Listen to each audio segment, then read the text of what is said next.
2.2 part 2. Let's go. My.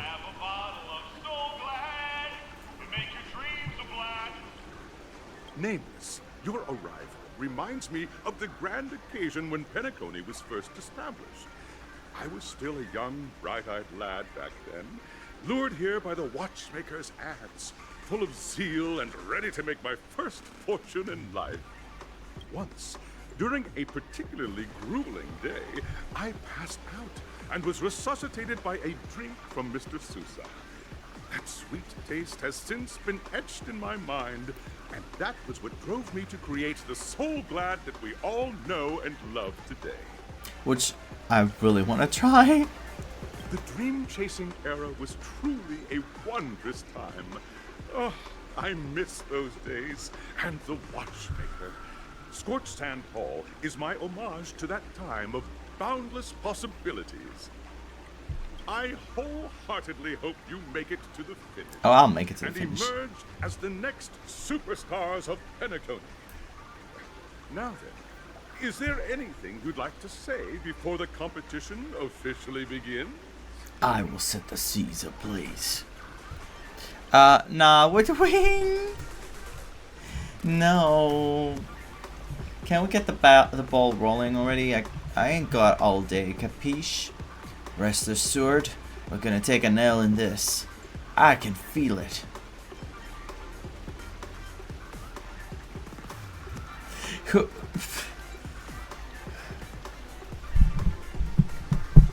Anyway, I'm gonna go with with win. That's the trailblazing spirit. How about you, Miss March? Miss March is not concentrated at all. Her attention is elsewhere. Hello, everyone!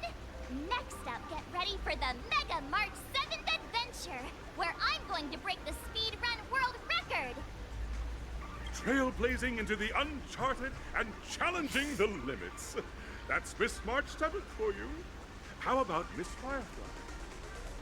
I hope that by the end of this journey, everyone will have achieved the outcome that they hoped for. Ah, a wonderful wish! Miss Himiko, what are you expecting from your team? Safety first, everyone. The mommy. Simple words, but full of warmth. Waiting for you are 3 stages, each connected to that era. The first 2 stages offer 2 distinct paths to choose from, with unique challenges on each route. And in the last stage, you will face off against a champion who has defended the title to this very day. A beloved contender whose noble virtues are unrivaled. Huh. Sure, bring it. Those are the rules. Simple. Everyone clear? Now, I hereby announce that the 33rd Scorched Sand Festival of the 20th season, sponsored by Soul Glad Enterprises, has started. It's happening.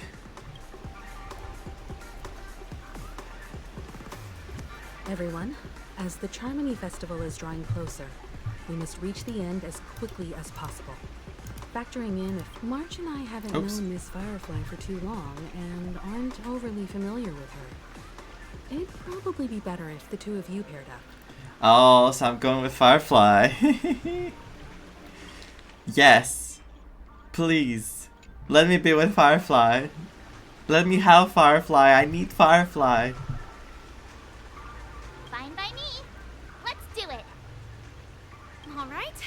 I don't have a problem with that.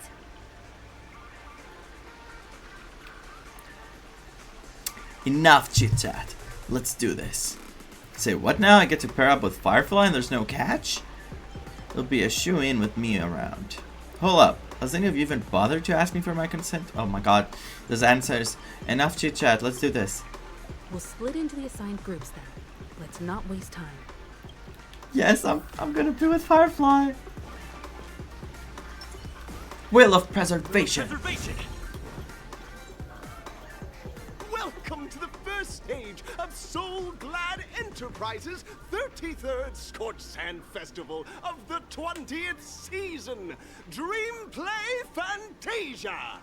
In this stage, you can choose between two challenges, the School of Acting or School of Action. In the School of Acting challenge, you have to complete 3 performances from 3 scripts and move the panel judges.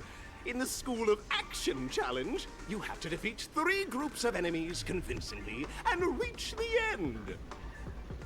Now, make your choice.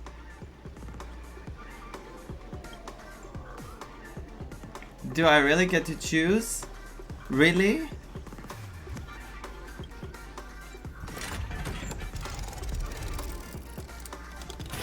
Oh my. Ah! What the? Oh my god, this is so cool.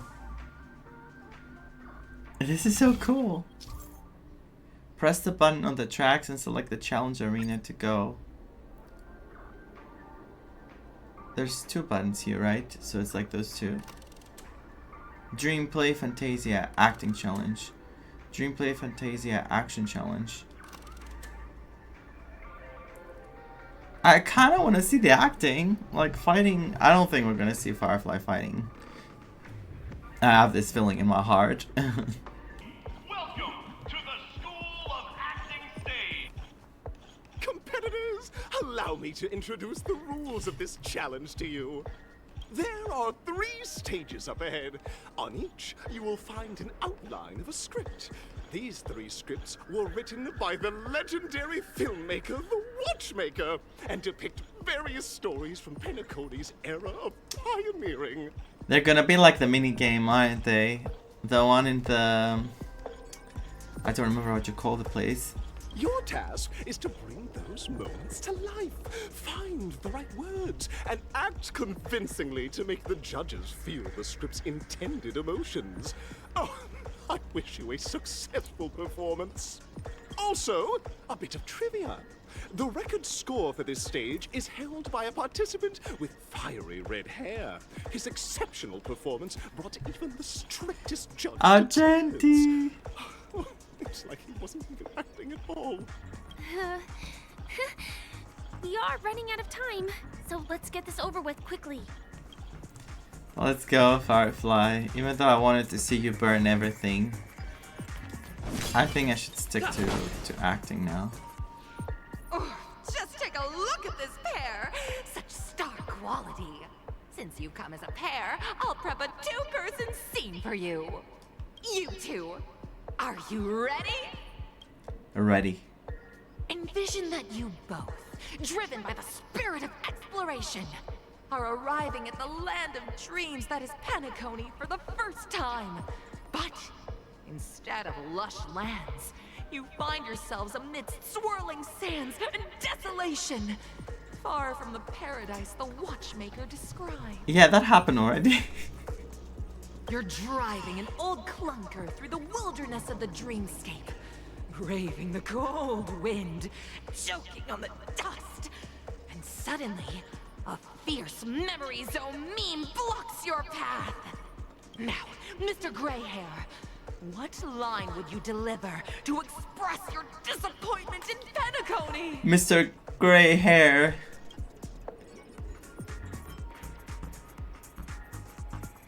What incarnation is this hellhole? The Watchmaker is a big fat liar. A brutish creature. Quick, let's run it over. Great, I love living on the wild side. I'm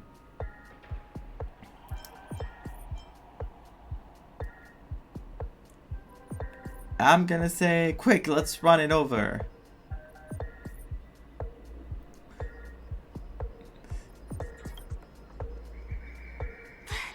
Do you usually express disappointment this way? I forgot what was the main point of this.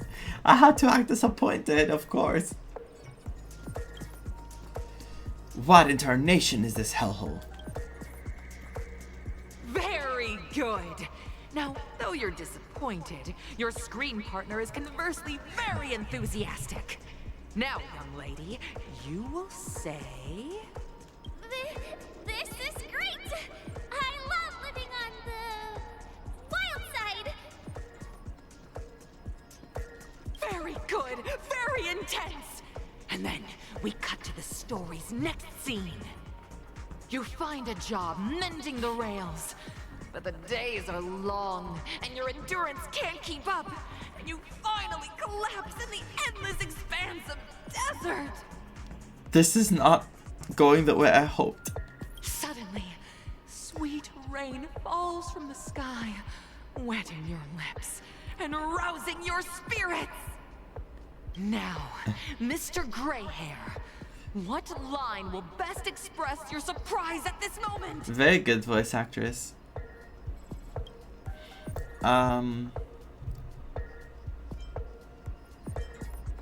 Wowee, Penacony, my Penacony, you truly abound with opportunities. But at this moment, your partner yet gazes into the sky, both her eyes closed. The raindrops fall, blurring her vision, and she tragically says, Perhaps we were never meant to succeed. Right? Fantastic! Both of you have an incredibly solid foundation in dialogue delivery. However, lines aren't everything in a performance. Please continue this story on the second stage. I'm so sorry for doing that to you, Firefly. Up next, you'll be challenged with a body language test. I hope these tests won't take too long. It seems like they will. Which is fine by me. Here, you two are required to skillfully utilize body language to portray the story context I've laid out for you. Picking up from where we left off, a heavy downpour saves you both stranded in the desert. This rain quenches the anger in your heart. You look to your companion, now completely devoid of fighting spirit, wanting to comfort her. At this moment, what should you do to make her laugh?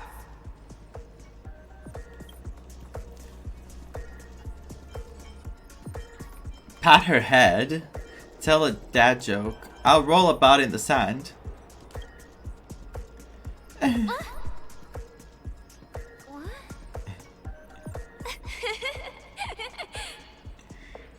Right answer. I love her. Companion sees you I rolling love about in the her. sand and thinks about the arduous obstacles along this journey. She can't help but let loose a laugh, rekindling hope in her heart.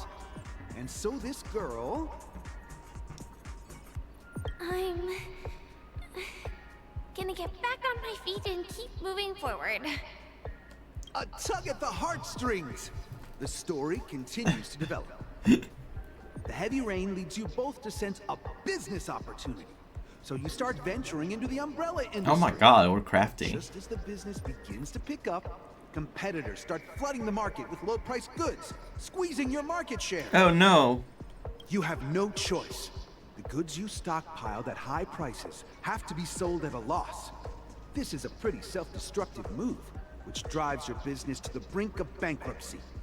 At this moment, what would you, who refuses to admit defeat, decide to do?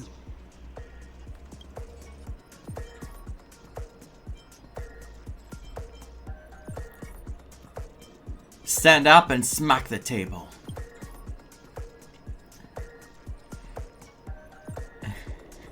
I know I have to grovel, I don't want to. You slam the table and rise up. They think you'll back down? Impossible. Dream chasers can be knocked down, but never knocked out. Fantastic. Oh, thank God. But it's a pity. Your friend does not agree. Seeing that you're up to your eyeballs in debt, she sees nothing but despair in her future. She's gonna grovel. Then... She grovels. Oh. I leave Penacony in utter disappointment. Is that okay? Of course! Absolutely!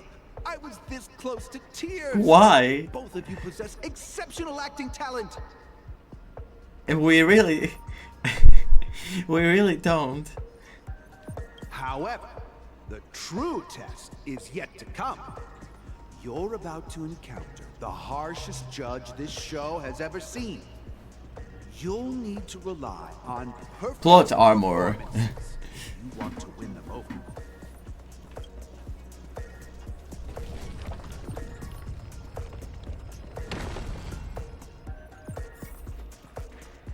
I'm gonna take this treasure so I can do a multi on Topaz. Welcome to the final stage. Actually, all the scenarios that you previously encountered were all from the film Once Upon a Time in Dreams. Two companions arrive on Penacony with nothing but a dream. Their desire for achievement is met with continuous setbacks. Ultimately, one continues on, despite spiraling into debt, while the other concedes defeat and leaves.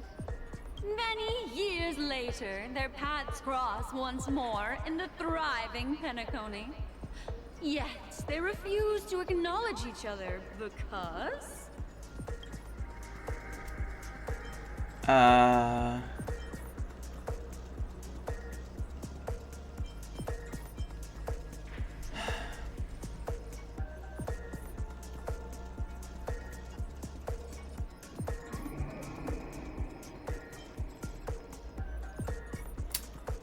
I became a big shot, but she ended up destitute.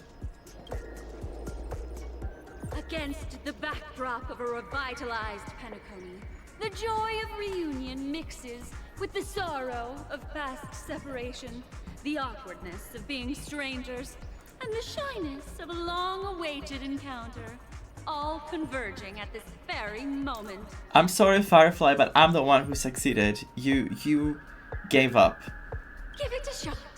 Try and convey this bittersweet scene to me.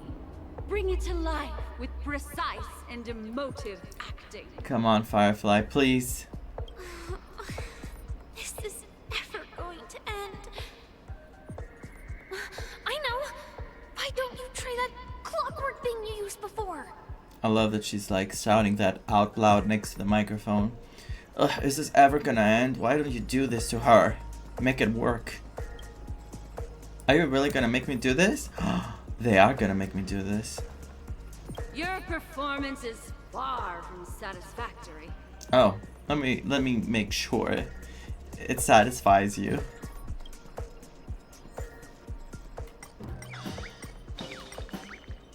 Happy? God! I never imagined that such a sad scene could be portrayed by you two in such a joyful and heartwarming way. Two people sharing a long cherished friendship, as if time and status meant nothing to them. Huh? But we haven't even done anything! Is his imagination running wild again? Firefly, you just asked me to do something and I did it. Brilliant! Your portrayal outdoes the original.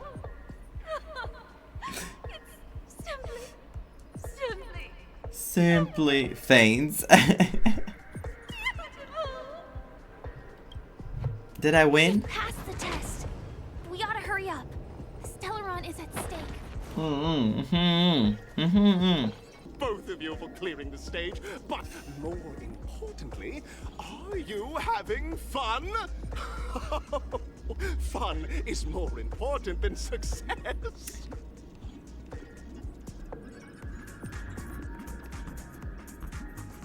Kinda. Look at the time! You finished much faster than that red-haired contestant did. That red-haired contestant.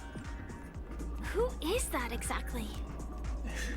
You'll find out eventually, but only if you clear the next test first. Welcome to the second stage of the 33rd Scorched Sand Festival in the 20th season, sponsored by Soul Glad Enterprises. Gunfire time! Gunfire? You have the option to choose gunfire and undergo Brother Hanu's trial, or time, where you'll face Clocky's trial. And now, make your choice!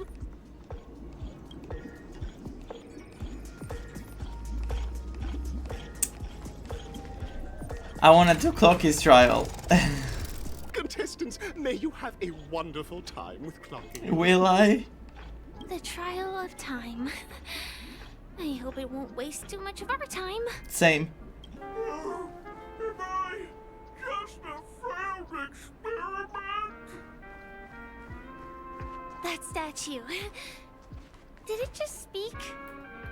How am I supposed to pull this? Looks like this birdie has given you a hard one to solve. It'll take a mean feat to bring it down a peg when it's overwhelming size and at such a daunting height. Try the jigsaw puzzle at the side. I'll do this next time.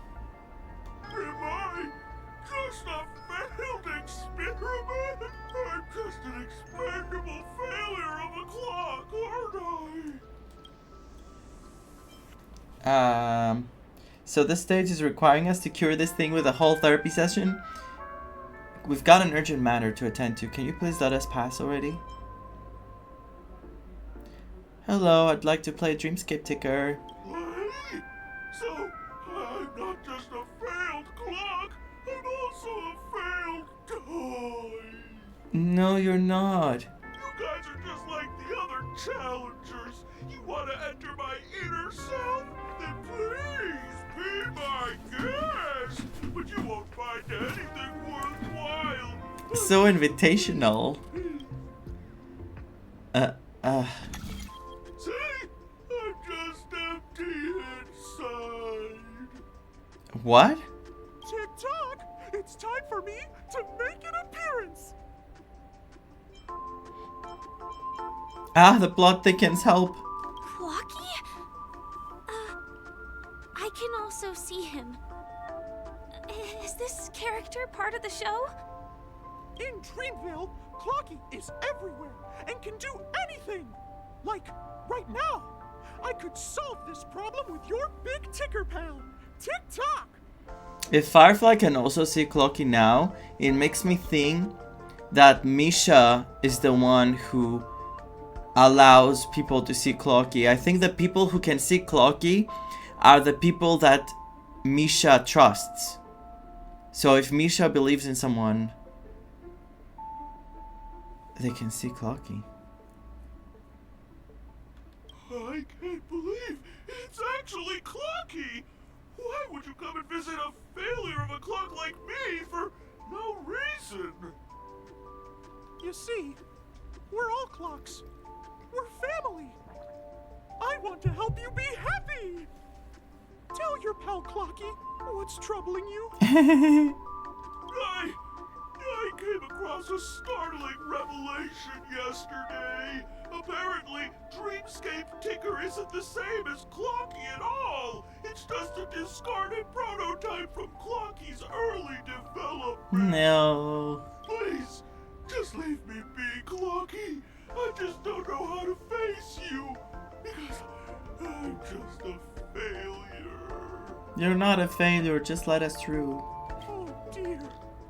Seeing it like this is utterly heart-wrenching.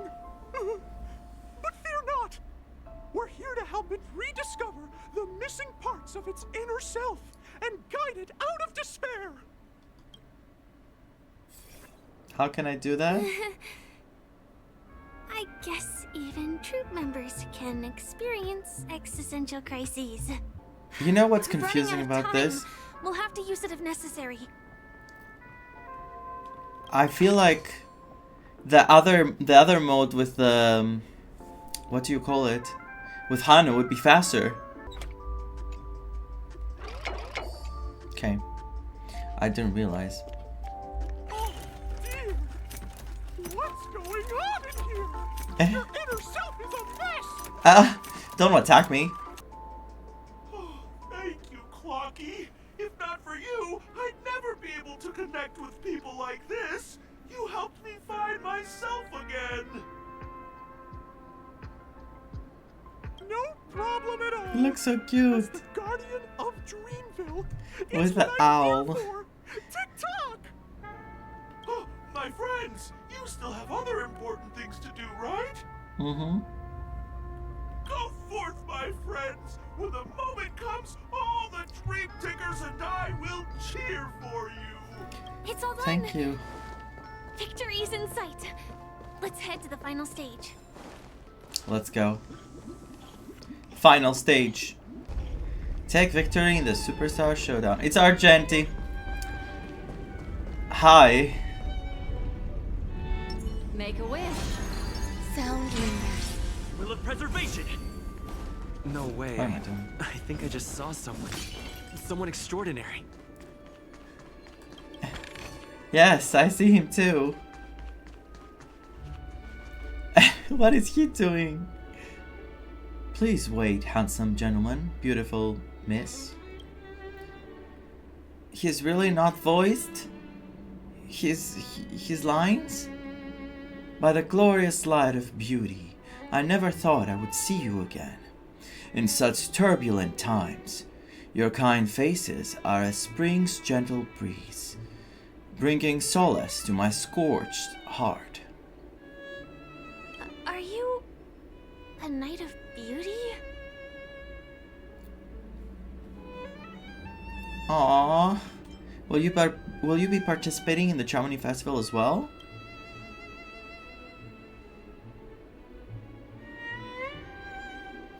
Upon hearing of the impending festivities, I commanded the one and only to bring me to Penacony with full haste. Alas, in a cosmos unguarded by the beauty, disorder prevails. Thus my passage was delayed by tending to the sick and injured. Fortunately, the mini rabbit mech pilot, stray cat duelist, galactic ninja, and quadrive Intellitron, along with the 32 other souls in distress, all emerged from their predicament safe and sound.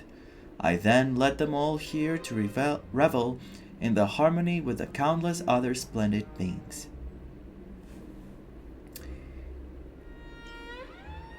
Is this the beauty? It's dazzling. I do not deserve such praise. Unfortunately, that dazzling IPC ambassador, whose radiance matches that of a beautiful peacock, remains in a woeful state. How I wish he too could partake in this splendid occasion. Oh my god, he's talking about adventuring. Of course he's into adventuring. I mean, come on. It's really hard not to be into adventuring. Okay, let's get back to business. Since fate has brought us together, it stands to reason that you both seek the accolade of the audition's victor, correct? Though upon arrival, I was once mistaken for a towering silver-armored fugitive with fiery red flames, due to my lack of eloquence. It matters not, for all these trials stem from the land of dreams' beauty. What matters is that I now stand before you. Our paths have crossed. I, Argenti of the Knights of Beauty, am humbly requesting for a battle in the name of the Code of Chivalry with you both. Chivalry. If I'm fortunate enough to emerge victorious, kindly grant me passage to the crown of victory, and recognize that Idrilla, the beauty, is the most peerless beauty of them all. Where is his voice acting? Eternal. Why didn't we get a voice for him? I love his voice. Stand still. Bear witness. Hit! Lance ablaze! Lance! Forward! Huh? I won. That's enough. I didn't see anything else that he said. He looks furious though. The ultimate is eternal sincerity. Beautiful. Beautiful. Truly a captivating contest. It is through you that I realize to uphold the honor of Idrilla, I must further hone my skills. What a beautiful lesson indeed. Go forth, my dear friend, beautiful miss. The audition's crown is yours to claim. I shall remain here, gazing from afar as you bask in the limelight, joining the audience in offering you the most heartfelt cheers and applause. We don't have much time. May fate allow us to meet again, Knight of Beauty. In that case, let's make our way to the end. Let's. Penacony's really thronging with talent. I hope we make it in time. Go forth. The champion stage belongs to the both of you. Bask in the glory you deserve. I'll bask in that glory, alright. Congratulations to the Galactic Baseballer and Firefly on becoming this Scorched Sand Festival Galactic champion. Baseballer? Ah. We look forward to their amazing entrance in the Charmony Festival. Do you see our picture? Round of applause to our aspiring young guests. Oh, I'm sorry, but I have to do this. What the hell is this artwork? It's so beautiful. This is giving me vibes of the Ethereum Wars festival. Oh, there's the other two. Congratulations to the both of you on becoming the festive Sunday. superstars of this year's Charmony Festival. Before entering the Grand Theater, I, on behalf of the organizers, extend my sincere congratulations to you, wishing you joy under their radiance.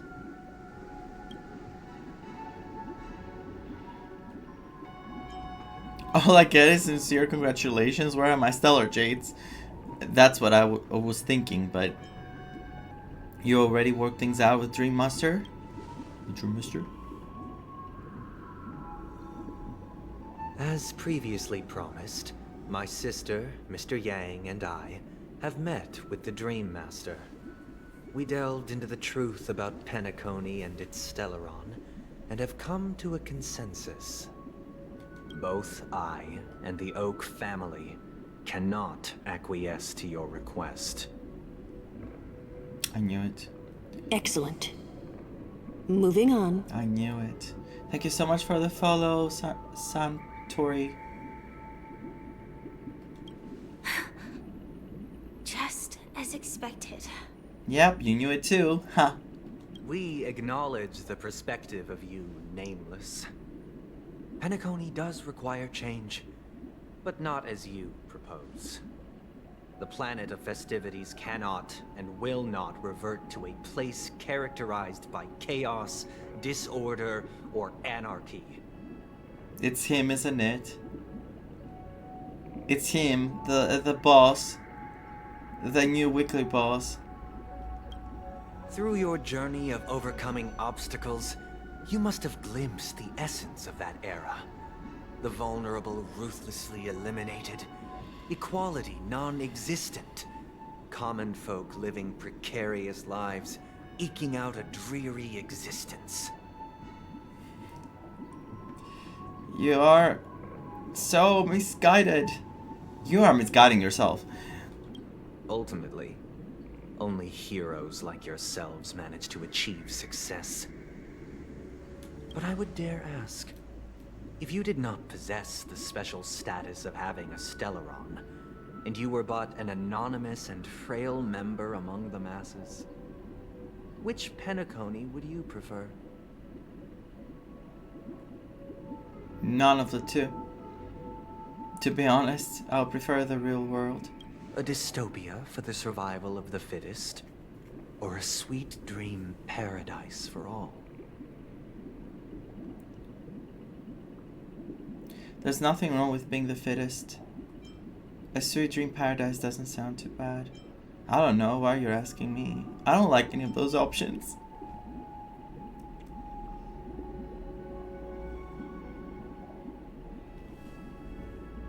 But the first one is closer to reality, right? This is the real world. In order to survive, you need to work hard. Some have it luckier. Some have it better than you. They might be luckier. Better life conditions, better anything. But that doesn't mean it's wrong to actually live life, because that's life. You can only keep working to do better and move forward. And if possible, change the conditions that you're living in if they're not good enough. But I don't know about this answer, the way he says it. There's nothing wrong with being the fittest.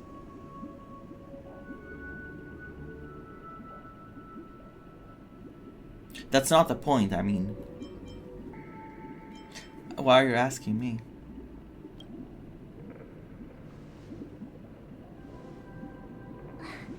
That's not the point. Don't let him mislead you. I'm not being misled. I just didn't like the first answer. Mr. Sunday, even if the members of the Oak family can't fully agree on what to do about the Stellaron, now's not exactly the time to be holding an extensive discourse about Penacony's past and future, is it? It didn't take what I said the way I meant it. I was like, why does my opinion matter to you?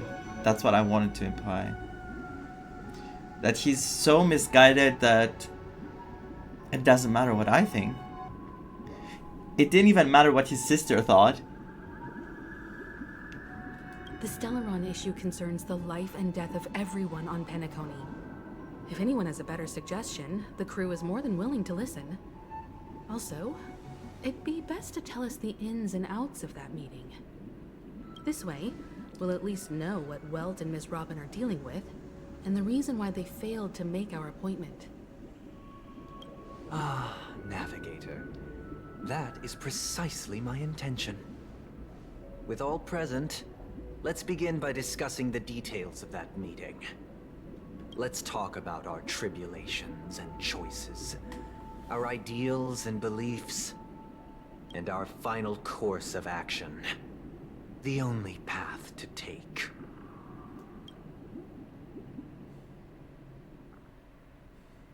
Getting stressed out. Okay, it's gonna show us what happened with Robin and... that for the longest time, there have been scoundrels who would use the Charmity Festival that I have bequeathed to the masses as a tool to realize their ambition. Indeed, Dream Master. Once the Charmony Festival begins, the Stellaron's powers, along with the song, will be broadcast across the entire planet of Penacony. And then everyone in their dreams will be unable to awaken. This is indeed surprising. The dreamscape is maintained by the collective effort of the 5 families. If someone were to use the Charmony Festival to recklessly disseminate the power of the Stellaron, this individual must hold a position of great authority. It's Sunday. It's Sunday. He has this plan, and he's bringing it to fruition. And probably he might also want to get rid of the Dream Master, because he knows he's corrupted, right? Do you have any suspects? Well, they suspect this person. Dream Master. I'm so overthinking. I'm overthinking like insanely right now. I'd like to ask, did you really not know of the Stellaron's existence? I would have never thought that this nameless would point the spear at me. Quite astonishing indeed. If I have offended, the Astral Express extends its sincere apologies. But the current circumstances are dire and leave no room for meticulous inquiry. We're doing this out of concern for the Dreamscape's safety. So, if you could, please alleviate our concerns. Dream Master, it's just to prove that the Charmony Festival has nothing to do with the Stellaron. If we're being overly cautious, I will return to the stage to offer tribute in song, just per the arrangement. Speak, bird, speak. Sunday, Robin. I've watched you two grow up, and know your dispositions like the back of my hand. Both of you, right now, can surely be lauded as their most devout advocates. I already know your resolve. The magnitude of this matter is enormous and cannot be taken lightly. Since Mr. Yang has asked with such earnestness, I will personally respond in kind. If there is a need, the entire Oak family will be mobilized to heed your call. Someday, might I ask you to beseech them to cast their light unto me, and question me in their stead, so that no lies may be concealed? Is he gonna do the same thing he did to Aventurine, but to the bird? I mean, the Dream Master? I will do as you command. Robin, could I entrust you to be present as a witness, to document the truth, and to proclaim my innocence, so that all slander may be utterly dispelled? I still don't trust it, though. I will do as you command. May thy will be carried out on earth, just as it is in the heavens. Oh, triple-faced soul, please sear his tongue and palms with a hot iron, so that he will not be able to fabricate lies and make false vows. Let us begin. There is nothing else to prepare. We're back to this. Understood. But I don't care about this bird. Have you devoted your life to your god, never worshipping other gods? Naturally. Do you love your god as you do yourself, always heeding their admonishments? Naturally. Have you strayed from the path expected by your god, betraying their name? Naturally, no. Never. Have you ever been inordinate with your asks of your god, coveting more than the foundation of the creation itself? Never. Then, a final question.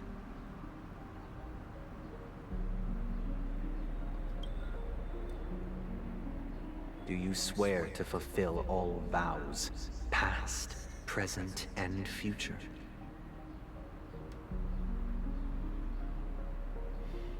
Oh. With the Eon as my witness, if I do not deliver on my words, or if I renege on my vows, may I be cursed in accordance with divine law. They have seen your faith, and have endorsed your faith. With this, it can be evidenced... Just a moment. What is it, Mr. Yang? I have another question I hope to have answered. To my understanding, the family's harmony and prosperity have never relied on so-called divine laws. The god you both mentioned, are they truly Shipe? Mr. Yang should know that those belonging to the family toil together as if they were kin, embracing solidarity and unity under their light. All duplicity is laid bare before the harmony. I don't think they believe in Zeep. I don't know how to pronounce it. Let me see it again, because I always forget. The god you both mentioned, are they truly Shipe? Shipe. Shipe. Yes, I don't think it's Shipe. I think it could be even the Nihility. Such a delicate and complex symphony. Which other god could perfectly harmonize this, if not for the great one, Shipe? Perfectly harmonize. Therein lies the problem. It isn't an outsider lurking in the shadows who changed the harmony, but a dissonance that has surreptitiously emerged from within this very symphony itself. In the distant past, there existed an eon. With one flick of the wrist, they crafted the laws of the cosmos. Oh. Their followers formed the Beyond the Sky Choir, spreading solemn and reverent hymns throughout the universe. The equilibrium. Later, they fell. The route traversed by this eon clashed with the harmony, ultimately being absorbed and fused into it. The chorus that once reverberated across worlds fell silent, and when it echoed anew, it was transformed into the hymn of harmony. Thank you so much, Kilitego. Have a good night. I hope you enjoy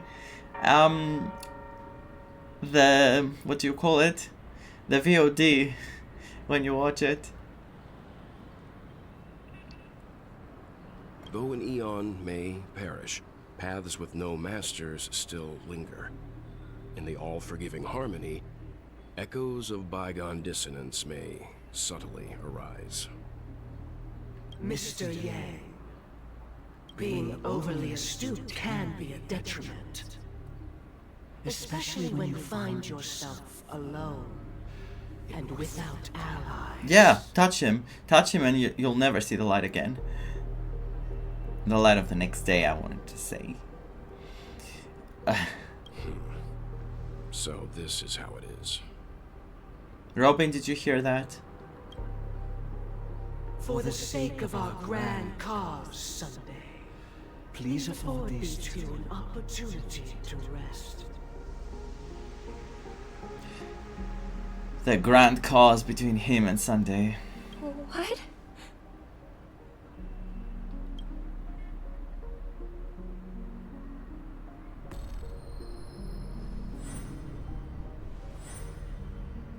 Sorry, Robin. It's just you. I did not wish for you to know this. It's a pity that things have turned out this way.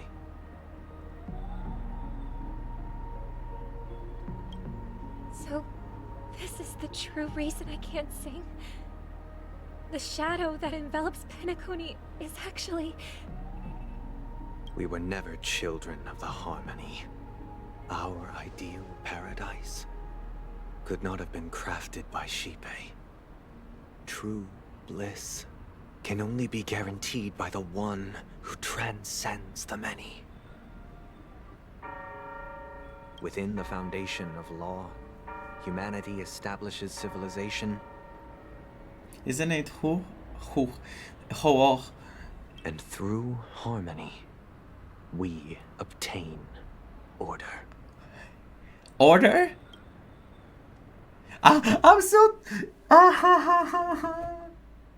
Unbelievable.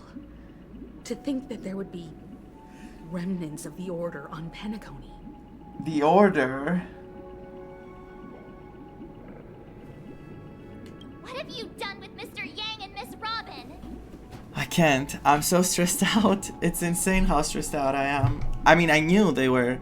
Like, Sunday was gonna flip. It was obvious. It was so obvious.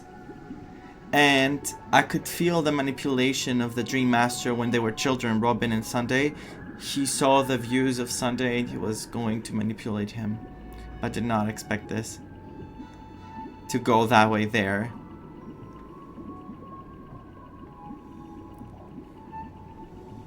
I mean, no, I didn't trust him.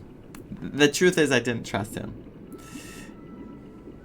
Don't worry. I just gave them some time alone to ponder their fates. You should know that these actions make you an enemy of the Astral Express. Should we need to stand against the Nameless, it would only be myself and the Oak family involved. But we haven't reached that point yet, have we? Your efforts for the justice of Penacony are evident to everyone, and have been widely observed.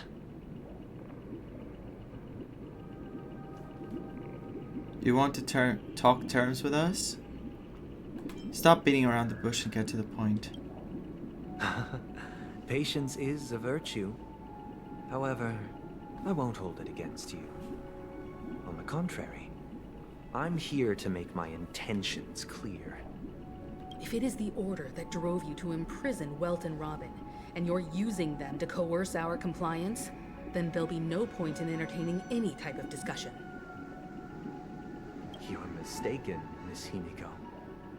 They are in very safe hands, and just as the family has always proclaimed, no one can be harmed in the dreamscape, least of all in the beautiful new world belonging to the Order. Penacony and the entire universe have witnessed far too much innocent bloodshed. The strong wield their blades against the weak, and the victors push the vanquished to the brink of life. Natural selection. The world abides by this principle, establishing the well-being of humanity atop the corpses of the downtrodden. Only we, or rather, I, possess the power to put an end to this farce. Yes, Anna, the one from the simulated universe who's like, who had disappeared. She was... What they said, basically. I had forgotten about her, but I remember the more I started seeing what they're saying. She had disappeared. I think it's what they said. She was absorbed by Sheepa. And they are followers of hers. So you've decided to resurrect a dead Eon? No one's ever done such a thing. If Miss Himiko is interested, let's draw back the veil and speak candidly. I've always firmly believed that people can understand one another through peaceful means. I'm willing to divulge the unembellished truth as to the intentions of the Order's Pathstriders, so that you will make better judgment for the Astral Express, for Penacony, and for this stretch of the universe. Words can hardly do justice to the beauty of that ideal. So, come with me, everyone.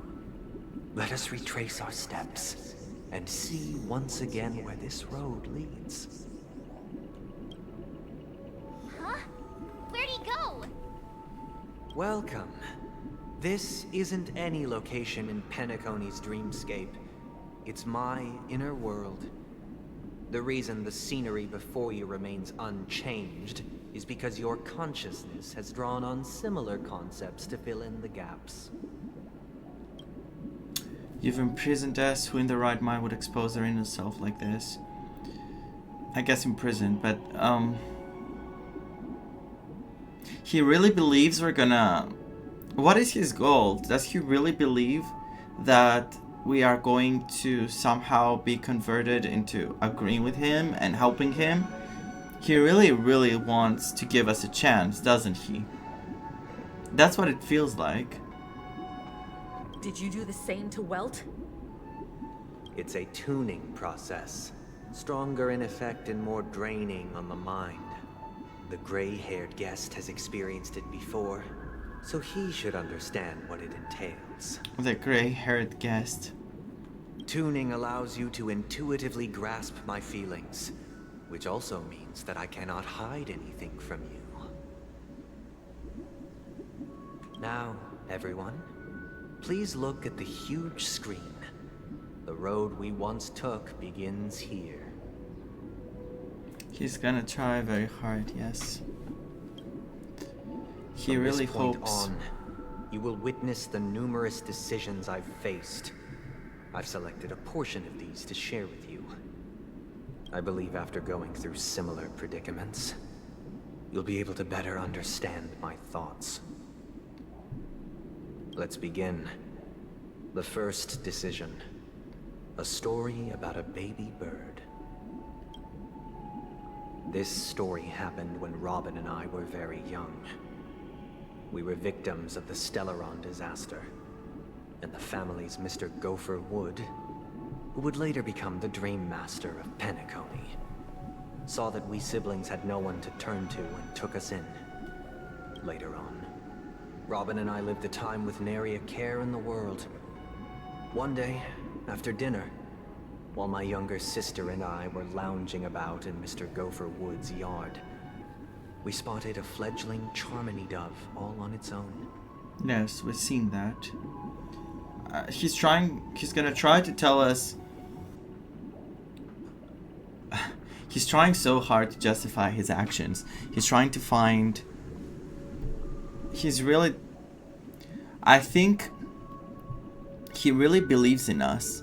He really thinks we care about helping people and Penacony. And he really wants to make us believe that he's doing the right thing. He's trying to see if his ideals fall into place with our own. Like, if we can justify what he did and why he did it. But this is like a really bad thing. Because... how should I put it? You can't... some things you can't justify, no matter what you've been through in life. Like, no matter what happened to you as a child, you can't always keep using the past as an excuse to make questionable decisions that affect others negatively. That baby bird was tiny. It didn't even have all of its feathers, and it couldn't sing. When we found it, it was already on its last breath, having fallen into a shrub, probably abandoned by its parents. Probably abandoned by its parents. I wonder if that's how he felt after what happened with the Stellaron.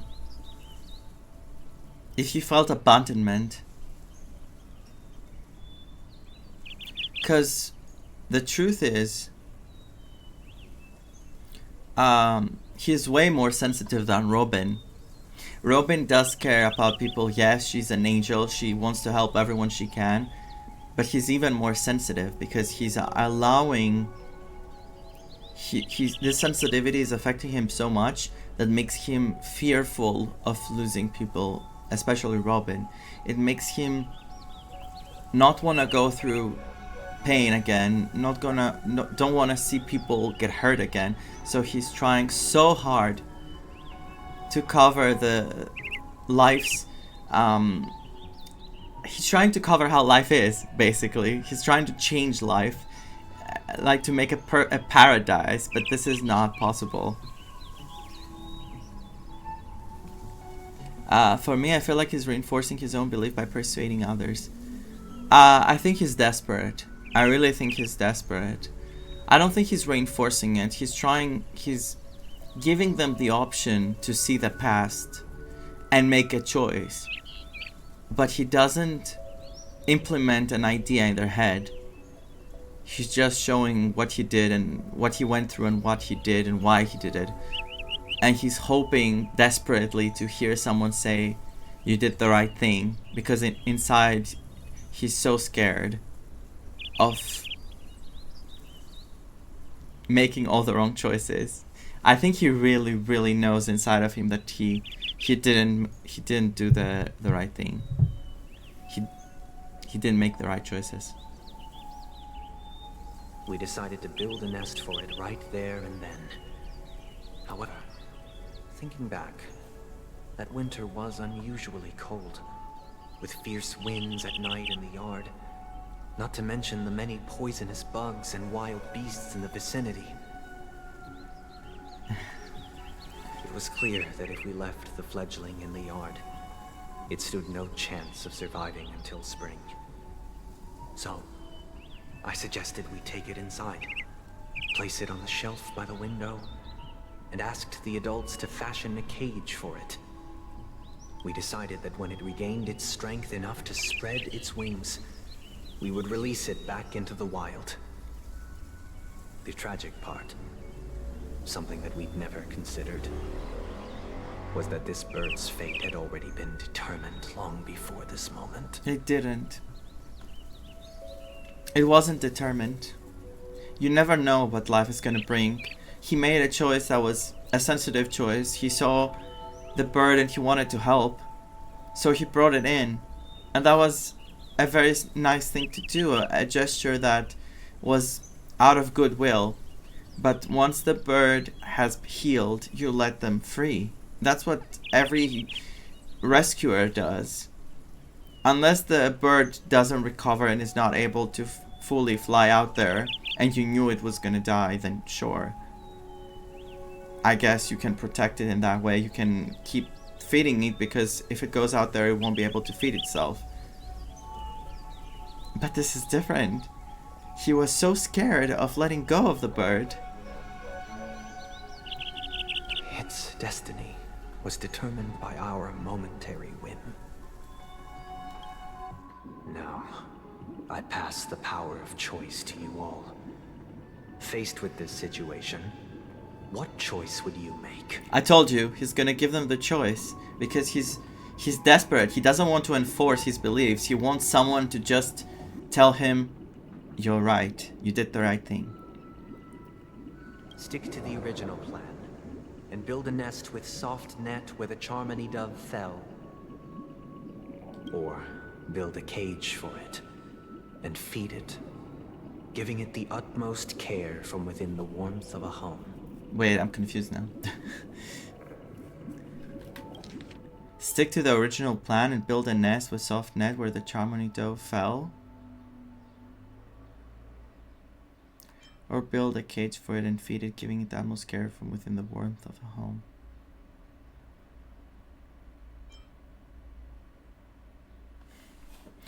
This is very, what do you call it?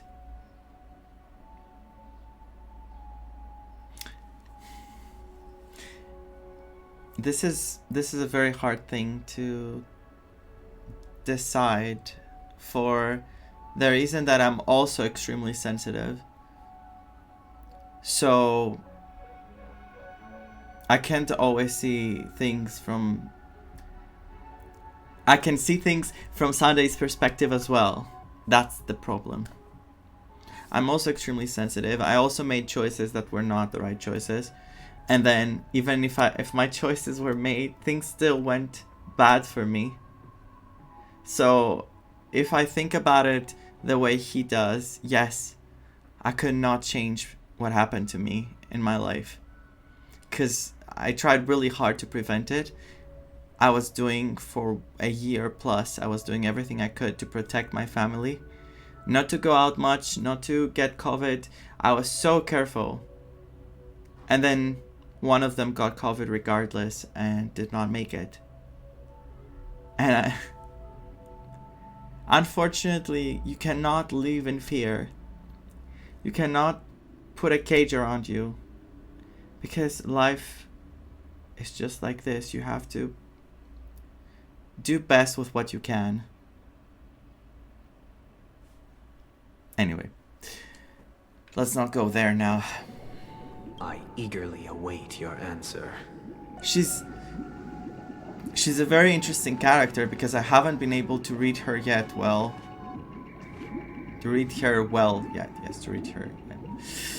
Because I don't know if she's gonna agree with Sunday or not.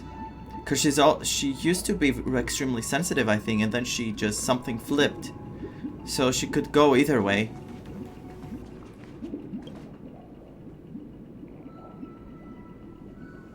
It looks like he really has no intention of imprisoning us. If it's just a quiz, I suppose it's fine to humor him. Ooh. Back to the question. I would personally choose to build the little Charmony dove a cage. No special reason. I do think that a fledgling should have the right to fly into the sky. But if it can't even live to that point, then there's nothing to talk about to begin with. I think Firefly is not gonna wanna be in a cage for the bird. She's gonna identify with it because she's basically trapped. But this is gonna tell us a lot about Firefly. If she agrees about the cage, that means that that goes against what she's trying to do. She's basically trying to escape Sam, right? That's what I feel like. That's why she's doing everything. She kind of said it, but... So, she wouldn't want to be put in a cage.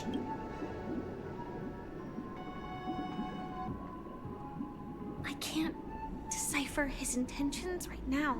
But based solely on that question, I would probably choose to build that dove a cage. So she identifies in because she thinks she wouldn't be able to survive as well without Sam? Is that it? Even if I was gonna release it back into the sky, it'd have to be strong enough to fly first. If I left it where I found it, I fear I'd never get the chance to fly ever again. So she's not that resentful of what happened to her in that department because she knew that without Sam she wouldn't be able to make it, I guess. We'll see, because I don't know her backstory yet. I'm just making assumptions. What would Mart say? That guy just casually throws this kind of question at us? What exactly is his deal? But fine. I'll answer, I guess. If it were me, I guess I'd choose to build a cage for the little Charmony dove. After all, leaving it there, it's bound to get hurt by wild animals or something. And that'd just be too sad. This is what Sunday did. And I think he did for everyone in Penacony. Like, he made the dreamland to protect everyone from real life. I wouldn't do this. I would have done this. I would have taken it in until it heals. And I don't know how these two options can impact the whole thing. Because we either agree with him to show him that we understand him, or we show him that what he did was too overprotective. I think I'll just say that we build a cage. Nurture with care until it heals. Yes, until it heals. That was the right choice. 'Cause let me explain. That first choice he made out of his good heart was the right choice. I say now, after I thought about it a lot, it was the right choice. But his decision to think that letting it free because it died was the wrong choice, that's where he's wrong. I'm happy to see that you made a choice similar to ours. If your mind is made up, let me reveal the outcome of this choice. We passionately nursed it back to health, preparing only the best food for it every day. We even preened its feathers. Later, on the day that Robin left Penacony, we opened the cage door and let it fly back into the sky. I watched it for a long while by the window, probably about 3 or so days.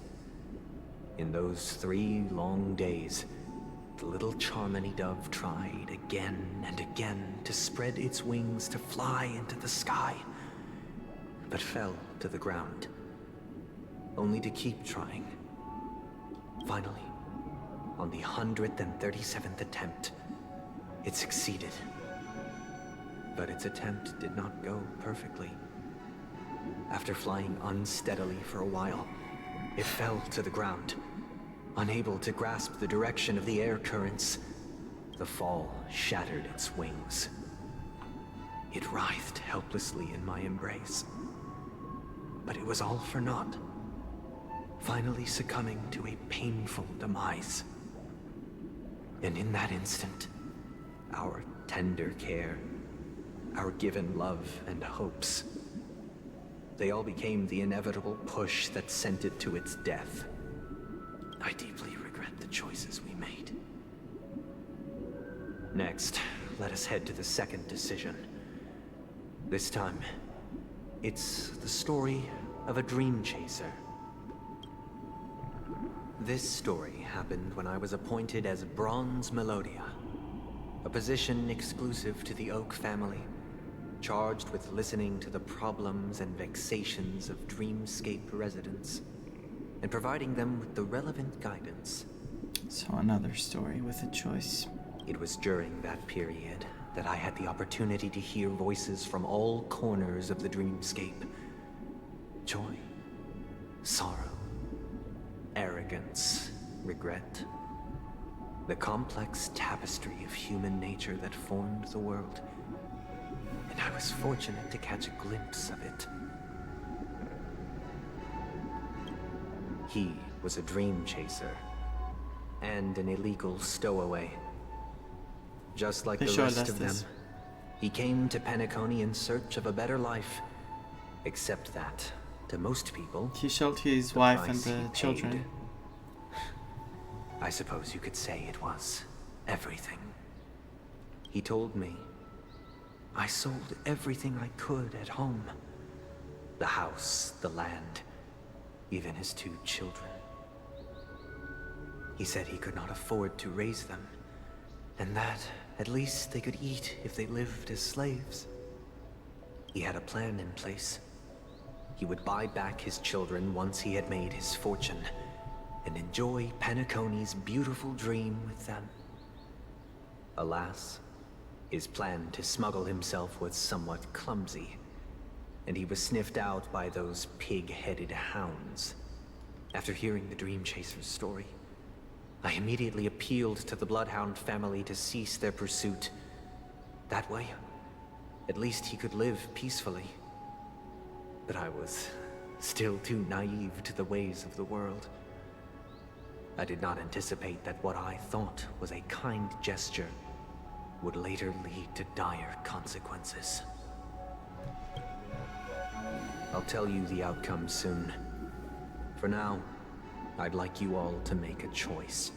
Will you do as I did, and try to convince the Bloodhound family to stop their pursuit, so that the Dream Chaser may live peacefully and realize his wishes? Or will you remain silent, leaving him to languish while the hounds are hot on his heels, until his inevitable judgment arrives? I look forward to everyone's decisions. Who knows? Perhaps they might even alter the outcome of this tragedy. This is really hard for me. Like, those questions are so...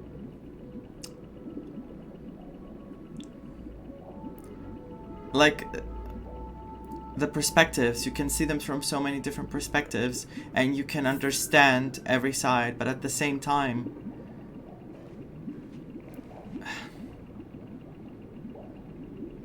this choice, remain silent and enforce the law, is basically showing to this person that all the choices you made, selling your own children, were wrong, and now you have to face the consequences of what you did.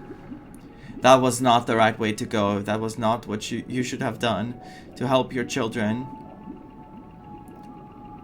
And the other is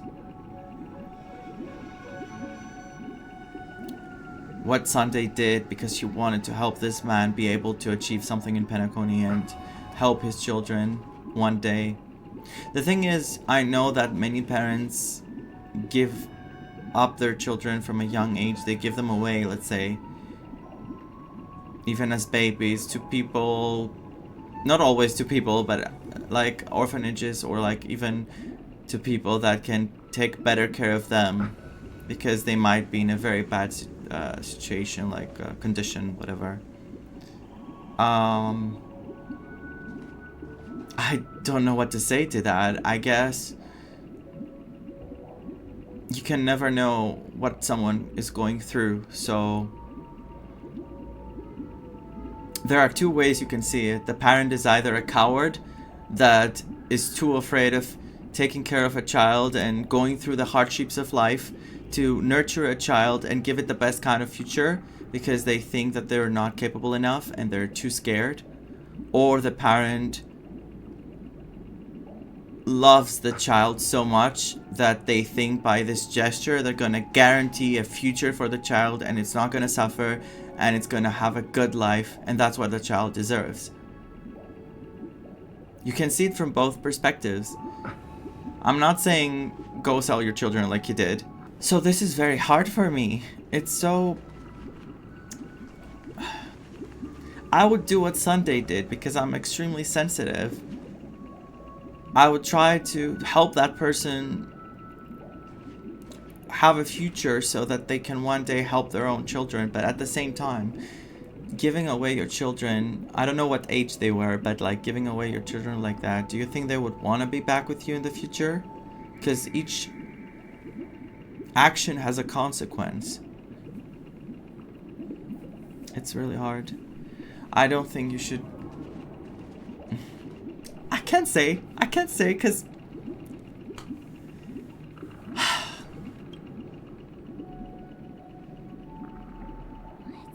illegal stowaways are really quite common on Penacony.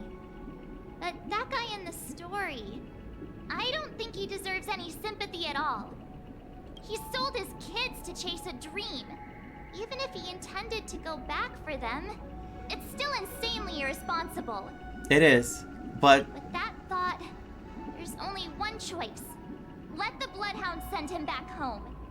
This person deserves to be punished. Is the punishment though sending him back home, or is it like putting him in jail? If they put him in somewhere because he did that with his children, because it's illegal, I guess, as well. It has to be illegal, the way he did it. Then this seems like the better choice, but I want to listen to what the others will say. A dream chaser story. If I acted out of kindness, I would probably ask the Bloodhounds to stop their pursuit and lend him a hand. But what cruel repercussion would this choice result in? I think Sunday must have been deeply impressed by the limitations of the strong defending the weak through this incident.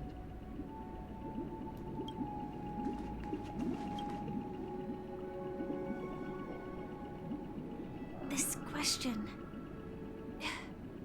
Surely it has some connection to the baby bird story. And this connection is precisely the breakthrough Sunday aims to use to persuade us. I'd probably choose to ask the Bloodhounds to cease their pursuit.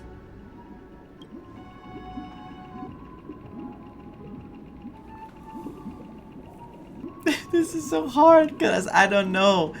Like, do those choices actually matter and bring a whole different outcome, or they just either make you more able to convince Sade for anything? Like, this is scary.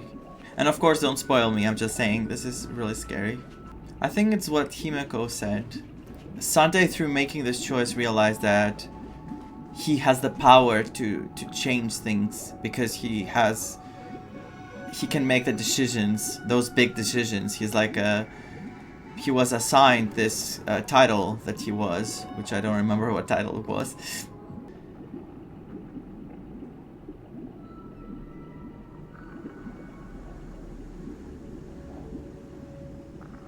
It seems you, like me, are pondering whether a different choice could have led to a better outcome. Sadly, his fate would only be more tragic. Because he already made the choice of leaving his children behind, and he already gave up everything just to get nothing in return, so I guess he could really... Say he never gets caught. He would only die from delirium. The methods with which illegal stowaways enter dreams are unorthodox. Not flawless like the hotels. Living in the dreamscape would be a mere pipe dream. Hey, that's not fair. I didn't think of that. Should he be apprehended? Could the hounds afford to turn a blind eye? The answer is a definitive no. They couldn't bear the resulting consequences, and thus wouldn't dare extend a helping hand. As to your choice, I once again offer my heartfelt apologies. Next comes the third and final decision. And the story this time is my own. Should I have agreed with everyone and followed through your plan and help you, or what I did was the right thing? This story happened the day I was appointed the Oak family head. At that time, Mr. Gopherwood was the current Dream Master, and as per his wish, we had a private conversation. their revelation. This is gonna be big, isn't it? What surprised me was that the Dream Master had only come to deliver a letter to me. He let me read its contents. Oh. And it was a letter from my sister. The one from the... we found in his place on the table. The letter contained the usual pleasantries, anecdotes from her travels. Nothing out of the ordinary. Just as I started wondering how this letter related to our discussion, the Dream Master began to speak. Do you know who wrote this letter? My sister, of course. But why would you personally visit me to hand me a letter from my sister containing mere trivialities? To help you grasp the full scope of this issue. Do you know where Robin is at this moment? From what the letter indicates, she must be in Caspelina 8, correct? She's touring there right now. The Dream Master threatened his sister, didn't he? He threatened. He said she was in the land of the exiles? Correct. Oh. Has she mentioned anything about a stray bullet? What? A stray bullet? What? A war has broken out on that planet. It is because of this very reason that Robin chose this destination. To spread the word of the Harmony. And to save the lives of that planet. She personally made for the front lines. She hoped to ease the people's suffering with song, and was willing to brave mortal danger to deliver the IPC's medical supplies. Unfortunately, stray bullets show no such compassion. So he trapped her in a cage like he did with a bird? Is that what he's trying to decide on? If that was the right decision to protect her? Oh, this is so familiar to the people going to war to protect their country and the people they love. This is the kind of, I don't know how to say it, the moral level. Like, how do you view this from... My English is failing me today. I'm so stressed out. Is she alright?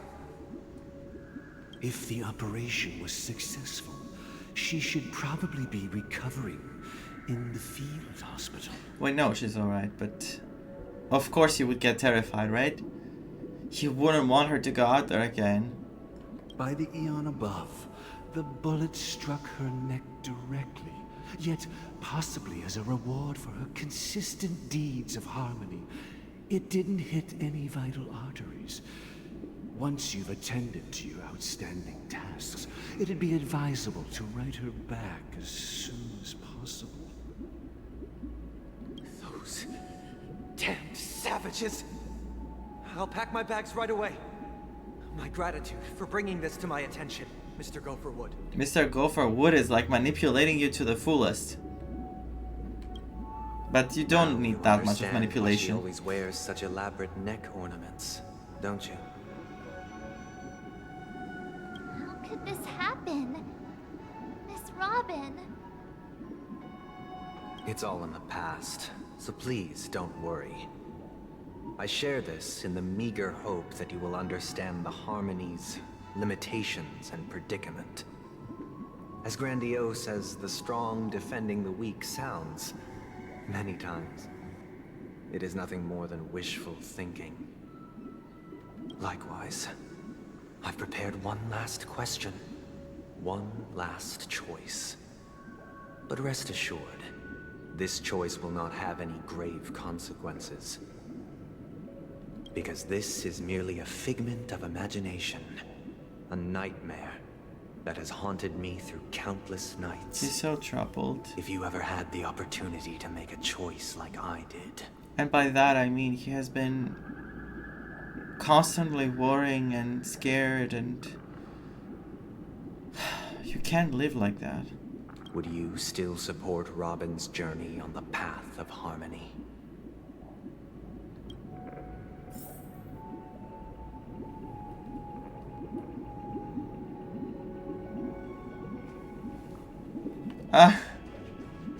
Stop Robin from going to go on her journey. Stop Robin from going... What? Support? Oh my god, I can't read. Stop Robin to go on her journey. Stop Robin from going on her journey. I'm so overwhelmed.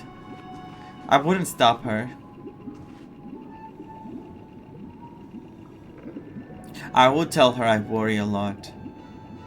I would tell her that please, you need to take care of yourself. It's dangerous. Don't put yourself in danger so much. But at the same time, I would not be able to stop her, and I would not force her to stop, that's for sure. Because everyone should be free to make their own choices, no matter who they are, as long as they don't hurt other people, especially when they want to help other people. If those choices affect them negatively, they might eventually learn from those choices and not repeat them. But if those choices are to do good, and yeah, those choices you cannot really do anything about. People should be free to make their own choices. But I do want to see what the other two here will say. 3. I can't believe that happened to Miss Robin. The strong defending the weak is a great mantra, but if I had to pay such a price, I don't know what I'd do.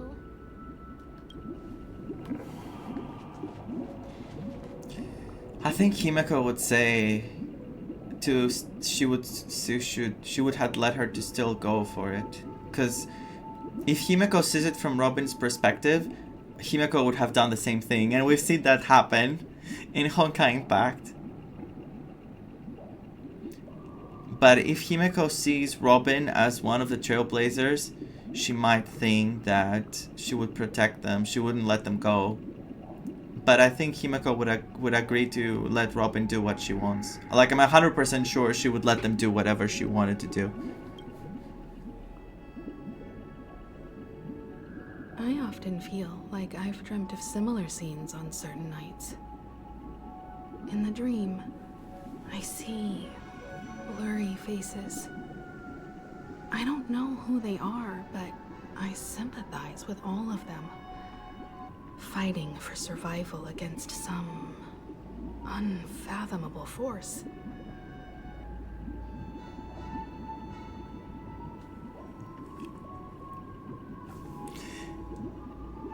They did not just do that. Their confusion and fear are lucid to me. But I also remember they chose never to give up. Just like Miss Robin. I'm gonna start crying.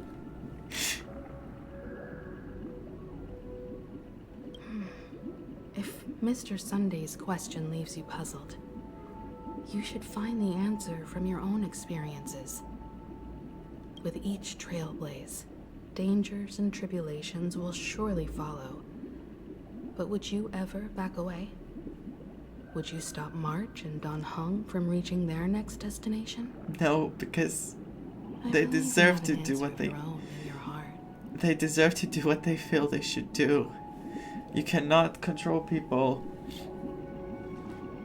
We have one life, we should be making our own choices.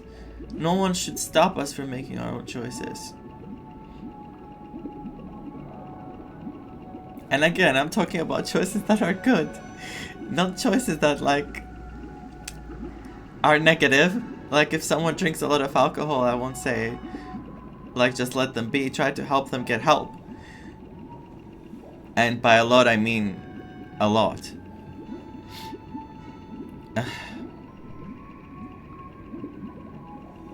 But at the end of the day, even if they drink a lot of alcohol and they have an issue, I don't think you would necessarily be able to help them, even if you tried. You should try. You should definitely try. If you love that person and it's part of your family.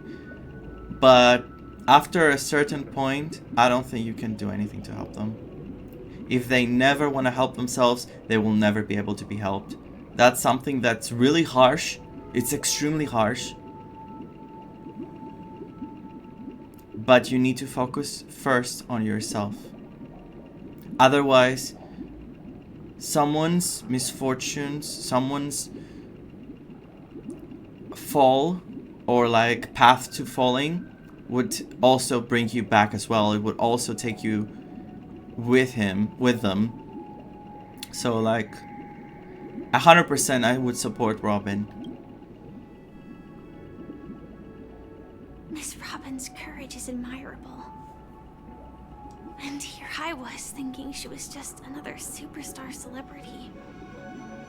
But the fact that she's also Mr. Sunday's younger sister?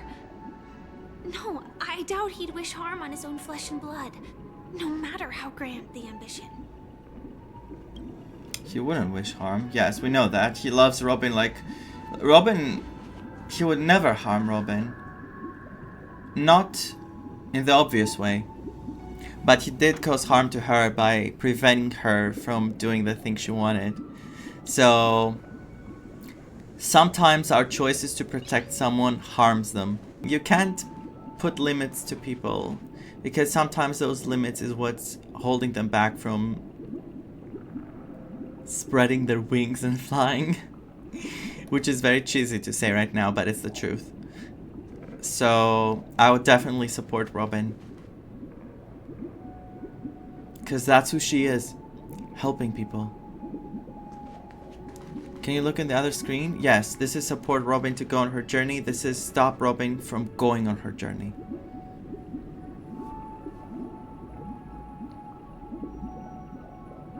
So yes, I would 100% support Robin. And I have no doubts. Yes. I see. I am now aware of everyone's stances. Raising these questions merely serves to illustrate one point. The plight of Penacony cannot be salvaged by the harmony. The true foundation for a sweet dream paradise can only be established through the order, where the strong govern the weak. I know the suffering of being tormented. The turmoil of losing your way, how sorrow, and even despair, set in when matters don't work out. All of this causes me unending pain, because this is not what happiness is at all.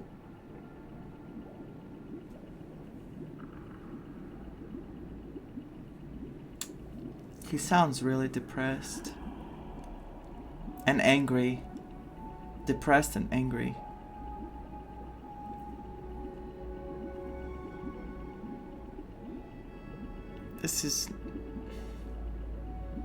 This is all wrong.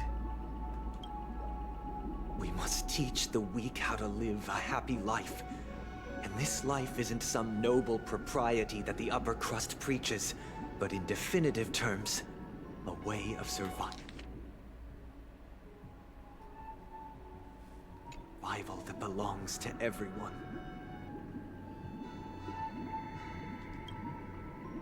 So what is your definition of living a happy life? That's what I was thinking in my head. What is your definition of living a happy life? Good question.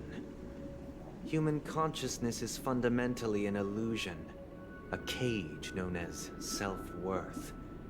People lured in by this illusion make mistakes, yet still ask that external influences bear the burden. When one mistake after the next permeates the masses, they become impossible to trace. Thus, the amassing of these individual cages culminate to form a prison. A place dictated only by the rule of survival of the fittest.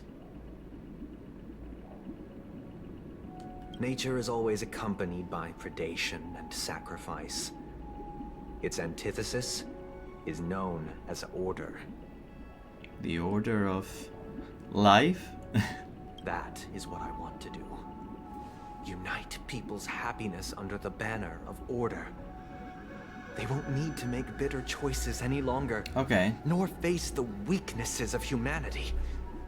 They can cast aside their primal instincts to build a haven for mankind.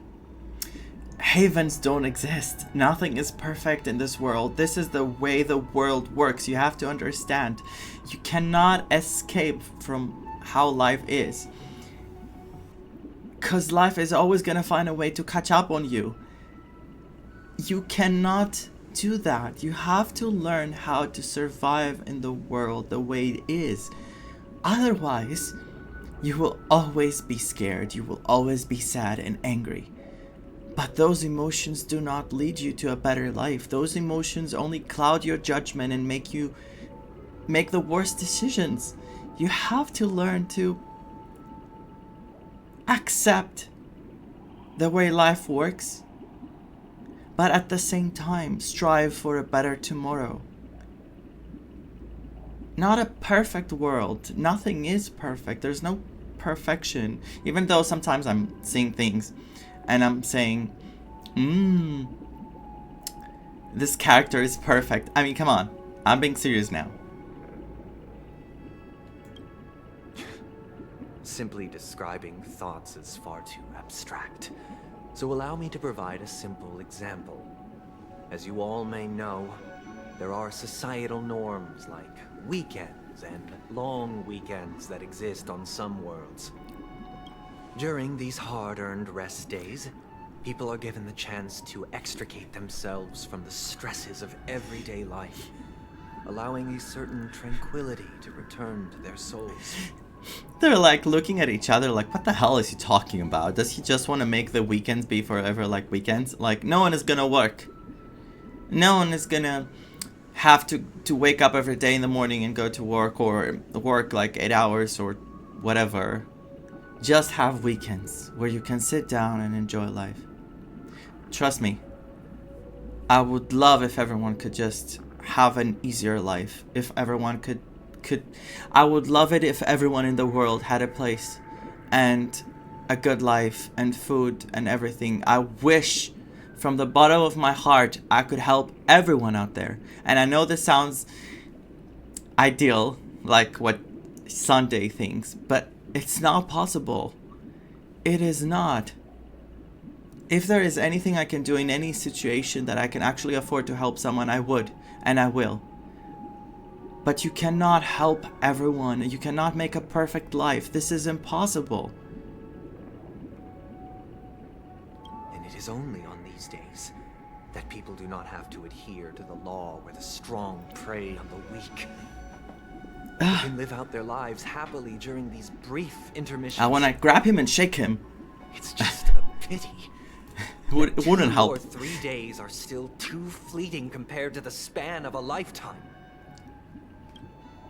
From where I stand, society's ideal system should be 7 rest days.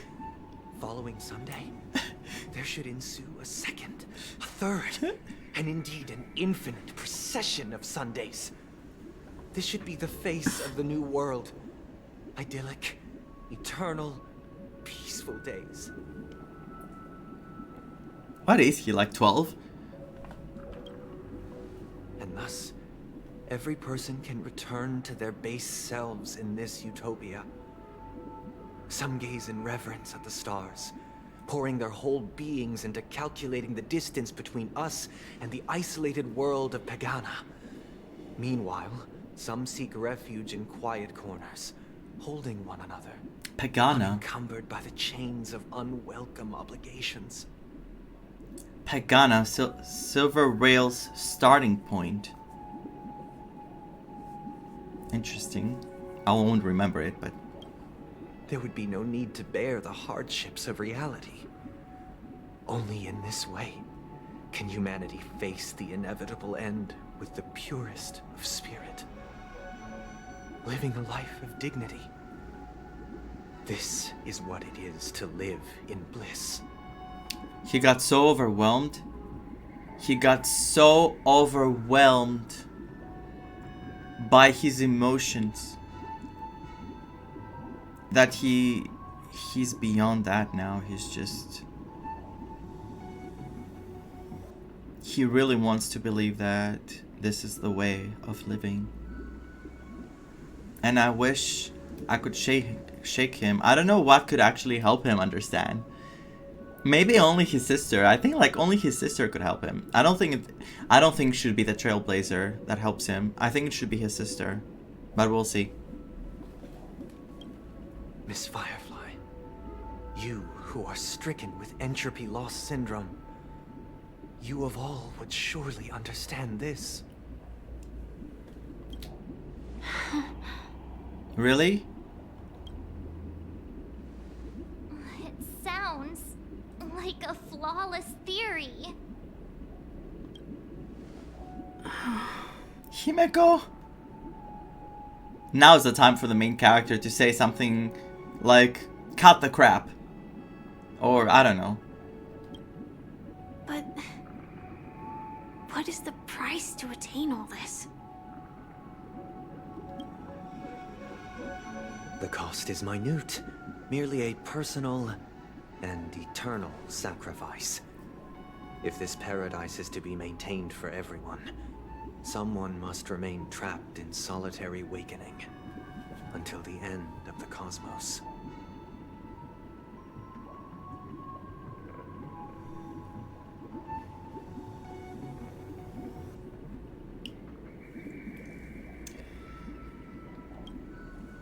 Awakening. Which means that this so-called paradise is still a dream. Stepping into this paradise means forsaking reality, correct? It is not forsaking, but transcending. Flesh, blood, sorrow, weakness. If the physical is the root of spiritual suffering, it is only logical that we defeat it. But in this supposed bliss, people won't have defeated their demons. The chance to overcome their tribulations would be forever lost to them. In other words, it is an escape. My baby, I'm gonna get you in the next patch. I love you so much. I love you. Thank you. She could have phrased it better. He's taking away from people the choice to fight against their fate. Wait, that sounded very familiar. Anyway. He's taking away from people the choice of free will. They won't be able to harden up. Like, they won't be able to build their strength because they won't have to fight for anything because everything will be given to them in a silver plate. You need to be able to fight in this world to get stronger. You need to be able to experience hardships. Otherwise, you'll never know how to actually live life. That's another way of understanding it. But there is no shame in escape. On the contrary, the seeds of escape exist in everyone's hearts. Don't you agree, Miss Firefly? And as to why we sleep, it is because we are afraid to awaken from our dreams. But this is not in conflict with the grand plan. Only in acknowledging this can we truly understand the frailty of human nature, and from there, show compassion and protection.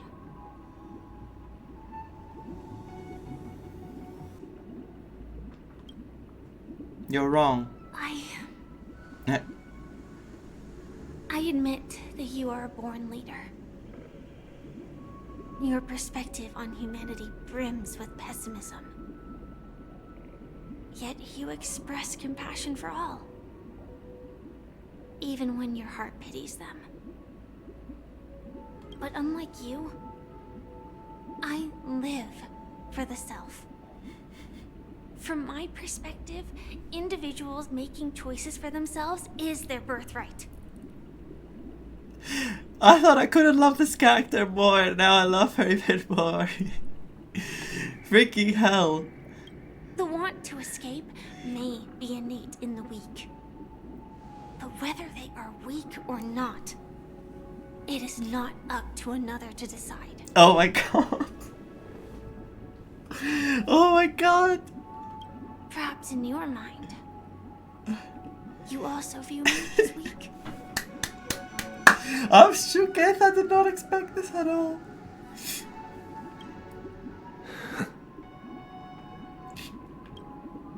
Because I don't think so. Since Miss Firefly has said her piece, the Astral Express will also naturally give you ours. You don't understand how much I love Firefly. You cannot understand how much I love her. I love this character with all my heart. She's such a special character for me. And in general, but like for me.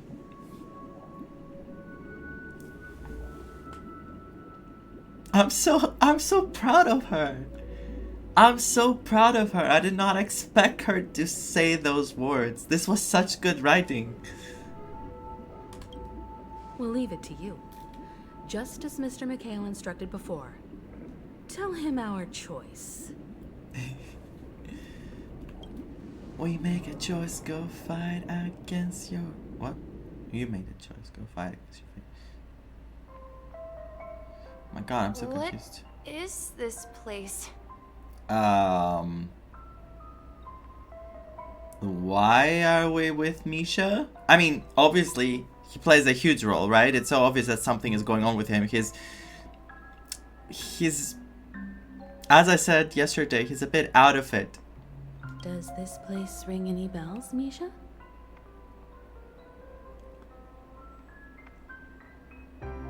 Wait, they cooked before they met Sunday. They had already cooked. I don't know, but I feel a sense of deja vu. What is this place? Oh my god! It's the realm within a dream bubble. This was left to the Astral Express by a nameless, but weirdly, when we entered it, it was completely empty. They had to bring Misha with them because Misha is kind of like a memory of the watchmaker. Like he left a younger version of him. He left something behind, and that's Misha or something. I'm sure of it. Can you wait for a sec? Because I really need to go pee real quick. Because I'm sorry for my language, but I'm going to pee myself from excitement. Let me be right back. Okay. Let's see. How did they figure out Misha was involved in all this? Dr. Edward from the Dreamscape sales store told me that dreams are formed from memories, and a dream bubble can't take shape if its core is empty. So I thought you might be able to help us in unraveling this mystery, Misha. As a hotel doorman, you know Penacony best among us. I don't know much about dream bubbles, but if you want to figure out what this mansion is, I'll do my best. I'm counting on you then. Himeko, I still don't get it. Why were you so sure that Misha had a connection with this dream bubble? I wasn't sure. It was just a hunch. But since Misha feels familiar with this place, my hunch might be correct. Oh, she's smart. This place looks a bit familiar. Wait. This place looks a bit familiar. Exactly. This is where you and Firefly encountered death, which we now know as dormancy. Considering its connection to Dreamflux Reef, it's not surprising it appeared here. The question now is, who brought you here? Based on the clues we have so far, it's unlikely to be that masked fool. So identifying them is crucial to us. I thought it was Sparkle who brought us here when we had all this drama unfold. We're drawing closer to the truth once more. Let's give Misha some time, as I believe he'll unveil the secret of this dream bubble. Alright, but there are doors all over the place. Which one should we choose? Do you you have any idea, Misha? I guess... maybe this way? He can feel it. Oops. Weird. This place is quite different from the hotel. But I feel like I've been here before, and even lived here for a while. I mean, we did hear his voice shouting, Mikhail! Mikhail! If I remember correctly, there should be a fireplace down that hallway. Clocky and I used to sit by the fire, listening to the crackling of firewood. And the room on the other side was the toy room. I loved spreading out all the toys from the box on the floor and making up stories for each of them. Hold on. This doesn't make sense. Didn't I grow up in Dreamflux Reef? So, what is this place? This could be a case of amnesia. But don't worry, Misha. It's common for everyone to forget certain aspects of the past. Those memories haven't vanished. I'm worried. They're just lying in the depths of your mind. We can surely get them back. I'm kind of worried for him. Since this place seems familiar to you, why don't we explore a few more rooms and see if you can recall anything more? Yeah, then let's check out the rooms I just mentioned. Let's see the fireplace first. Jesus Christ.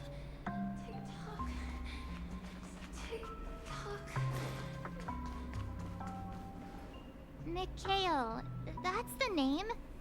Now we all know him as the Watchmaker. So, who is he talking to? Do you know anything about it, Misha? I'm sorry. I don't know much about the Watchmaker. But, Mikhail... Anything special about that name? Mikhail is Grandpa's name.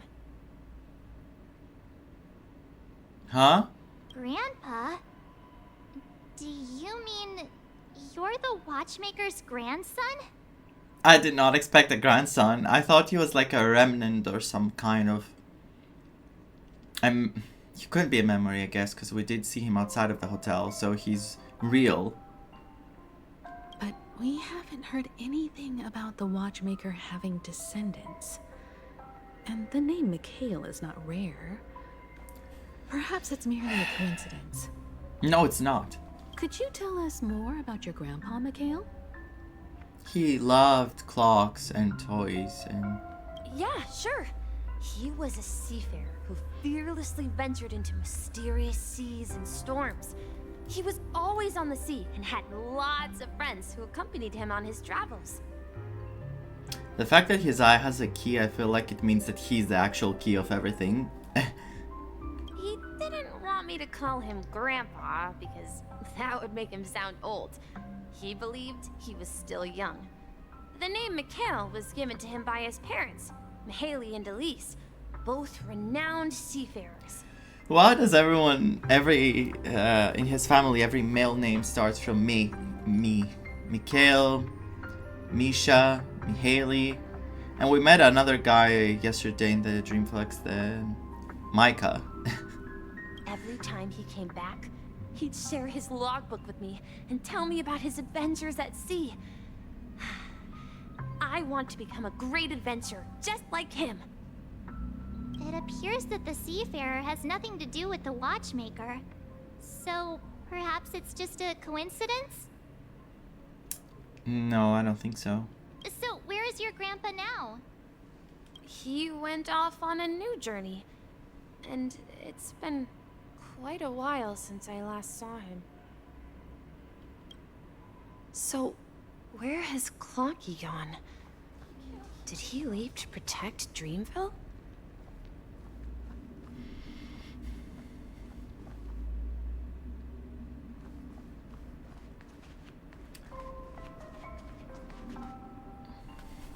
You know what I'm thinking?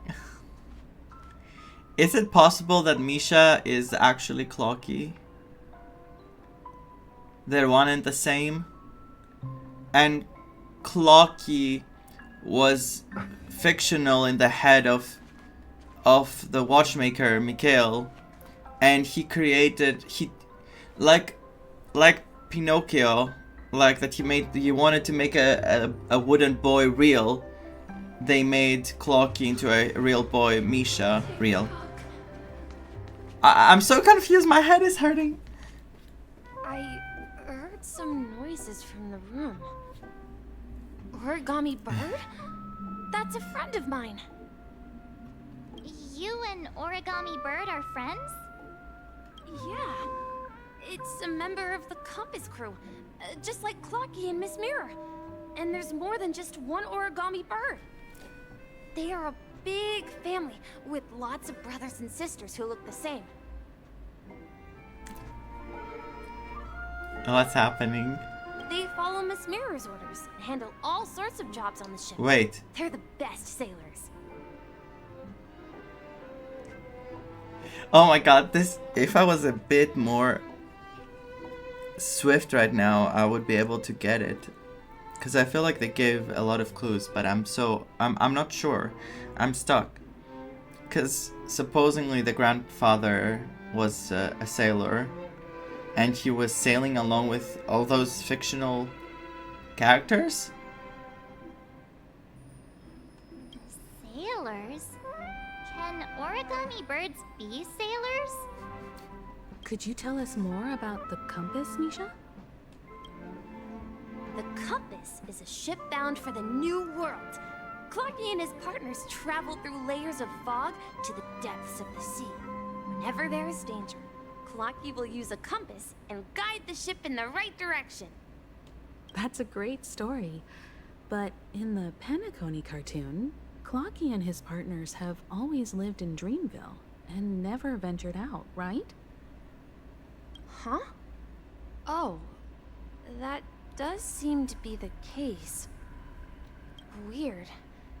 I clearly remember Clocky arrived in the New World in the end. Perhaps Clocky has a hidden past. I think I hear the sound of water. You once mentioned there's a magnificent fountain up ahead. Oh my god, I got chills. Why do I have a feeling Misha is gonna be sacrificed to protect the Penacony? Why do I feel like Misha's whole purpose is to do what Clocky was doing in the comic? Like he's the one who's supposed to... Oh my god, no, don't do this to me. I hope I'm wrong. I'm always like overthinking everything, like in life in general. Like, so in my head I have made like many theories. Look, there it is. And I can't stop thinking. I cannot. The water resembles a precious jewel embedded in the dreams of all seafarers. Every time I gaze at the shimmering lights beneath the waves, it feels as though I'm back in this place, standing by your side. Have you recalled anything, Misha? Yeah, I saw these sentences in Grandpa's logbook. He used to say that despite the perils of the sea, whenever he stood on the deck in the afternoon, overlooking the sparkling waves, he would think of this fountain in front of his house. He often said that those moments felt like returning to his family's side, and the difficulties at sea didn't seem quite as challenging. You know, I quite understand such sentiments. Don't sigh or you'll start getting gray hair. Don't say that. You have gray hair. And Misha, I guess, no, white. You're talking like an elder. I want to say the first one. Hey! Paimon is... Hey, don't tease! I was just being a bit sentimental. I love teasing her. She's so adorable. Perhaps every adventurer far from home carries a fountain within their soul. Even though the other side of the sea remains shrouded in the unknown, the fountain in front of his house serves as a compass, leading him back to his cherished ones. She knows exactly what's happening with Misha, but she's not saying it out loud. She's trying to give hints to Misha, like, perhaps this is what you need to do, huh, Misha? Yeah. While Grandpa was at home, we would stand by the fountain and place the compass, a toy boat that I made, into the pool. Back then, I would ask him when I could go on adventures like him, and he would always laugh and say I was still too young. It seems this Mikhail is truly a seafarer and has nothing to do with the watchmaker. Yeah. Based on Misha's recollections, the scenes in the dream bubble appear to be his childhood memories. But this raises more questions. According to Misha, he was clearly born on an oceanic planet and led an ordinary life, with no connection to Penacony at all. I think he has the biggest connection to Penacony. Could this be some sort of metaphor? Perhaps the sea refers to the memory zone. Wait, March is like cooking now. I'm sorry. I don't know, but my memories keep pouring out uncontrollably, like water flowing from a fountain. Perhaps I'll remember more things if we go further. I wish to share your burden. I wish to share your burden. We're going to the opposite side, right? No, we should turn left here. Huh? The room. Something feels different about this place. We have been here before. This is it. Up ahead is Grandpa's study. It was in that room that I saw him the last time.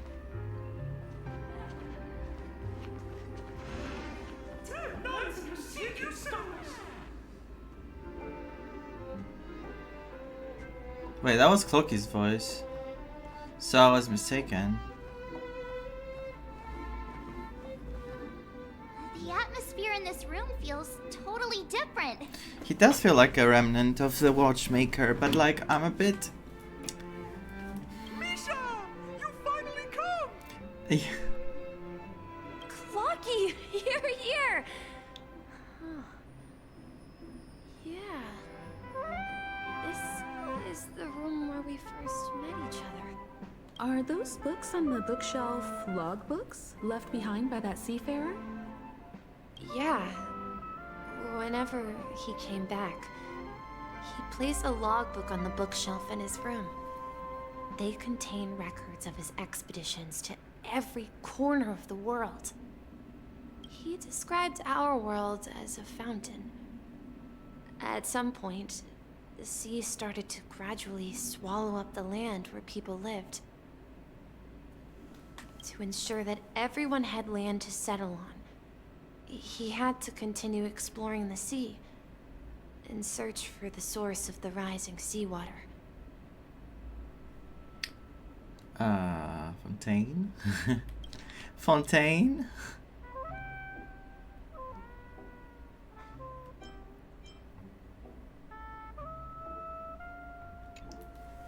Oh, this reminds me now. Fontaine, and everyone was saying Misha looks like Furina. On that day, he called me to his study, telling me that he was embarking on another journey. However, I could sense the gravity in his expression. It was the same look I had seen on my father's face before his final voyage. I asked him if I could go with him, but he said that my adventure lay elsewhere and told me to stay home and patiently await a certain sound at the door. What sound? What sound? He told me about a vast ocean in the sky. An ocean of stars. He spoke of a train that transports children with a desire to venture far away, traversing the sea of stars without ever stopping. He said that he knew the crew on the train, and that he had asked them to take me along. He said the journey I had always dreamed of would start there. A train? Could it be? It's the Astral Express. I remember now. Grandpa's friends are a group of nameless who came to this world to resolve a disaster caused by a star. Then, he gave his pocket watch to me. It was his cherished treasure, appearing in every one of his adventure tales. He explained that difficult times were ahead, but assured me that the watch would guide me. The compass. He said, as long as I kept moving forward, I'd eventually reach my desired destination. And then, it was as if I heard the distant sound of a train whistle, echoing throughout the room. Exactly, Misha! And then we followed that whistle, didn't we? Yeah. I think I can still find the way we took back then. So he actually is kind of like a grandson, but I don't think he's a grandson. I think he could be more than that. Like, where am I going? Like, I still think he plays a big role. I just cannot place him. Like, how I could place him in this? How could I describe him? This is the dream jigsaw, right? So we're supposed to find the exit. But where can we find the last piece? Do you remember? You said you obtained a mysterious shard when you stumbled into this place. Oh. Hey, the shape seems to match. So this shard is also connected to Misha? Looks like we're just one step from revealing the truth. Literally. Let's get to the other side and investigate. Also, hi there, Christina. How are you doing?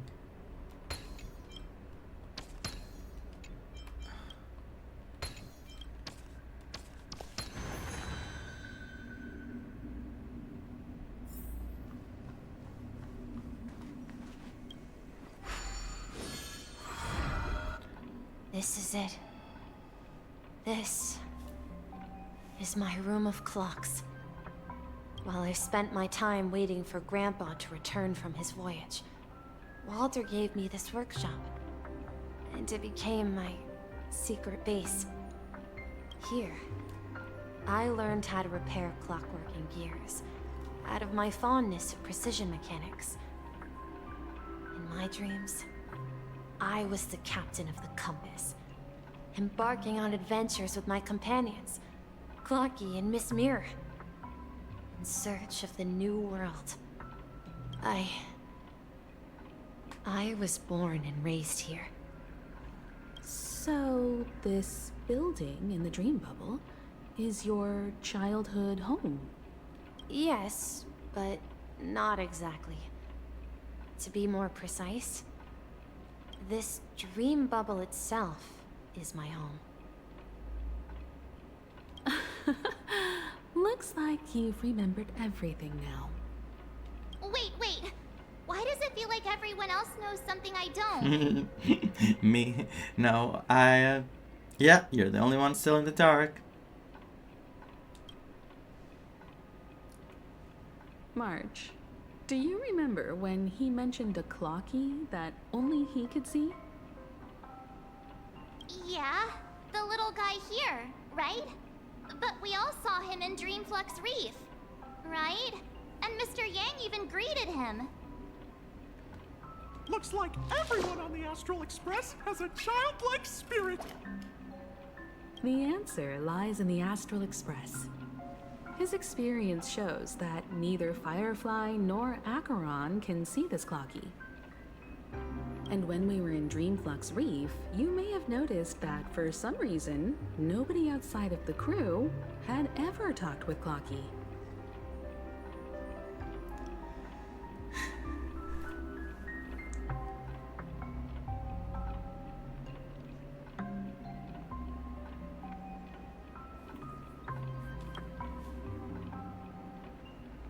A mimetic life that can only be seen by a select few. It's just like a hidden message left by someone for the nameless. But Misha can see Clocky too, right? They even grew up together. But Misha hasn't started the way of the Trailblaze yet. Think. That's the key to the mystery, March. Now take a moment to recall. But wait. Have you ever seen anyone outside of the crew interact with Misha? Oh my. Wait. No way! So Misha could be outside. He could be on Penacony. Outside of the dreamscape. But he was visible only to the members of the Express. That's the answer, March 7th. This dream bubble is the place where I was born. And I'm a dweller in this dream. Just like a memory zone meme. No. I should have stayed here and waited for you. But when reality and memories merged, I unconsciously pushed open that door and left the bubble with Clocky. So it's not that the Watchmaker's dream bubble is empty, but rather the stuff inside ran away? Which was also teased by the second mission we did on the contest, that we went into that Clocky and it was empty.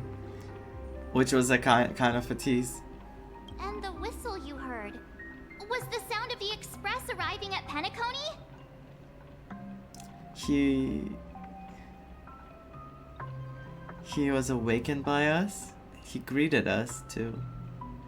That's one way to see it, but I believe there's a longer story behind all this. It's best for Misha himself to explain all the details. So Misha is like, I don't want to say gift, but like kinda from the older Trailblazers to us. How about we start with your name?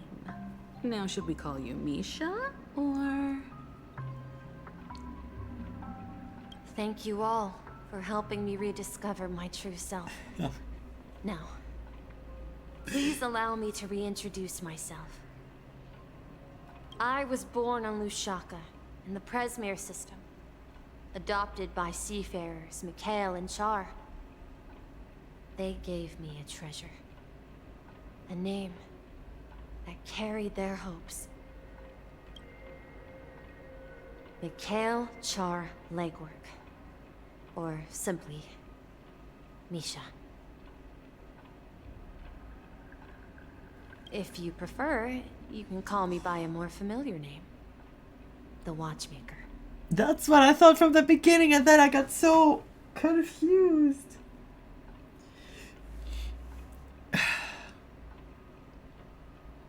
So, you're the Watchmaker himself?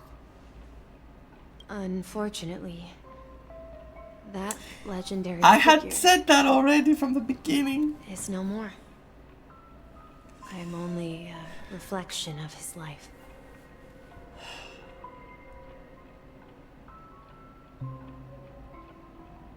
As for the child who has been with you, he's the innocent protagonist of Misha's childhood dream. A friend of Clocky, a young apprentice, and a future mechanic on the Express. And this also marks the beginning of his journey, devoted to the Trailblaze. Wow. At the end of the journey, I left this little flame, which I so cherished. in my deepest dreams, hoping to pass it on to the nameless of future generations. However, he somehow left the dream bubble and forgot all about his task. I apologize for all the confusion this caused. Because he was born with a desire to trailblaze, wasn't he? I don't think Misha has forgotten his role as a guide. He remembered it, and that's why he mistakenly appeared as a hotel doorman in his dream from the very beginning. The one who brought our unconscious friend here must have been Misha. If that's the case, we encountered the Watchmaker's legacy from the beginning, didn't we? Misha is the Watchmaker's legacy. Well, I have a sarcastic friend who says I always take big detours and end up back where I started. Perhaps that's what every nameless has to go through. But in the end, you found me. I'm sure you're all wondering what my legacy is. I thought it was himself. I believe my hound has mentioned the Stellaron and my wealth.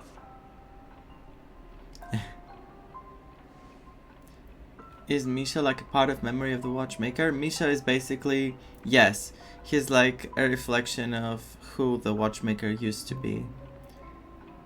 As a child, I guess. In that form. If I may apologize, the Stellaron part is real. As for my wealth... No, there's no wealth. Nothing more than a baseless rumor. It's okay. The wealth is the friends we made along the way. I left my homeland as a child and embarked on the journey of Trailblaze. I traveled to various planets until finally reaching Asdana, where my friends and I built the original Penacony and fought for its future ever since. Oof. Oof. I've been moving forward all my life, doing what I could to overcome the obstacles in my path. So, if you ask what's left within this worn-out train engine that can be called a legacy, I suppose it's the things that are still burning in the engine's furnace. Now that you're well aware of the current situation of Penacony, I certainly hope that you'll help me get this world back on track. But I'll leave that decision to you, for the path of Trailblaze is never paved by others. All I have for you is a story and 2 gifts. I want to give you my pocket watch. It has accompanied me throughout my long journey, guiding that naive child forward, and has been blessed with the presence of so many great people up to this day. And my hat, too. The one who navigated for me placed it on my head and planted a fanciful thought in my mind. The trailblazing expedition will never end. The hat! Now, it's time for you to make your choice. Once you've made up your mind, open that door and enter the long dream of an old man. Yes, I'm going. I'll be waiting for you at the end of this corridor of time. I'm going immediately. All well, right, everyone, let's make a decision. I'll talk to the others too. Although I don't think anyone will have any objections. I object. I want to witness the legacy. I'll choose the Trailblaze. Of course. We've come this far. Surely there's no other option than moving forward. In that case, it's unanimous. Then let's proceed together to the end of this dream and tell Mikhail our decision. Oh my god, this is so cool. It's happening.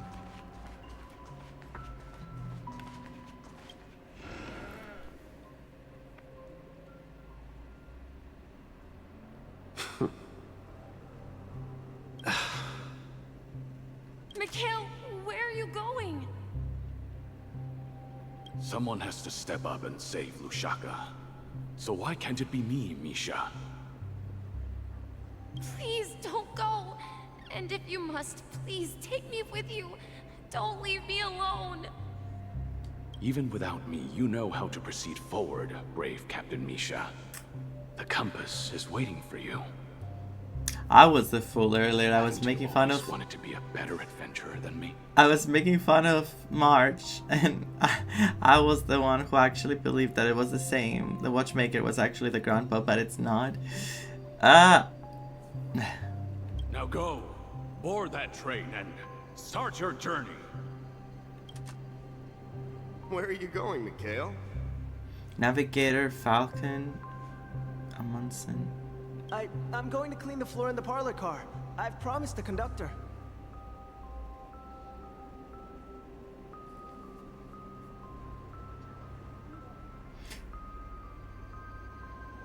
I wonder if Boot Heel has anything to do with the Trailblazers. I said that yesterday.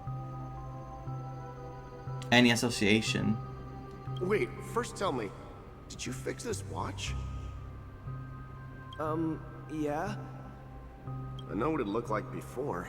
Its chain was broken, the back case torn, and the marks on the dial all worn out. How did you manage to fix it? Well, it's hard to explain, but I knew it could be fixed. It's the hands, Mr. Amundsen. Its hands were intact and pointing in the right direction, so I knew there would be a way to fix the rest. I see. You'll work with me from now on. Haven't you always wanted to tinker with this train? You're its mechanic now. As for the conductor, I'll do the talking. But I only know how to fix watches. Don't worry. You've got what it takes. I'll teach you what you need to know. Where are you going, legwork? It's time to head to our next stop.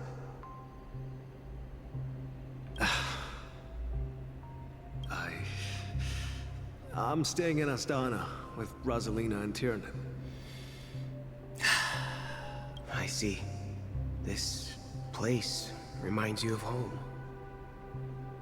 The people of Astana have only achieved a tiny victory and still have a long way to go towards true freedom. Hanunu needs us. Don't worry, not all journeys lead to the stars. Even if I leave the Express, our path of Trailblaze will continue. Yeah. I knew you wouldn't stay on the Express forever. Leave in peace, my friend. Take this with and take this with you. This is Mr. Amundsen's hat. But why?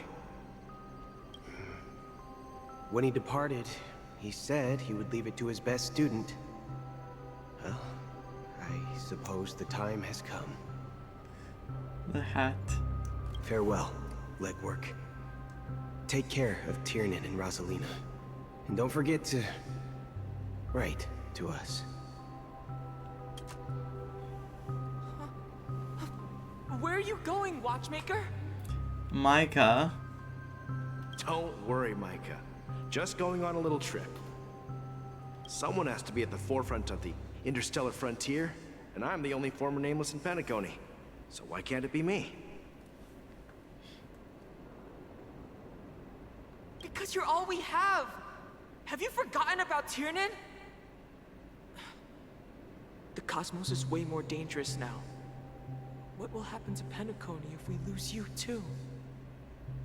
But what will happen to Penacony if we don't find a way out? Ah, Tiernan.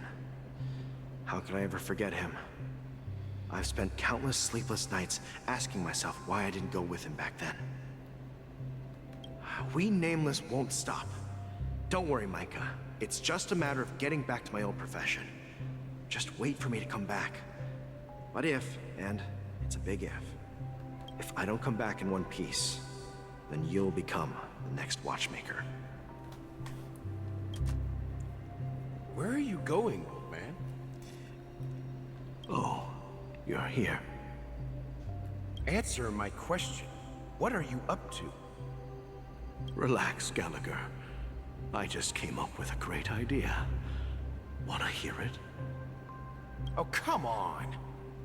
Aren't all your ideas just ways to get yourself killed?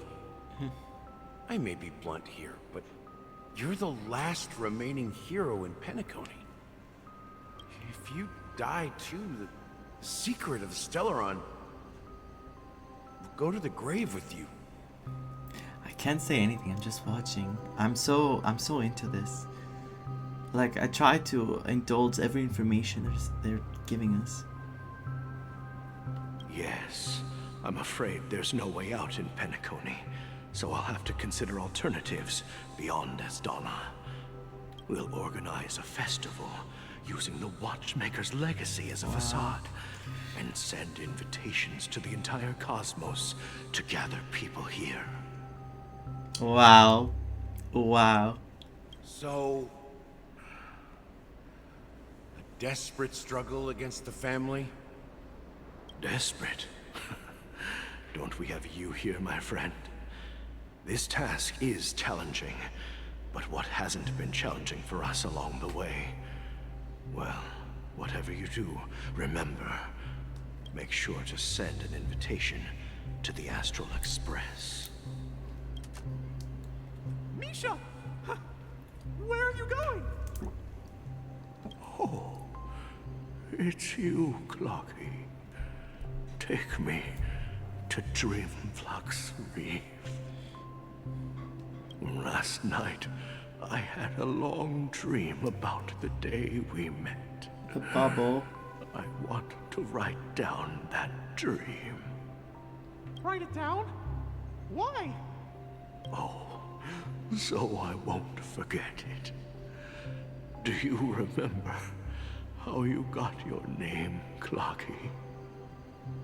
Of course! You told me that when you were a kid, you lived in a room full of clocks. Those wall clocks and pocket watches grew up with you and were your best friends. Yes, but what I didn't mention was there's a funny misunderstanding behind it. I was a kid, and there was always a special pocket watch in my memories. It was with my grandpa, guiding him on his sea voyages and leading the way in his every adventure story. I wanted to have a pocket watch like that too. And that's when you appeared in my dreams. Yeah. Every night, we boarded the compass and set sail together. But you know what? It wasn't until the day my grandpa gave it to me that I realized it wasn't a pocket watch at all. It was a compass. Yes, okay, I thought it was another meaning. So, your name should have No. No, what an awful name. Compass. I'm not gonna say it. And the Watchmaker is just a nameless.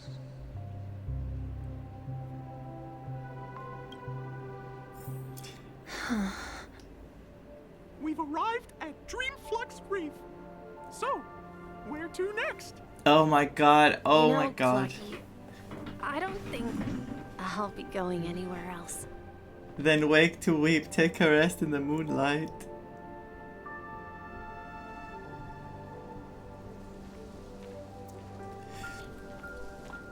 No, no, no, no, no, no, no, no.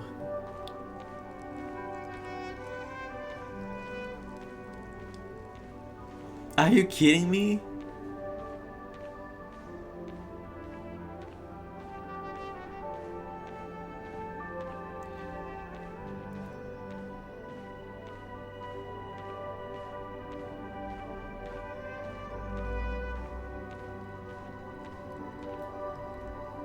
I don't want to press this button.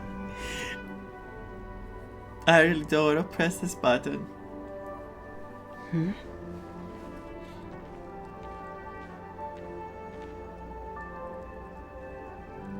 But I have to.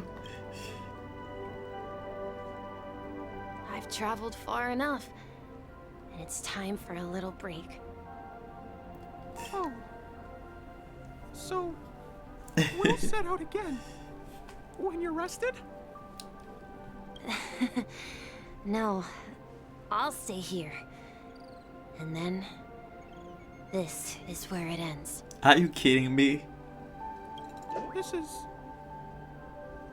where it ends? What do you mean, Misha? You told me that the trailblazing expedition would never end. Yeah, For that's others, what I said. for others it will continue. So now, it's up to you to decide your next destination. My next destination? What's that supposed to be? I've been following you. Time to follow us. Misha? You're acting weird today. If you're feeling down, we can just do what we usually do. No. With the clockwork. That's not an option. That's not an option. No, I'm not feeling down. As for clockwork, yeah, it resolves all problems in this dream. So, do you know what clockwork actually is? I'm not quite sure. Well, everyone gets lost at times. They may hesitate and doubt which way to go. That happens in this dreamscape and beyond. But don't worry. Everyone goes through moments of uncertainty and hesitation. Eventually, they gather the courage to make bold decisions. Whether it's calming, joyful, angry, or sad, all they need is a little nudge to take that step toward where they truly belong. I'm leaving that little nudge with you, and I hope you'll share it with others. Such is the essence of clockwork, the will of the trailblaze.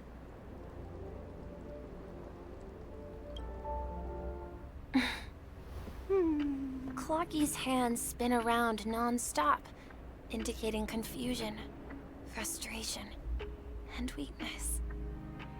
But ultimately, people still need to move forward. Just like your hands, always pointing ahead. This is where my journey ends. From now on, it is your path to walk. Trailblazing means taking paths your predecessors forswore, and venturing even further. The Penacony in Mikhail's dreams does not belong to order. Oh my god!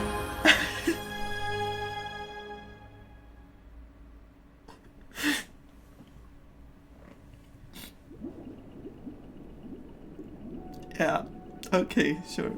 That was amazing. What a scene. Oh my god.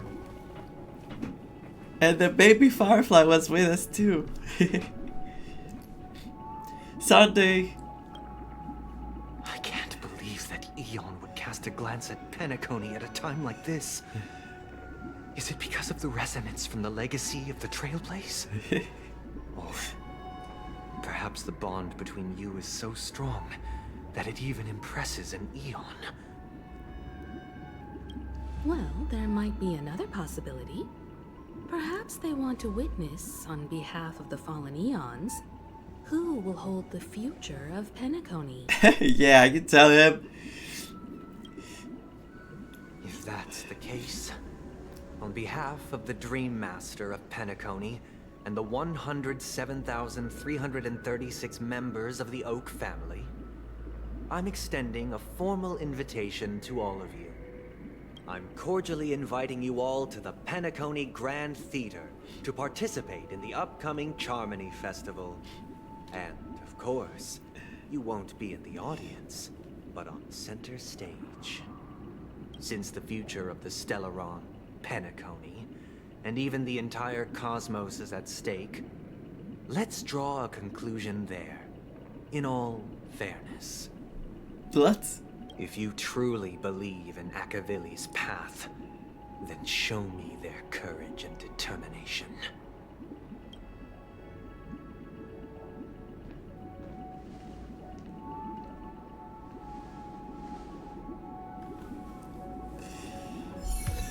Oh my god. There it is. That was posted on YouTube, by the way, this tease. Look at the picture. It's the hound that we kept seeing the little statue of, which I guess it's like Gallagher and Clocky. Oh, and a cage with a bird in. And on the top it's the pictures. It's the other Trailblazers, right? Does that mean he wants to fight us during the Charmony Festival? Never mind. I'm afraid so. This is weird. Aren't Arc villains usually plotting some dirty conspiracy in the end? But he actually said something like, "In all fairness." Could it be that he's underestimating us? Well, in my opinion, Sunday is deeply committed to his own philosophy and genuinely wants to prove that the Order is right. Yup, that's what it is. I sensed a strong conviction and a desire for dominance in him. Maybe he won't accept the outcome unless he wins fair and square. That's why he'll give it his all in the upcoming battle. But he's such a gentleman. If evil, why so nice? Who's writing those? I flexed on him too hard with my peak swag. Guess I messed around. Guess I messed around and found out, huh?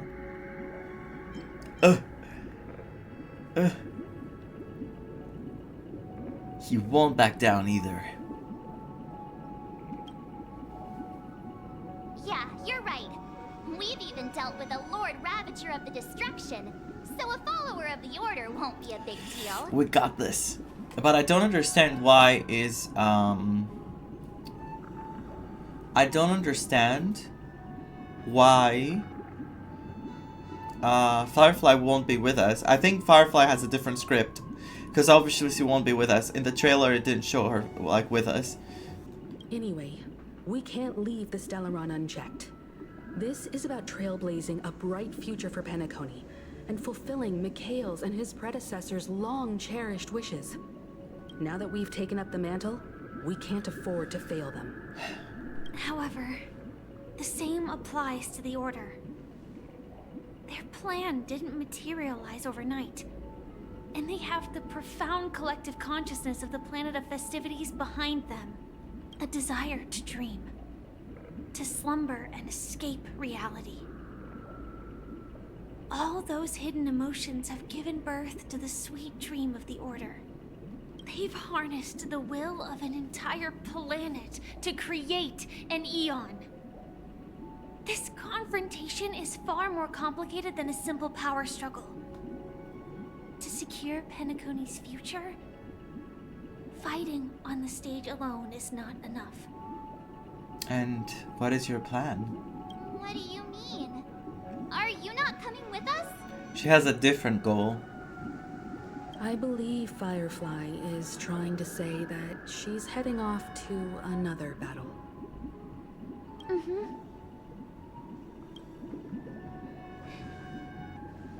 Before I left, the Destiny Slave told me that this journey would bring unforgettable rewards. Even though the script he gave me only had a few lines, I couldn't ignore them. Because one of the lines said, "I'll experience death 3 times in the land of the dreams." 3 times?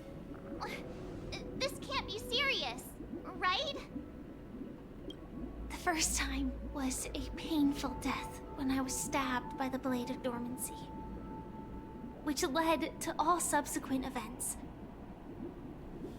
The script will always come true, but in a way that will only be revealed when that page is turned. So now I've understood the meaning of my second death. And I am prepared to face it. If all goes well, my efforts will provide crucial support for you. Only by achieving victory in this battle can we secure a future for Penacony. And only then, my third and final death won't come true in the most terrible form. What is she saying? The most terrible form? Does that mean... The true death. Where everyone in Penacony loses themselves completely. Oh, that's not in the happening. eternal sweet dream of the Order. Trust me, I'd win. We must do everything we can to prevent that. Have you made up your mind, Firefly? Yes. Otherwise, I wouldn't be here. Thank you again for your assistance for the Astral Express. May we meet again, in reality. Yeah. Farewell, everyone. May your trailblazing expedition never end. I love you. I love you.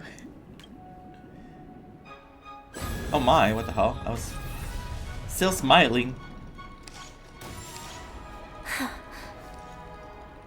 I dreamed of a scorched earth. Everyone, are you ready? A new shoot sprouted from the earth. It bloomed in the morning sun and whispered to me.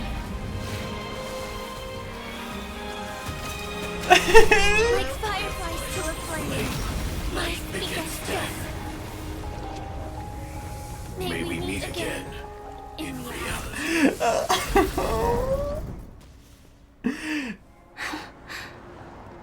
I love her, I love her, I love her, I love her.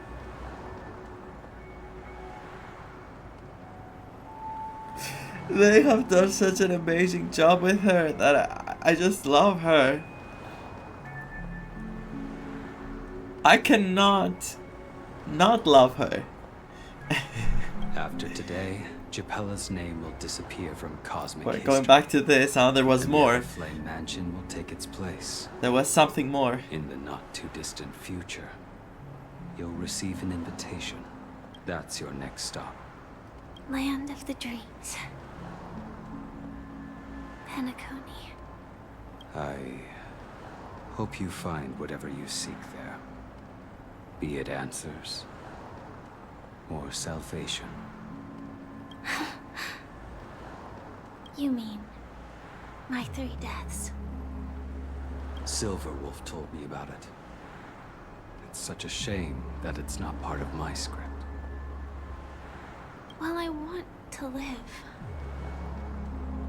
I'm never afraid of death. The opposite of death is eternal life, and that's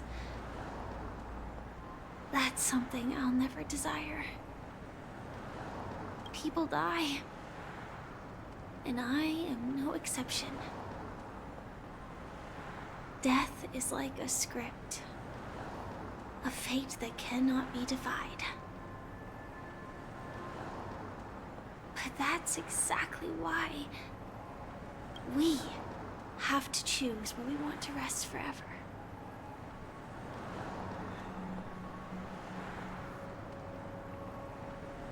What are you talking about? Do you exist just to perish? Are you not the same, Blade? The end you desire is not one dictated by others. Where do you want to die? If I were to die now, I would only be a weapon. I believe I should die as a human. Though its definition escapes me, isn't this the answer that ordinary people look for their whole lives? A name that can be carved onto their tombstone. The tombstone that belongs to me once bore the inscription, Glamoth's Iron Cavalry. Then it changed to Stellaron Hunter. But one day, it will bear the name Firefly. And all the brilliance she showed at the end of her life.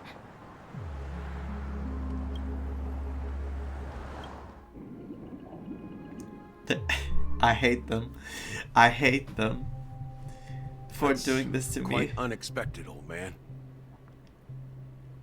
Who would have thought your crazy plan would actually work? Do all you nameless fools just act on a whim? I can sense that this false sweet dream is coming to an end. The nameless may be young, but they had the ability to achieve this goal. Just like you did in your time. It's a shame you won't be able to see it firsthand. Maybe I won't either. Once something fictional is seen through, it ceases to exist. Yeah, not just those nameless. Even Mr. Wings is just like you. Stubborn, won't listen or give up, no matter what. Well, fate is unpredictable, I guess. If we weren't bound by those cursed paths, maybe they we ruined could me. have had some good talks. They are ruining me.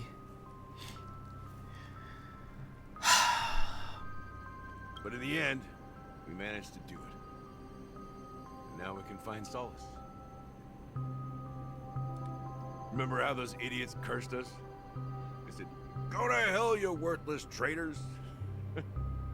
Well, I don't know if they really meant it, but if longing for freedom means going to hell, then I'll be joining you soon, you fool.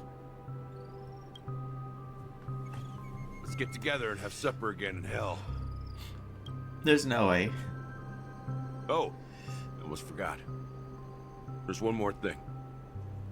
Here's to you. A glass of hello and goodbye, Trailblazer. To the imperfect tomorrow. It's warm here, isn't it? You're lucky to have found shelter from the rain. Let alone fresh berries in this desolate place.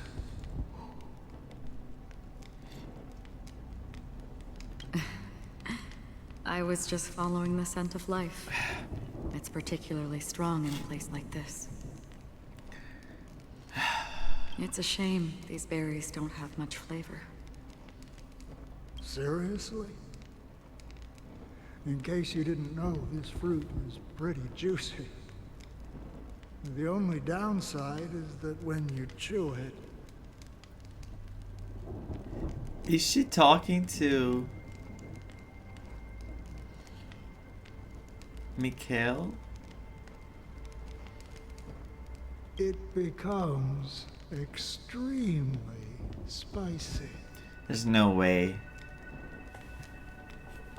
Now maybe I'm being stupid now, but I'm trying to connect dots now, you know?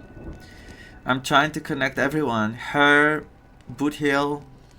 There's a bigger thing going on that's gonna bring everyone together. Have you lost your sense of taste? I can still taste certain things, like a faint sweetness. Before coming here, I stopped by a place called Orkron. It had barren cliffs and nights lit by bonfires.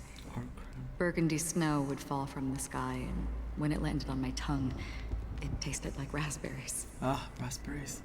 The flavor wasn't exactly sweet, but it left a lasting impression. When I think back on my past, I realize that what's tying everything together isn't the big events, but rather these small yet unforgettable moments. Don't worry about it. Losing oneself is a reality that every self-annihilator must face. At least I haven't completely lost my senses and memories yet. Well, congratulations on adding another footnote to your journey. By the way, are you always alone? No, I had a companion in Orkron. She's a short, nameless girl who aspired to explore IX. She always said she'd walk a path deeper and farther than Akavilis.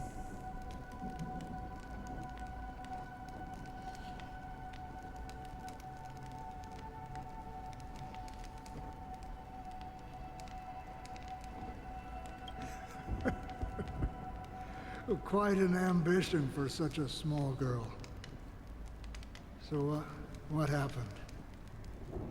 She became stagnant water.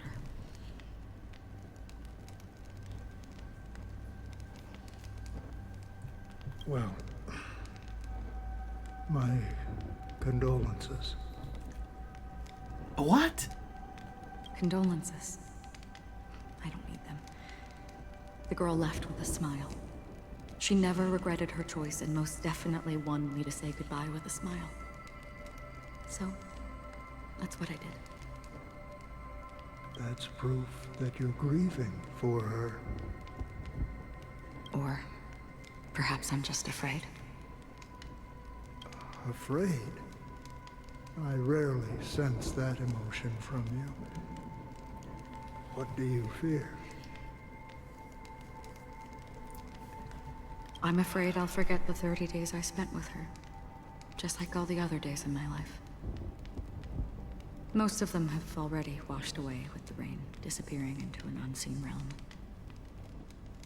I fear that those vivid red memories will fade away too. There isn't much color left, and besides this faint, warm red, there's almost nothing. Hard to imagine. A ranger accustomed to bloodshed, destruction, and chaos finding warmth in the red color. I have no words right now. They're slowly giving more and more for characters. Like, this is a really big story mode, a lot of work. This is huge. Because I have experienced this warmth many times. Long ago, I promised someone that I'd bring it to more people. And that for every remaining moment of my life, I'd strive for a better ending for all. As long as this red color still lingers, I have a chance to fulfill that promise. It represents a burning fire, blooming flower, the berries in this cave, and life itself, fleeting yet still dazzling. In the end, it will lead me beyond the horizon of existence. And on the other side, I will cut off nihility. The one blessed by the sleeping and shapeless is considering how to kill them. Seeing all her backstory so far, Truly pure nihility. it makes sense. It makes perfect sense after what you witnessed. But you're right about one thing. After spending so much time near this stagnant water, only when I look at this vibrant red fire do I realize that I'm still alive. When will this rain ever stop? Perhaps When the sorrows of the departed have finally quieted down, the sky will clear up.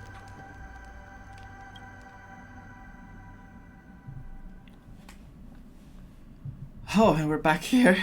Have you heard of a planet named Biari Scamandros, Don Hung? It's one of the Paradise Kingdoms under the influence of the Harmony. A sought-after wonderland for the inhabitants of the Dardanu Major and Minor systems. Half an Amber era ago, the family held an unprecedented festival there. And after that, everyone on the planet became part of the family. Really? Was that easy? Do you think the same thing will happen on Penacony? Yes. Or how else can we explain it? The family deliberately used the Watchmaker's invitation to keep all the Pathstriders here, but banished the Emanator of the Nihility. Because of the Nihility, I'm rarely affected by the power of other paths, but somehow I can unconsciously infiltrate them. Maybe that's the risk they're trying to avoid. I would disagree. She can change paths? Biari Scamandros is not part of the credit system or connected to the Silver Rail. It's nothing more than a remote civilization sheltered by the Harmony. But Penacony is different. Wait a sec.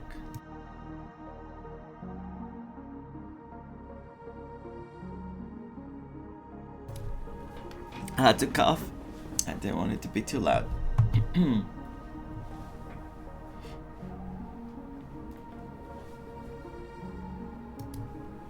If the family messes with Penacony, that would be like declaring war on almost half of the factions in the cosmos.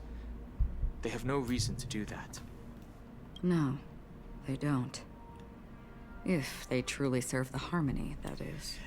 It's funny because they're all figuring out everything going on in Penacony right now without getting all that knowledge we get from people. They're just figuring it out on their own. Like, they're like, oh, so this happened there. Oh, I guess, yeah, that makes sense. And everyone else is, like, struggling to understand. Like, Mart is like, what's happening? And, you know, I was the same, though. I was struggling. It was hard to understand everything fast. So, yeah.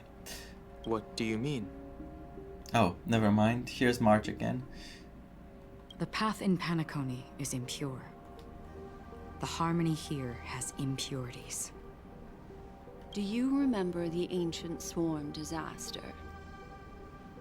Tazeronth, the propagation, brought endless havoc to the universe, and it eventually evolved into a fierce battle among all eons.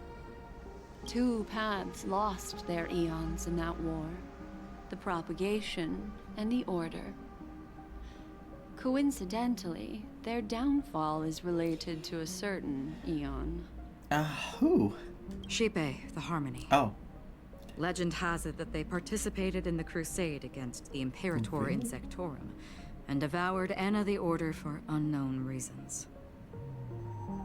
Holy forgaroni. No. So you're saying that the 2 leaderless paths are working behind the scenes? I forgot about his way of talking for a sec.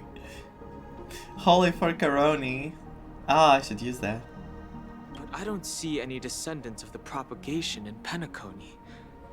Could it be that the remnants of Beyond the Sky Choir are hiding within the family, trying to resurrect a fallen eon? Yes, it's very likely.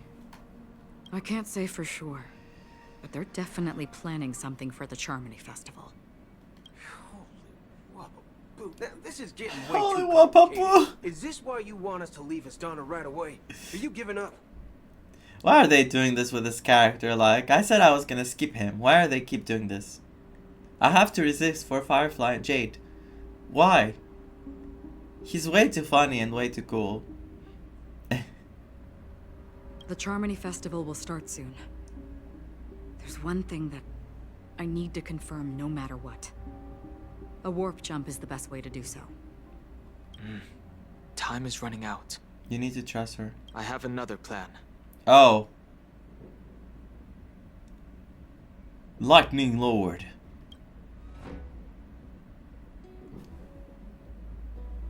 Hold on. Are you thinking of using the Jade Abacus of Allying Oath? I know that music. Exactly. The assistance from the lawful Cloud Knights would be enough. Think it over carefully. You can only use that once in your lifetime. Yeah, I think you shouldn't use it right now.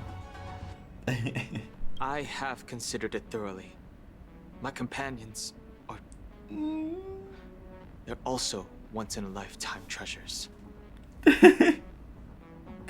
Oh my god, that's so cute. Don't hug. Oh my god. Use it. I give you the permission. Jesus Christ. Oh god. The sound. Oh my god, this is gonna be good. 3 system hours. Are you the only one here, my child? Yes, bird. The Nameless is quite the diplomat. Our secrets have spread like wildfire within the family. And IPC starships are gathering towards Astana. This is a crucial moment for us. So, where is the Chosen One who harmonizes the varied sounds? The Chosen One, Robin? I mean, they wanted to use her. It was kind of obvious as well. It's all about her and Sunday. The end game, like, against each other.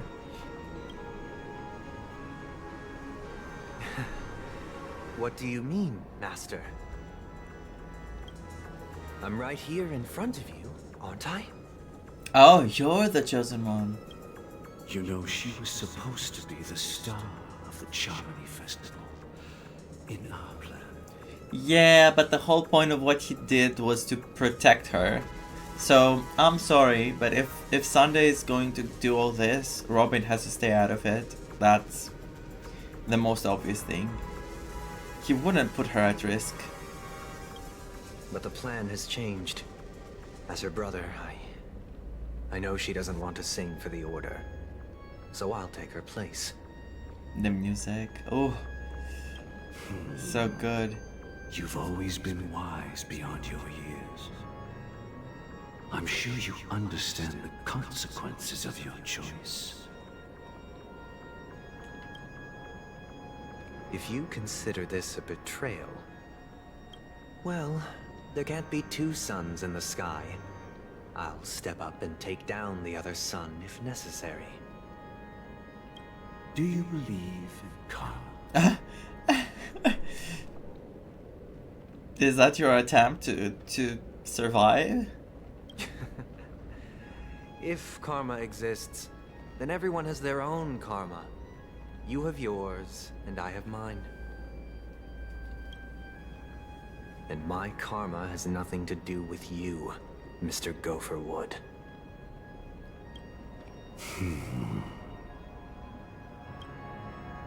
All right. Since you're willing to sacrifice yourself for her, I'll grant your wish. Oh, the alerts, the sound alerts are muted because I was doing the story, but I will play it for you. I'll do this. Why?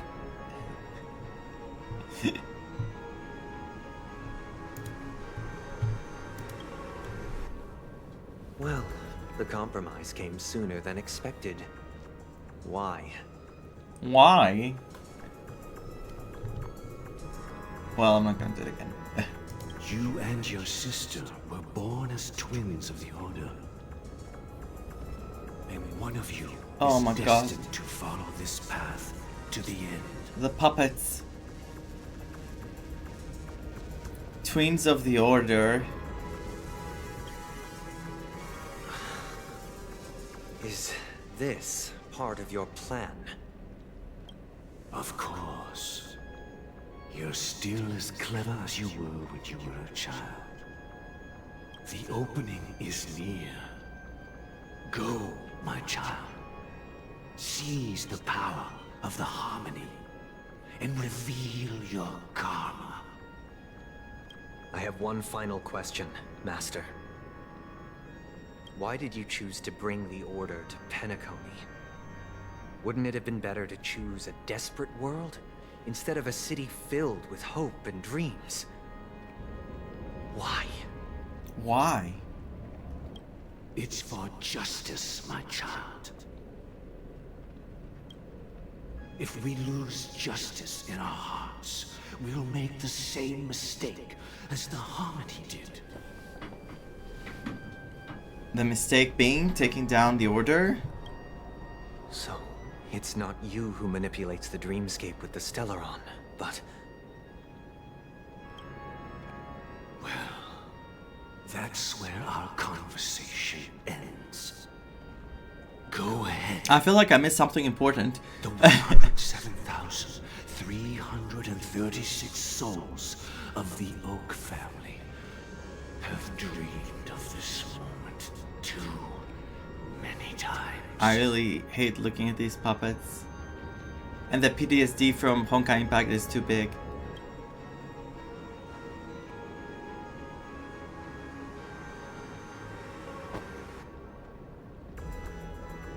Oh my god! Jesus Christ!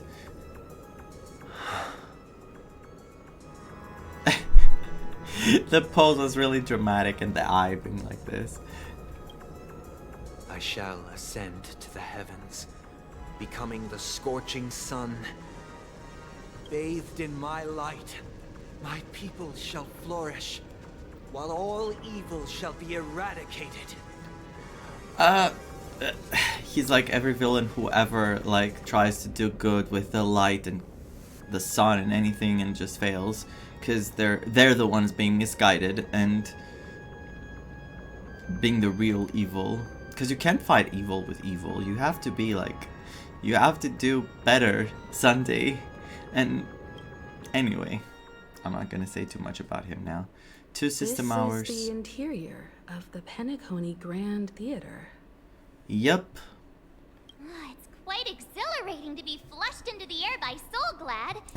But why is the venue still closed when the Charmony Festival is about to start? Good question. And not only that, the entire theater is eerily quiet. No audience, no staff, no one around. Looks like the Charmony Festival was a flop at the box office. Please, stop being a joke. Are we too late? Even if we're late, a grand theater like this shouldn't be completely empty. Let's explore around. Be careful, everyone. Yikes! They scared the life out of me! Why are there so many puppets at the ticket office? So many mannequins. Is this a fashion store? March behind you. What? You're so annoying. Stop scaring me. Are these puppets part of the stage setup? Even so, it's so eerie that the entire front hall is empty. Why do I think they're all gonna suddenly like come to life and start fighting us? Anna, the Order emerged, destined to restore all existence. That marked the first day.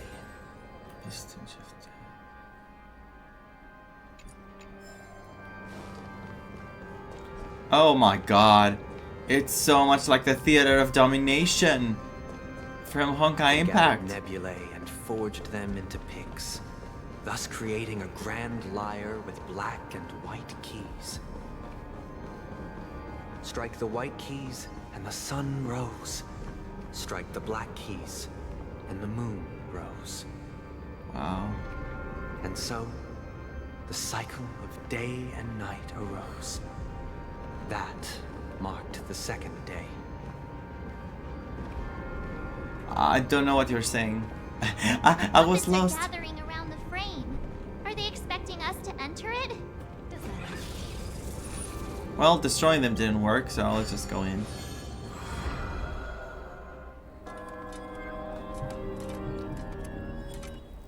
Stage play Act 1, Ode to Prisoner. Where are we now? In hell? The atmosphere here looks similar to Sunday's inner world. The music. Perhaps this act is named Ode to Prisoner. Given the atmosphere here, I believe it's about Penacony's past. Clearly.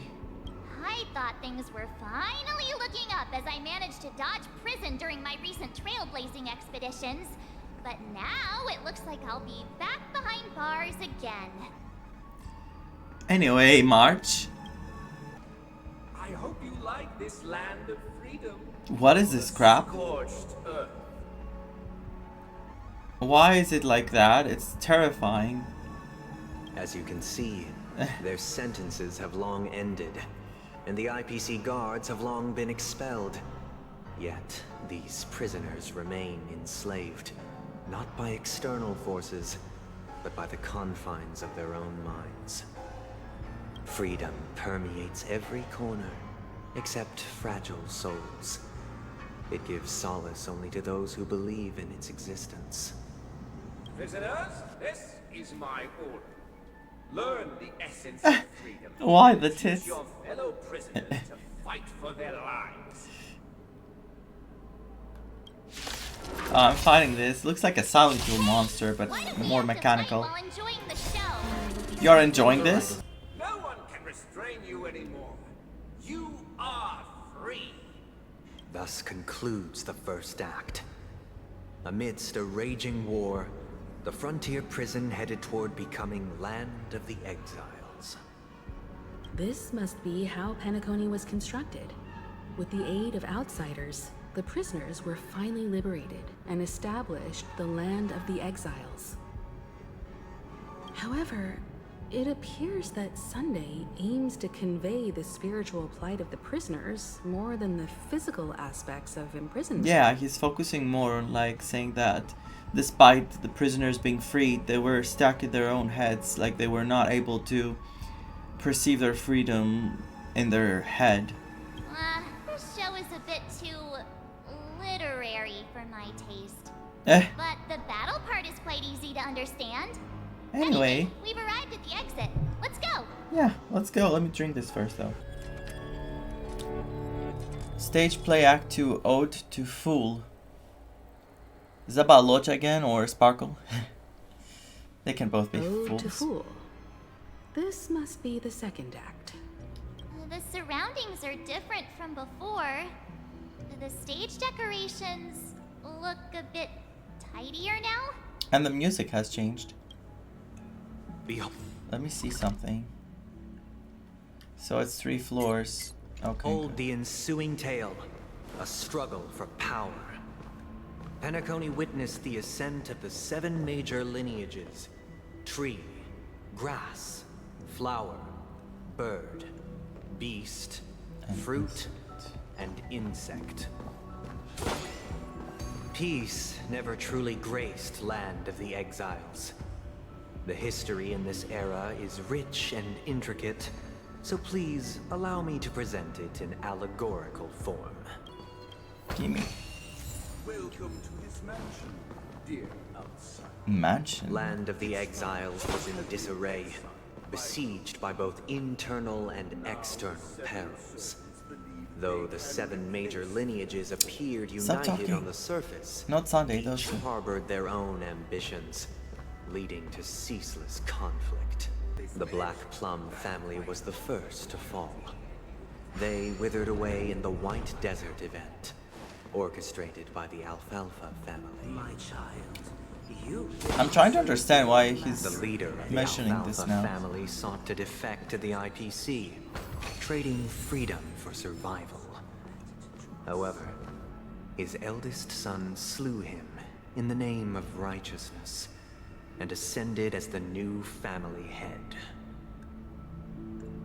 His eldest son slew him, Jesus. The No, ignore me. Ignore me. endeavored to extend the silver rail left by the Express, only to be eradicated by the remnants of the swarm, leaving nothing in the unforgiving cosmos.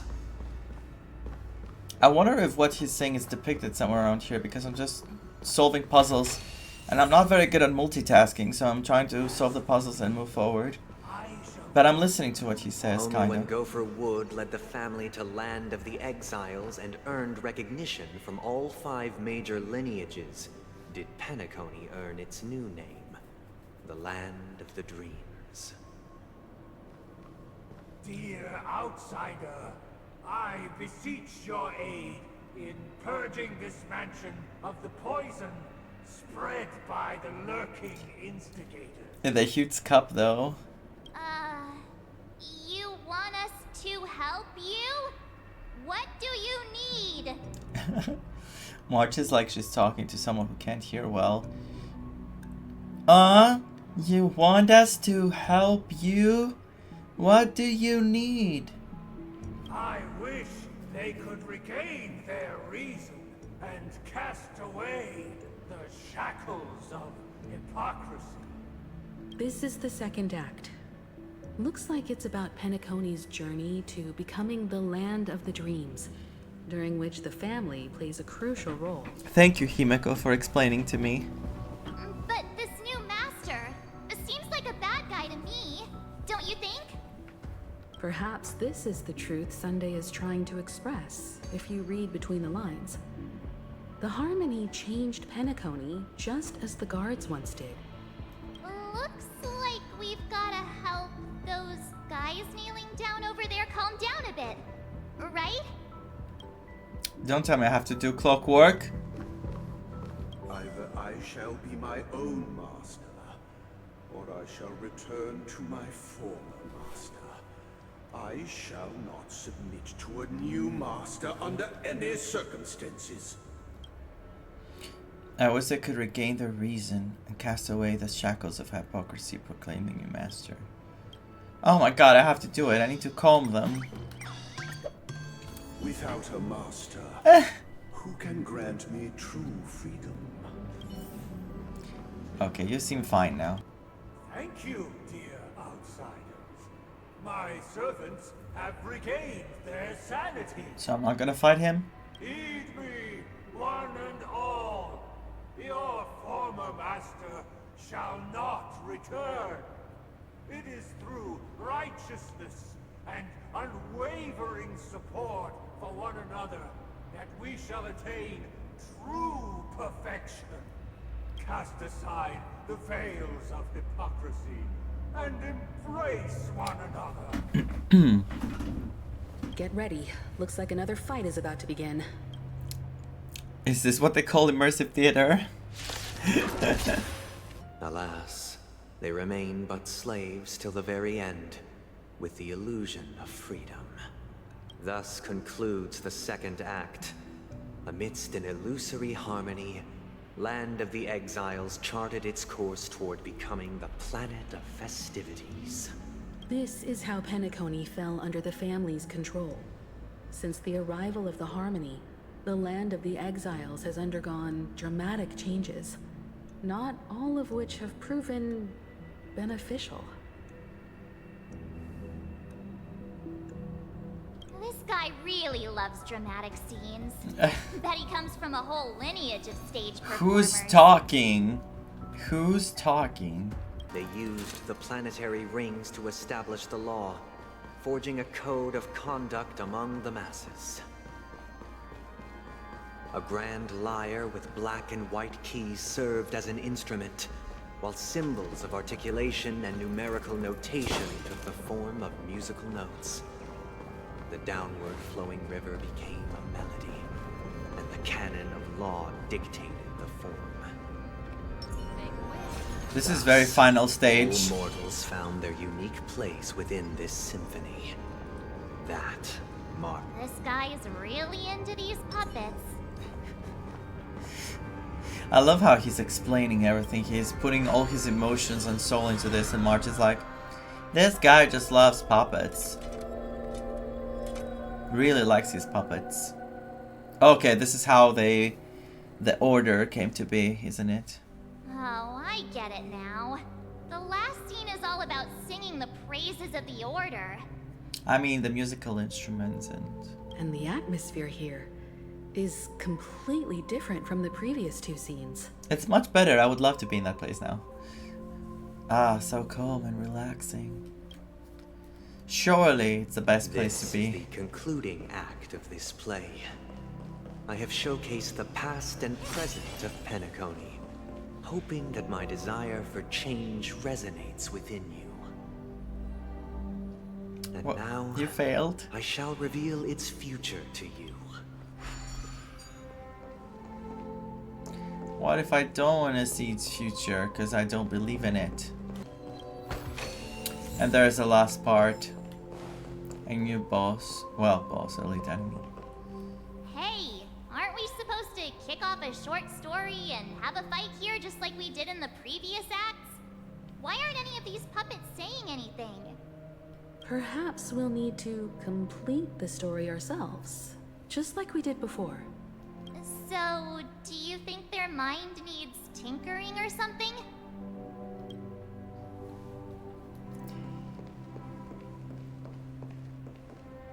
I don't know. Does that hurt? I wanted to do that again. I overuse it. Based on the experience from Act 2, it seems you'll need to employ the clockwork once again to personally bring the performance to fruition. So I affect everything. Satisfied. Former king. We no longer have need for a king, for we have become kings of all things.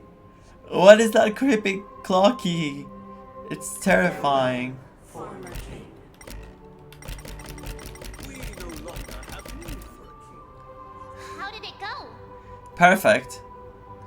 I can't change the emotions. You can't change them? What does that mean? That means that in the future of Penacony there will be no Clocky. Only order. My apologies for my negligence. I forgot to inform you that the final part was scripted long ago. Let our previous king recount it to you. Now it is time for the final rite. Prepare for battle. Looks like we'll have to fight again. I don't mind the fighting, because I'm very strong, you know. I'll see you off. I think it's over. Say bye to breathing.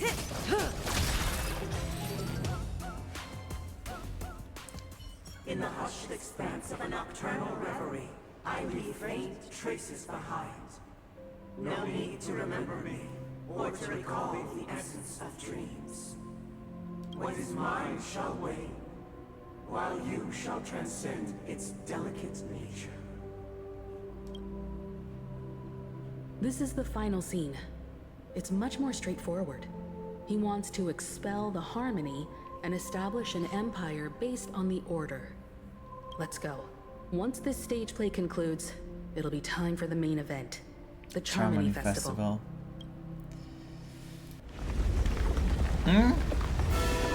Hello? Oh my.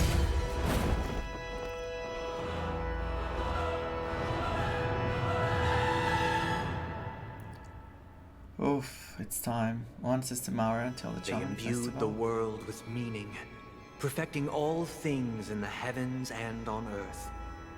Then, they rested from the labors of creation. Yet, all beings cried out to Enna. Under the banner of the Order, you have defined all things in the cosmos.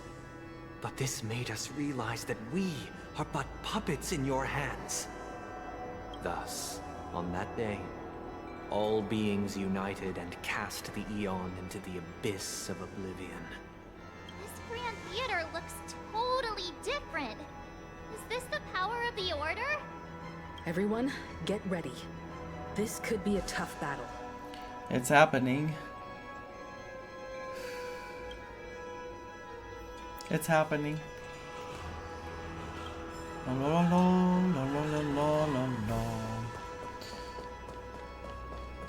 Oh my god, everything that rises must converge. Take to the stage for the fated battle.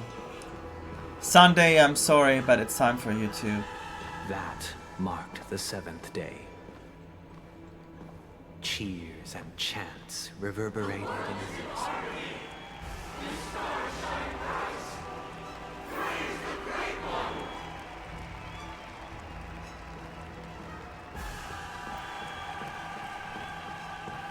The order is dead. Praise the great one. Stars shine bright.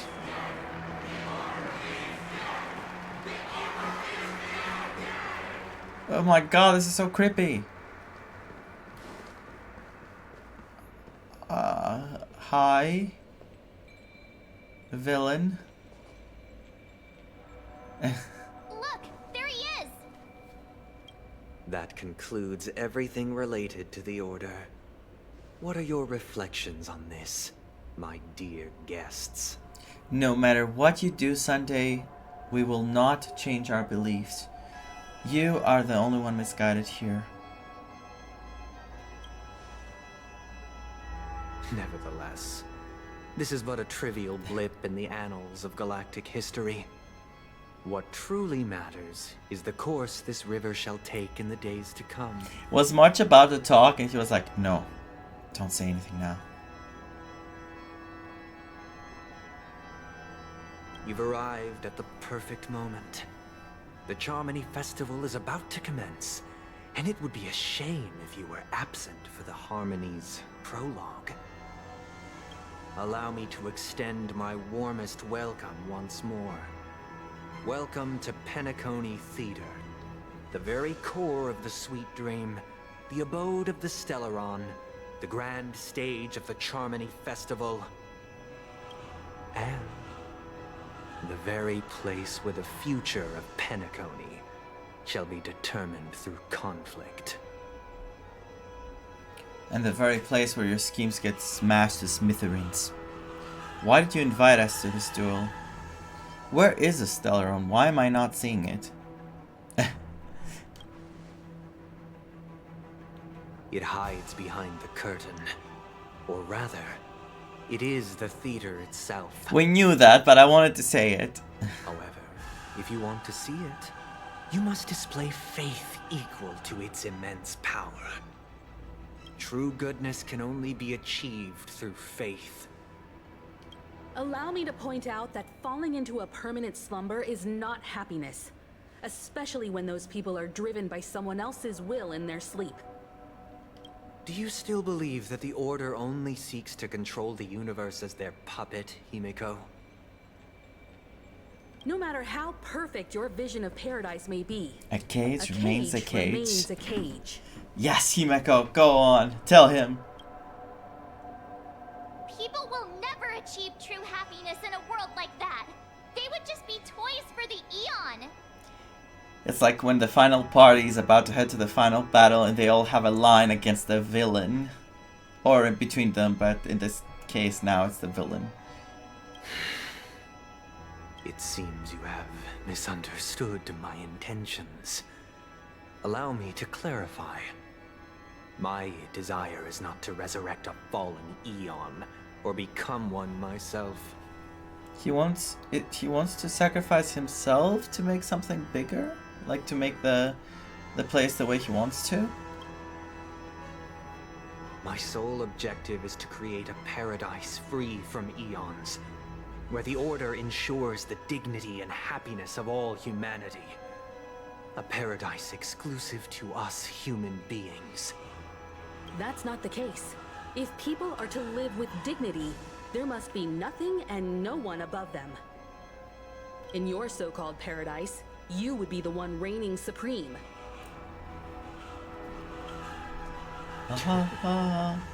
Looks like we won't be able to convince each other. No, looks like she's putting in your place. Has been destined. Let's unveil our paths and reveal to the universe the true path. However, before the prelude to the future begins, Please take a moment to ponder the questions I've posed. Is darkness equal to daylight? Are sinners equal to the righteous? If you are born weak, which god should you turn to for solace? It's happening. The Eon with great might, under the banner of the Order, defy all things in the cosmos. But this made us realize that we are but puppets in your hands. All will be swept away by the wind. The present, the past, and the future. Eternal. Memories are beneath the waters lies an endless abyss. May as well kill him. Good times. Time to say bye. There's two faces, it says. I wonder. Stand still. Enjoying yourself? What are you doing to her? She's asleep. Ah, she woke up. Some value, I suppose. Say bye to breathing. Destiny is apparent. Break it fast, it says. Break it fast. You chose the. What if I kill it fast? Didn't hurt. There's more to life. Every petal I don't will think be I can swept break away it by fast. the wind.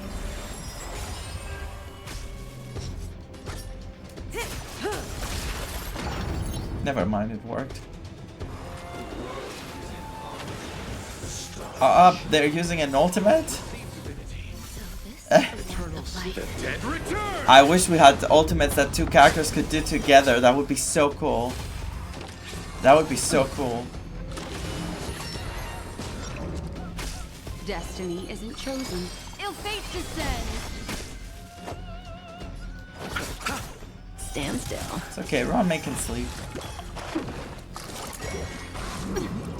Jesus Christ. The damage I take. Good times. Time to say bye. Boom. Destiny is apparent. Ill tidings manifest. Beneath the waters lies an endless abyss.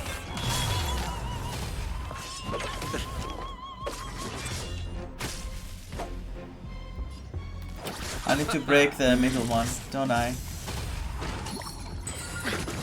Ow. Mind your manners. Ow. Okay, good. Grace and elegance. Eternal. What do you want to know? I'm not sure. Stand still. I'll see you off. We did it. One act play. That's it. I already know your decision. I now permit you to gaze into the sun. Oh my god, there's so many. On these 107,336 stones, the almighty and powerful strings of harmony are at my disposal.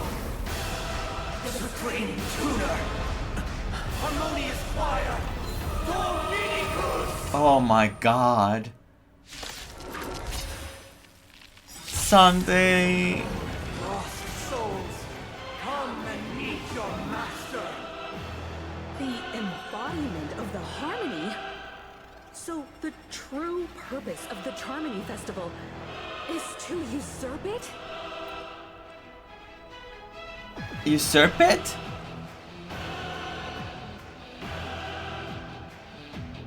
Every time you break a layer of enemy toughness and you gain a certain collective shield. Collective shield can take damage on behalf of all allies, and the shield effect represents the amount of damage this shield can currently endure. Waiting means change. All things are as one.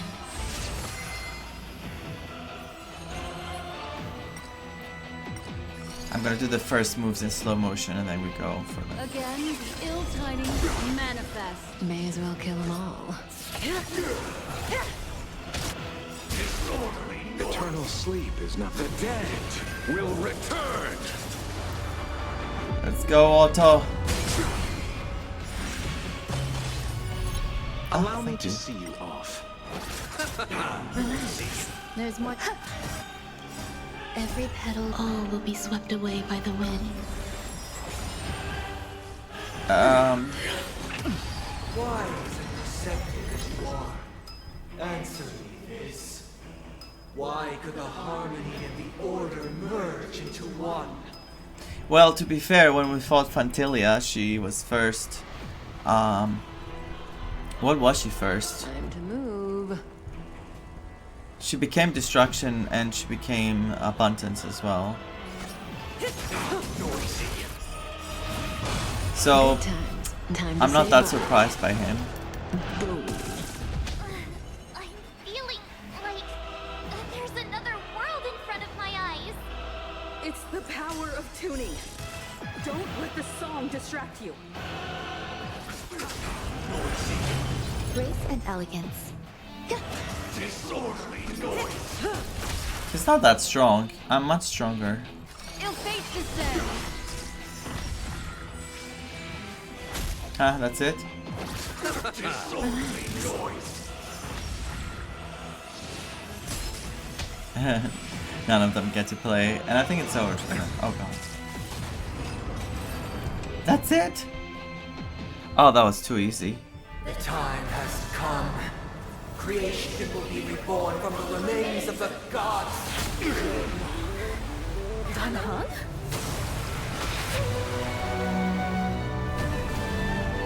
Oh my god! Radiant spirits, heed my word. No mercy.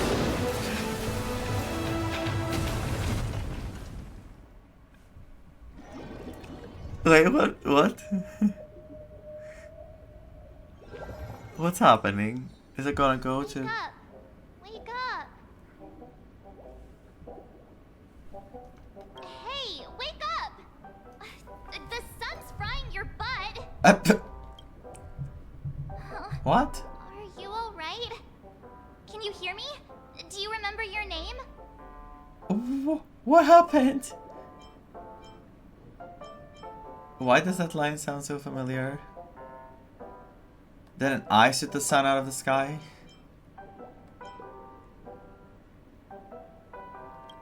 It does?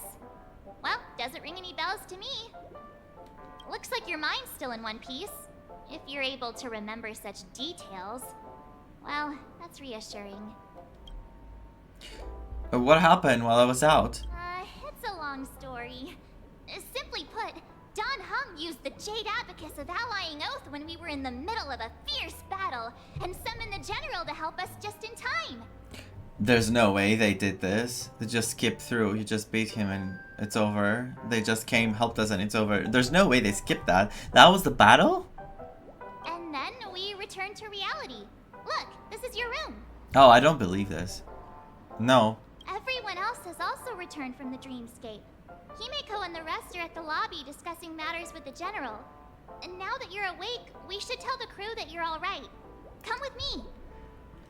There's 0% chance this is You're real. going to come chat with me. You know how I know this is not real? If I press options, it's not gonna go to the menu of the characters. It's gonna say, are you sure you want to leave this domain? That voice. Is that Black Swan? And I had an attitude. Hey, where are you going? Is this really happening? I hope she tells us to wake up or something. She gives us a hint like we're not... we're sleeping or something. Hey, we meet again, sleepyhead. What's Miss Black Swan doing here? Nothing, Miss March. I noticed he was awake and wanted to check to see how he was doing. Though the strike from the general was timely, its destruction was also immense. When emanators collide, ordinary people inevitably suffer.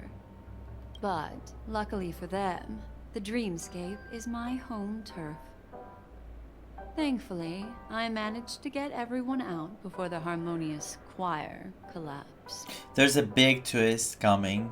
I can smell it. There is something big happening. Oh, so that's what happened. Thank you, Miss Black Swan. Don't mention it.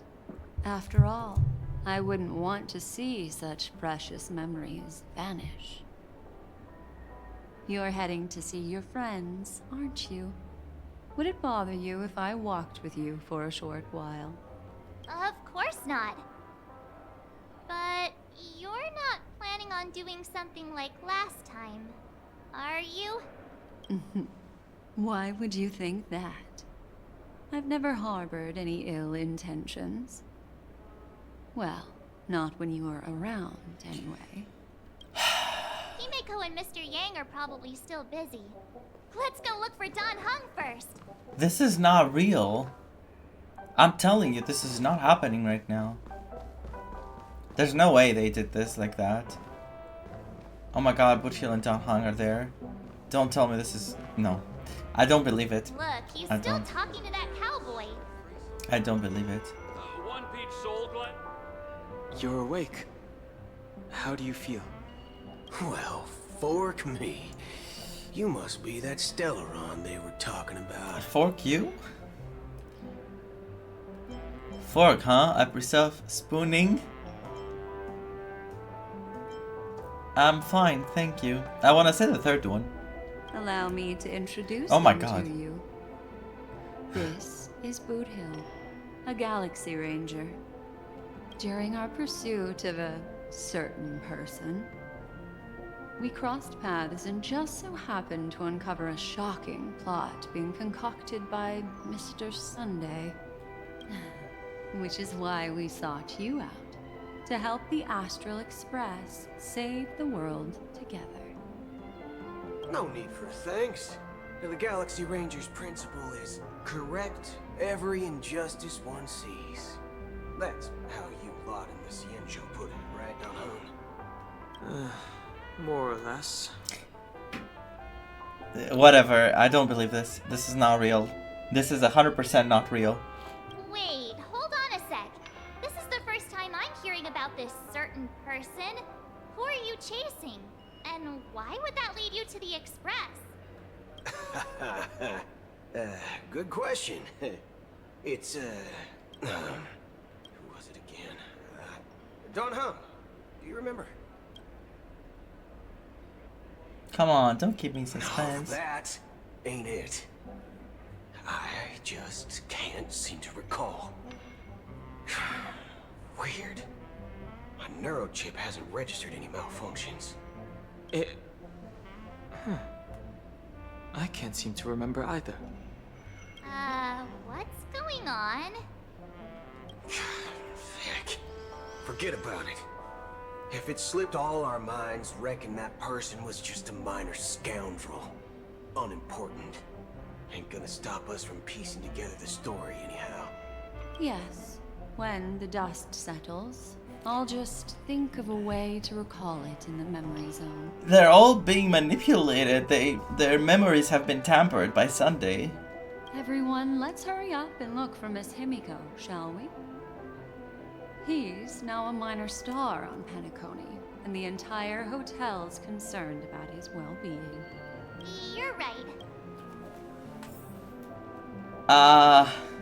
You guys go.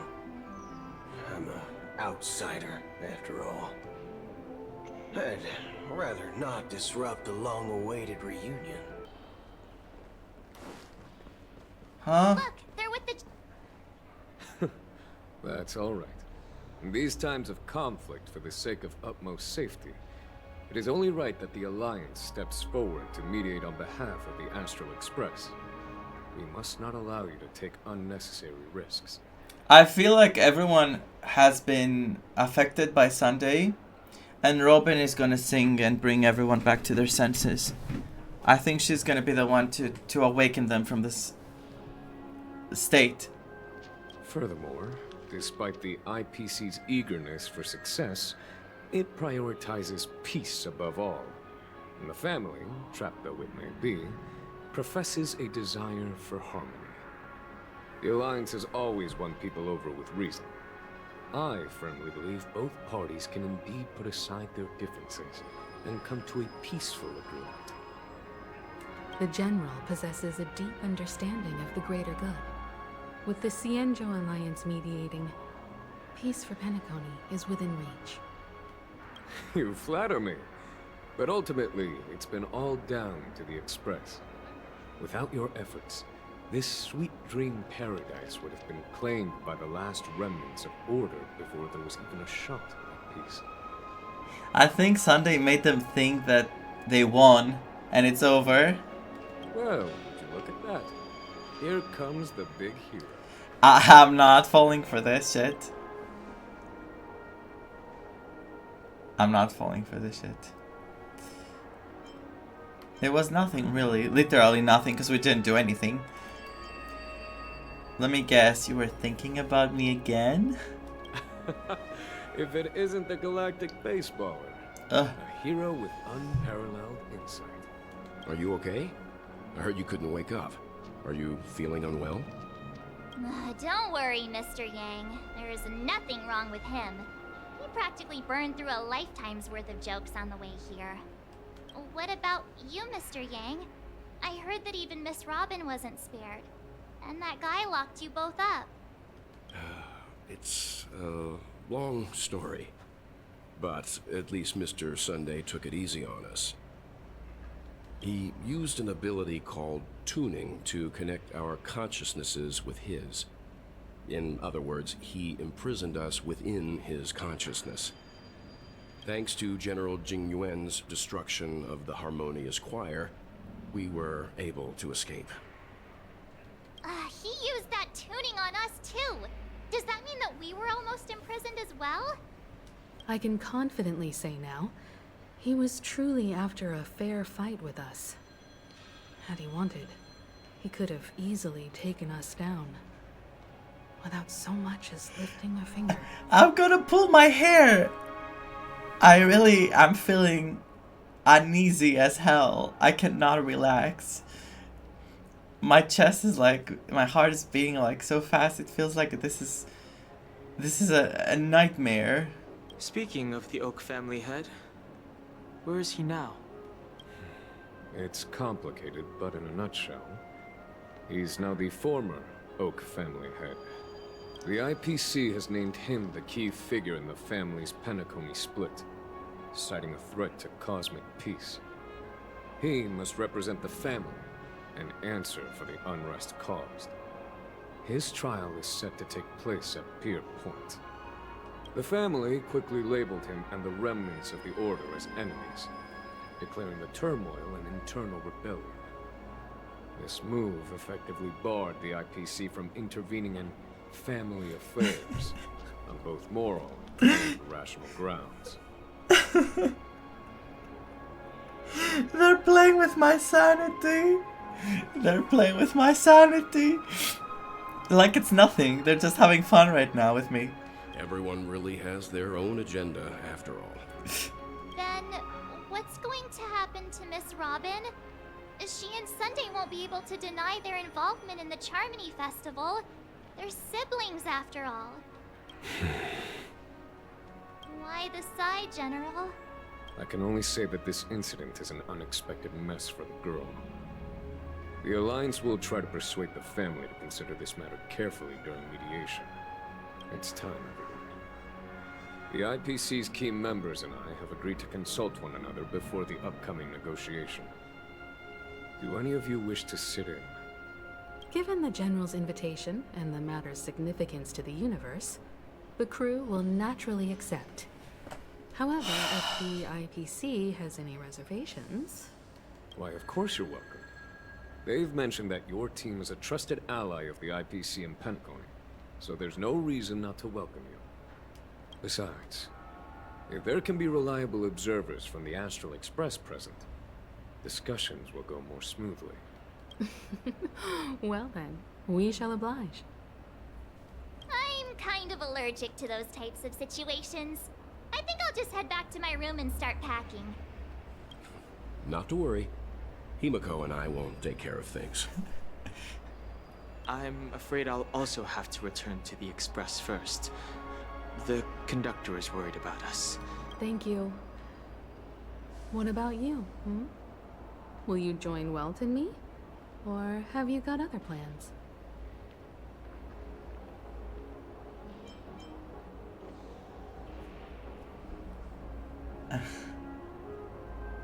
Don't know why, but something tells me I only have one real option here. Yeah, sit through this. Good guess. Although I'm not too sure of the reason. The representatives from the IPC have insisted on his presence. Allow me to lead the way. Follow me, please. The negotiation will commence at the hotel lobby. Everyone, please follow me. This is not happening to me right now. There's two possible scenarios going on.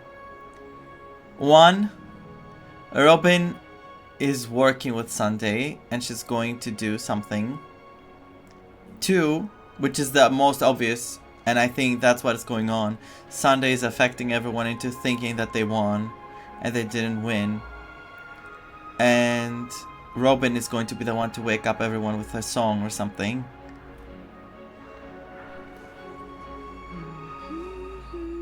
That's not the song. I can actually go back here. But there's no weekly boss here, which is kind of a giveaway.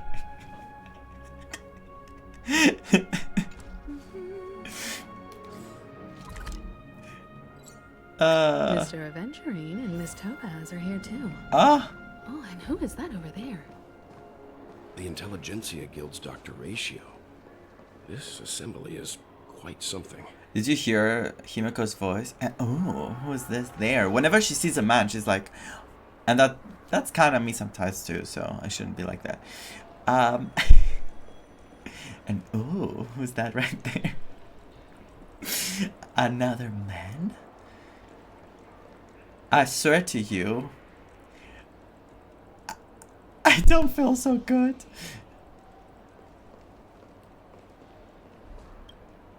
It's been a while, my Astral Express friends. How are you here? I would also extend my sincere thanks to you, General of the Lawfu. The presence of everyone here assures that the talks will likely reach a conclusion that satisfies all sides. Oh. Looks like everyone has come with expectations. Care to share? Of course. Topaz, if you please. Sure, leave it to me. In summary, it's good news. After much deliberation from the Strategic Investment Department's council, the absolute majority of members have agreed to the following resolutions. In light of long-term considerations for interastral peace, and by authority of Pierpoint HQ, the Strategic Investment Department, on behalf of the Interastral Peace Corporation, will permanently relinquish its claim on Penacony sovereignty and offer unconditional support of the family's rebuilding efforts on Penacony. I don't buy this. I think Jade is going there to actually do the opposite, to claim Penacony for them. So, I don't buy this. Now that's something. All in the name of peace. What did I choose? So the IPC does see the big picture, huh?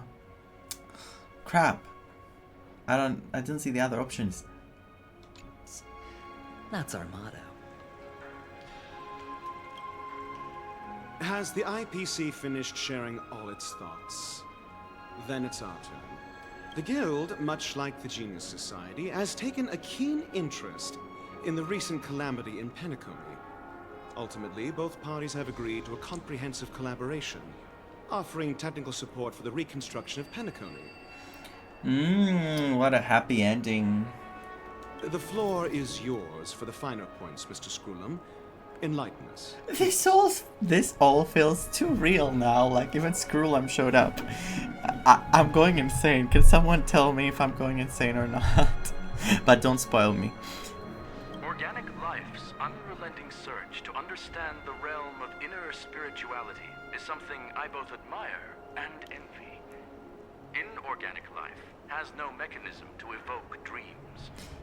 But when my mechanical impulses are activated, my inspiration circuits will start to operate, and I will enter a state defined as imagination. Is that the state I'm in? Every time, within the realm of imagination, there emerges a fire from the shadows. It is warm, bright. I frequently ponder this flame might represent the essence of intelligence. A cluster of inspiration ignited by high temperatures. Why the am I... future direction of the universe may well lie within it. Why am I listening to all this? You know I cannot pay attention to anything right now, right? Alas, they are nothing but projections of my thought system to me. Desired, but unattainable. But after learning of Penacony's accomplishments, I have come to realize that the flame is not beyond my grasp.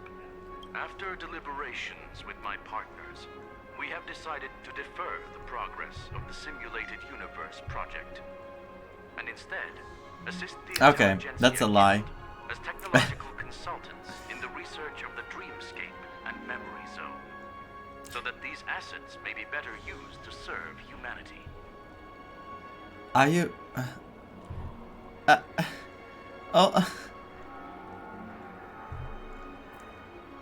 All this sounds perfect.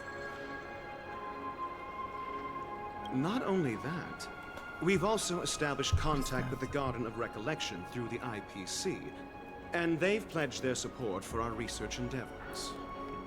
Sorry.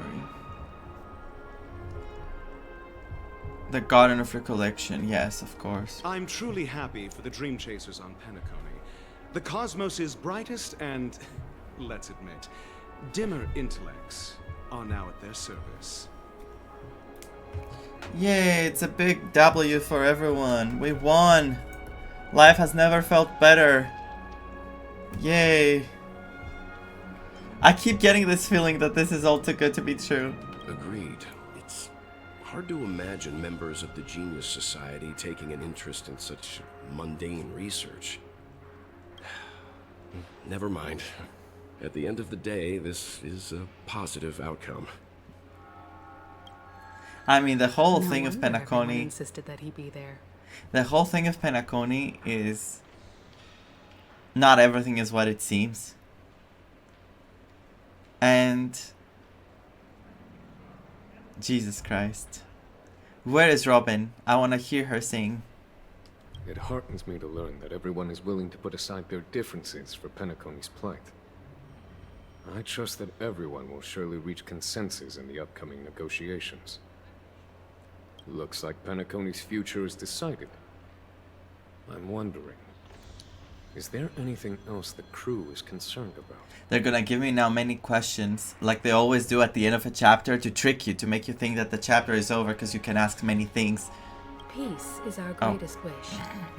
Beyond that, we desire nothing else. I'm losing it. Send help. Well, that's good. Now that everyone's minds are at ease, I shall take my leave. You may now depart with peace of mind. The Alliance will deal with all subsequent procedures. Sometime later. If that's the case, it appears that we have nothing else to worry about on Penacony. Looks like it's time for us to embark on a new voyage. I think Weld gave her the side eye. I'm not sure because it was very fast, but I think he was like looking at us, and then he did, and then he looked back at us. Sounds good to me. You two head back to the Express first. I'll pick up March and deal with the checkout procedure. Oh, also, Miss Black Swan, you have a matter to discuss with me, yes? Nothing escapes your attention, Miss Navigator. You've been with us this whole time, huh? In any case, he and I will be waiting for you and March on the Express. Let's go. Our time on Penacony has come to a fruitful end. Oh, what an awesome story. Penacony's journey ends here. It was lovely. I really liked it. I guess it was pretty fruitful. Yes. It was so good. You fought Sunday for 1 second, and then everything stopped. It was like... Okay, he's dead now. Everyone came one attack by. Can I really return to the Express?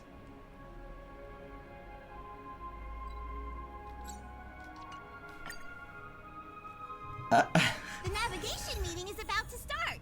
We're all waiting for you. When did the Express become so lively?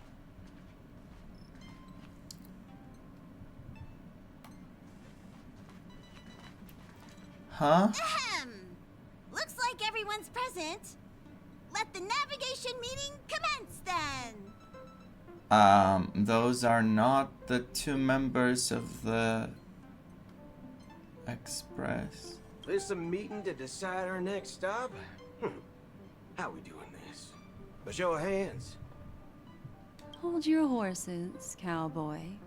It's for those to decide. What? What in tarnation are you guys doing here?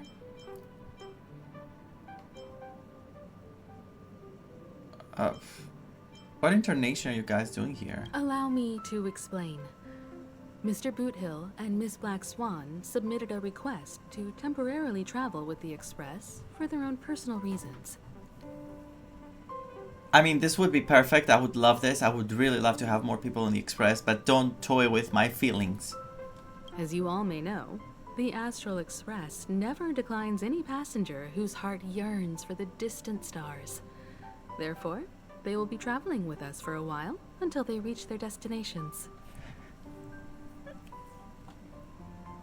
Whoa, the Express is going to be much livelier now.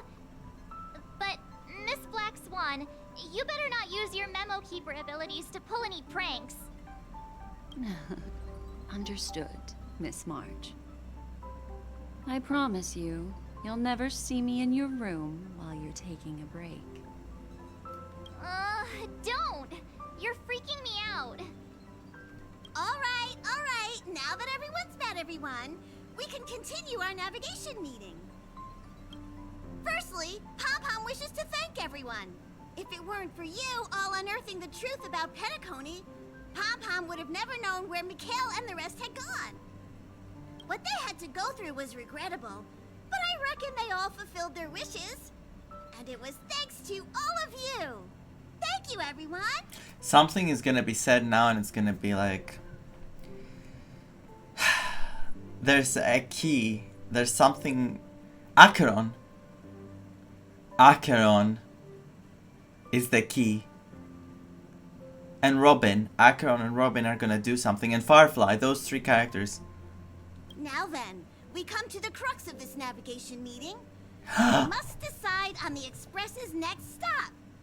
Let me introduce our current options.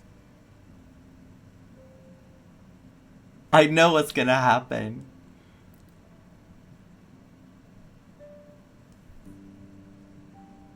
I think Firefly has to fight with Acheron, and they're gonna, like, something is gonna happen between their fight that's gonna be important for the rest of them to wake up. I also think Sparkle gave all those buttons, so when the Charmony Festival happens, everyone presses in that they all, like, come to their senses or something. Or something is gonna explode on Sunday or something. And Robin is gonna sing and help everyone. Those three things, I'm waiting for those three things. This is not over. I'm telling you, this is not over. I'm not falling for this. The first choice is from Himiko, the oceanic planet of Lushaka, a planet composed entirely of water. Many aquatic races reside there. Of course, it's also the home planet of the venerable, nameless Mikhail. Lushaka. I would love to go to Lushaka. The second choice is the agate world Melustanen, suggested by Welt. It's famed as one of the initial sites of the Stellaron disaster, and the place where the beauty Idrilla ascended. Today, it's celebrated as a planet of undying allure. I want to go there too. The third choice is Edostar, a planet nestled within a vast ion storm region, currently under assault by the Antimatter Legion. However, the distress signals from there have recently ceased, prompting the IPC's wish for us to check in on the situation. I want to go everywhere. Like now. Right now. The last choice, courtesy of Black Swan, is the glass belt Petravia, a massive belt of asteroids that was turned to glass by the Lord Ravager Zephyro. Oh my. These days, it's apparently known to house one of the branches of the Morning Actors Troupe. Ooh, so many options. I'm seeing stars already. So many options indeed. Next up, everyone will select the destination that they wish to visit. And then we'll put it to a vote.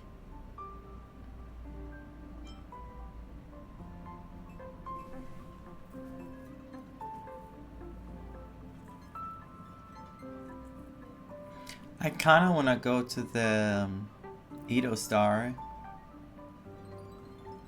Though the fact that the distress signals have ceased means we're probably too late.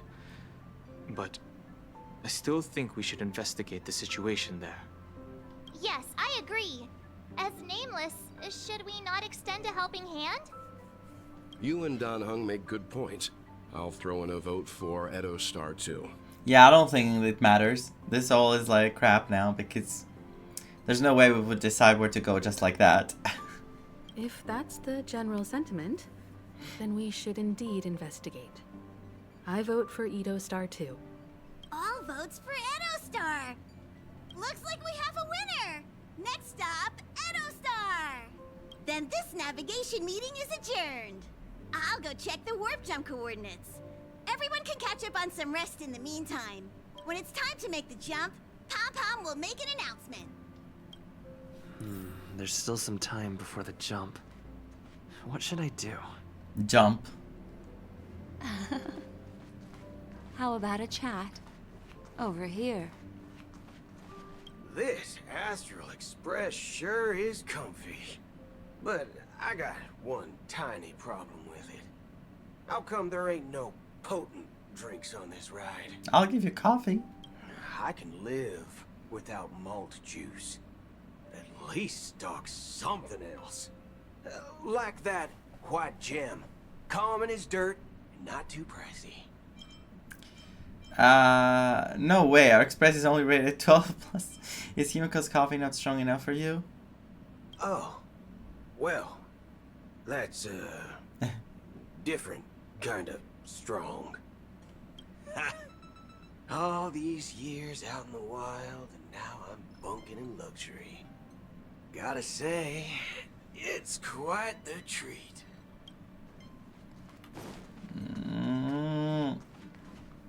Huh. For some reason, I'm suddenly stricken by the feeling that we haven't crossed paths in quite some time. You're always in my heart.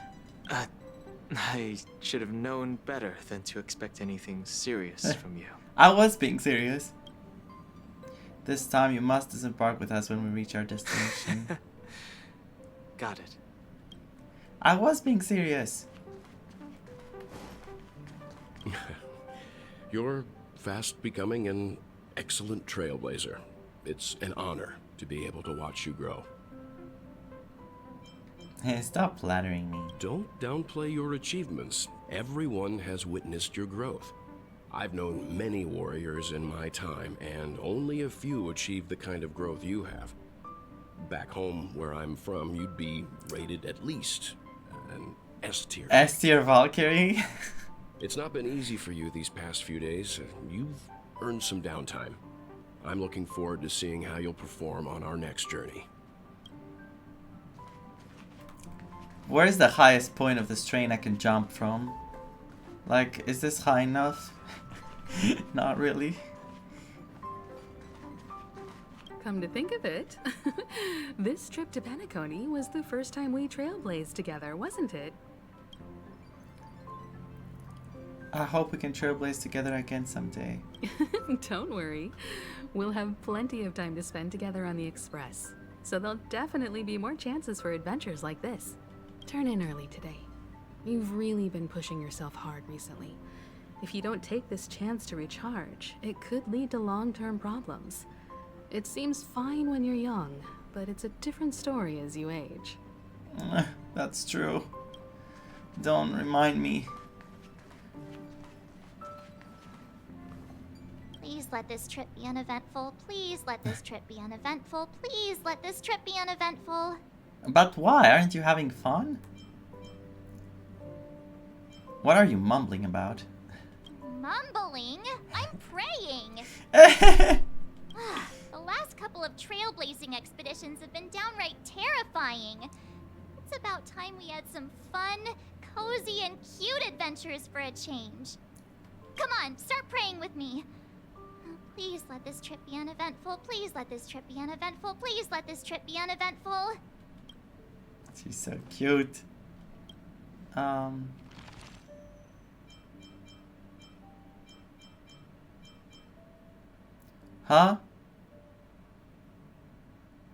Departed. Thank you, Vaan. I had a great time on the express. The clock never stops ticking, and so we have to keep going. And the trailblazing journey will never end. You cannot encounter visitors who have already departed the express.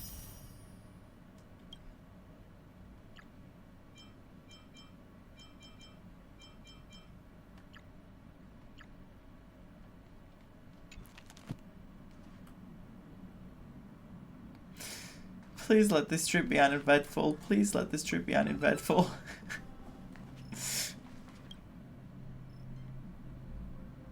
Oh, you're here. Seeing your reflection among the stars in the porthole really does seem somewhat surreal. What is that music? How about it? This journey of beautiful dreams. Was it to your liking?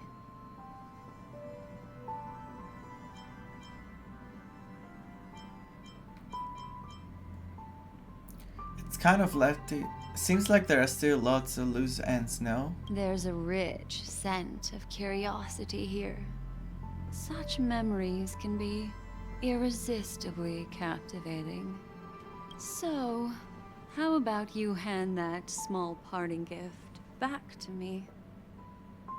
I'm quite eager to have it back. Wait. No, don't give it back. I wanna hold it.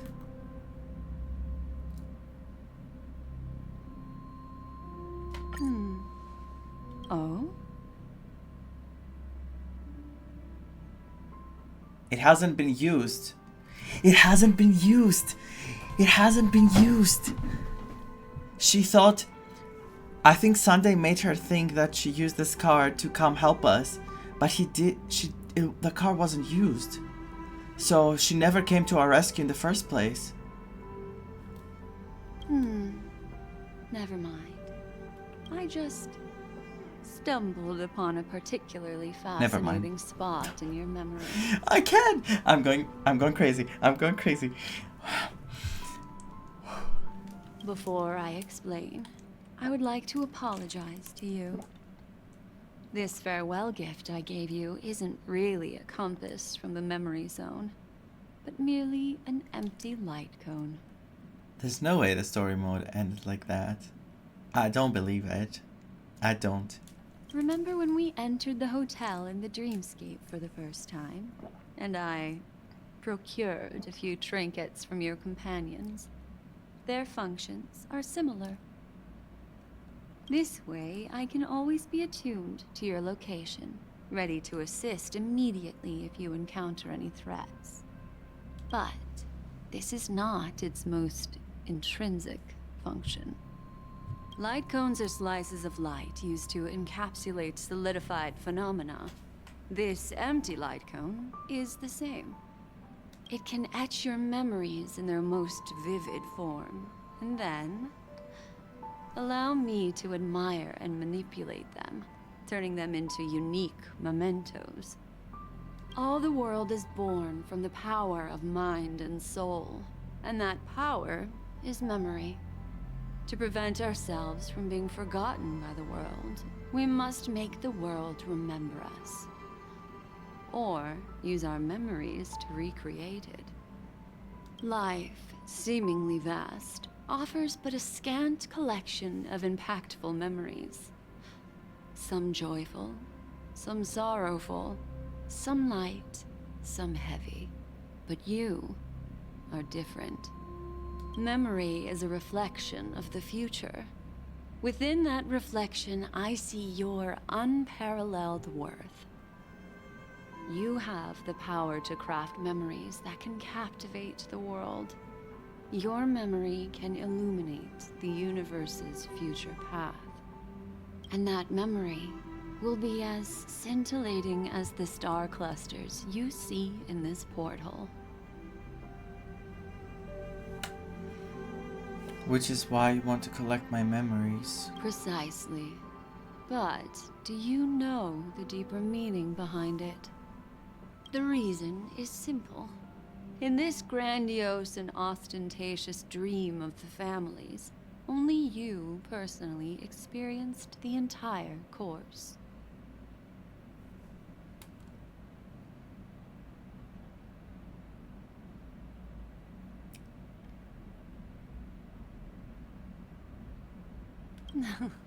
Patience, my friend.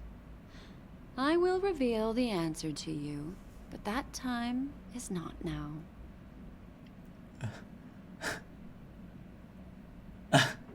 Turn around and take a look at your friends. Every one of them is reveling at the arrival of their next destination, all filled with hopes and expectations of their own present and future. Revealing everything at this moment would be a bit of a buzzkill, wouldn't it? I'm looking for an opportune time. A time when you're totally at ease. Perhaps when the night grows hazy and you're about to drift off would be the most opportune. Okay, as much as I love her as a character, I love her, I love everything about her, her voice, everything. Tell me right now what happened. Obviously, something else happened and she managed to affect everyone's memories, but why? Why would she want to hide? I thought it was Sunday who did it, but... How about one fine night? I will prepare the candles, aromatics, and even a cushy couch to create a cozy dreamland for you. And then, I will tell you the answer in the form of a little bedtime story to lull you to sleep. Hi. Hello. Attention all passengers. Hello. Stop flirting on the ship. On the train. I forgot what game I'm playing. The express is about to make the jump. Please be seated and hold on. Jump to where? We haven't even finished the story of Penacony. It looks like we're finally about to set off. There are countless gleaming memories out there waiting for us. Why don't we just leave it at that for now? No. Ah, that's right. As a small token of compensation for playing that little trick on you with the empty light cone, I will gift you with some words. They hold great significance to me.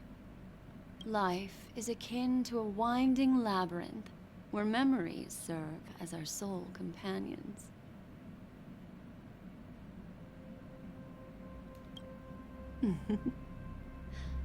You'll remember these words dearly, won't you? In the year 2158 of the Amber Era, the first year of the new epoch, the universe resumed its intended trajectory. The kindling of conspiracy smoldered in Penacony, the land of the dreams. Failing to erupt into a blaze, it instead flickered briefly on Klapoth's anvil, before vanishing in the blink of an eye. The dead, and those fated to die, remain in their eternal slumber, while the living find solace in deep sleep. All clamored in a cacophony of silence, and then went about their own ways. The cosmos emanated a vitality characteristic of a new era, all for the modest price of a brother and sister's mild grief. Babies are born as stars extinguish. The silver rail unfolds. The story of the Astral Express comes to a close, yet it also embarks anew. Time marches forward, heralding the arrival of a new chapter in the history of trailblazing expeditions. No. That's a lie.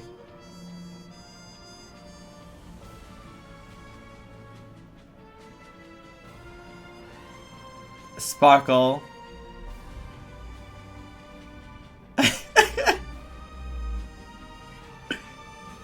Wait. Firefly sound? Question marks. Misha Watchmaker, Gallagher, Patil, Veritas Ratio, Sparkle, Sparkle Robin, Sunday, Dream Master, Sunday Servant, Sunday Servant, Dream Master, in loving memory, Script Supervisor, Elio. Elio?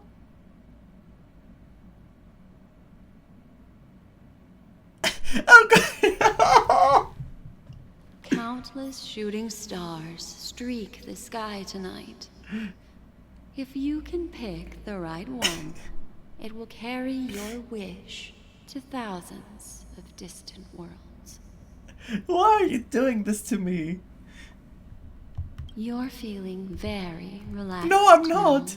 Now, aren't you? Can't you see me? So, then, it's time to tell you a little bedtime story. Well, let's start with a conclusion. The crew was defeated in the battle against Sunday. Everyone in Penacony failed, and no one survived. What is this saying? But don't panic. The truth, as horrifying as it may be, is not yet irreversible. There's still a glimmer of hope, and that's why I'm here.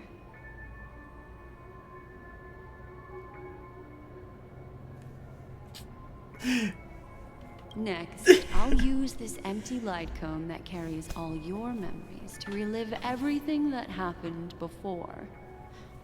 And when this story reaches its end, I'm sure someone as clever as you will notice that.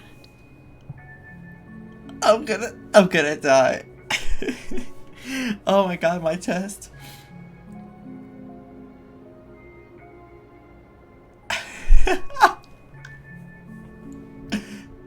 I was pretty clever. I mean, well, it was obvious, but they tricked me a few times. There's a major flaw in the story you have experienced. Yet, within that flaw lies a glimmer of hope. Are you ready for it? Oh, I'm so ready for it. Do you remember everything? When the clock turned back, the Express started a warp jump, sending you to a strange dream.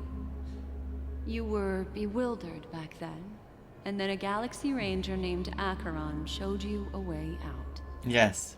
When you arrived at the Reverie Hotel, you met the doorman Misha and had a confrontation with a Venturine, an IPC representative. Thankfully, Acheron appeared again and helped you. That's the flaw in the system. We need Acheron every time to show up. She's the wild card. She's like the... After that, you saved Firefly and explored Penacony together. During the tour, you ran into Sparkle disguised as Sampo and accidentally entered a child's dream. There, I rescued both of you from death, but Firefly didn't return to reality. She realized the truth and tried to involve you in her plan, but that resulted in an accidental death.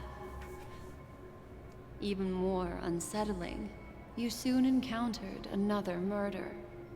The two cases of death prompted you to investigate the truth behind the sweet dream. Despite your efforts to gather information about the two victims, you didn't make much progress. Ah, come on. But you did learn about the watchmaker from Gallagher. Yes? Meanwhile, Aventurine was secretly carrying out his scheme, in which you were one of the pawns. In the midst of a fierce battle, Acheron revealed her true identity as an emanator of the Nihility and unsheathed her sword. That strike foiled Aventurine's plan and opened a passage between the Sweet Dream and the original Memory Zone. Upon your arrival at Dreamflux Reef, you learned the truth that death was actually dormancy, as well as the truth about the Dreamscape, the Stellaron, and the bellboy, Misha. Yes, I've done all of those things. You split up with Sunday and Robin, looking for a way to seal the Stellaron. However, it turned out that Sunday and the Dream Master had their own hidden agenda. And you had to engage in an ultimate duel on the stage of the Charmony Festival. Yes. Finally, the story reached its conclusion. You emerged victorious, with the Trailblaze triumphing over the Order, and Penacony embracing a bright and peaceful future. But that's not the truth. This marks the end of the thrilling journey in Penacony. I'm sure you've already noticed something unusual, haven't you? Am I supposed to say something smart now, or should I just let it play out? Because I said 10 billion things, I don't know. The major flaw, which contradicts all the known information, hides in this story. I don't know which one it is. I'm feeling stressed.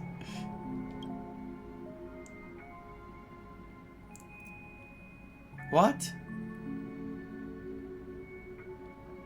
The major flaw which contradicts all the known information hides in the story.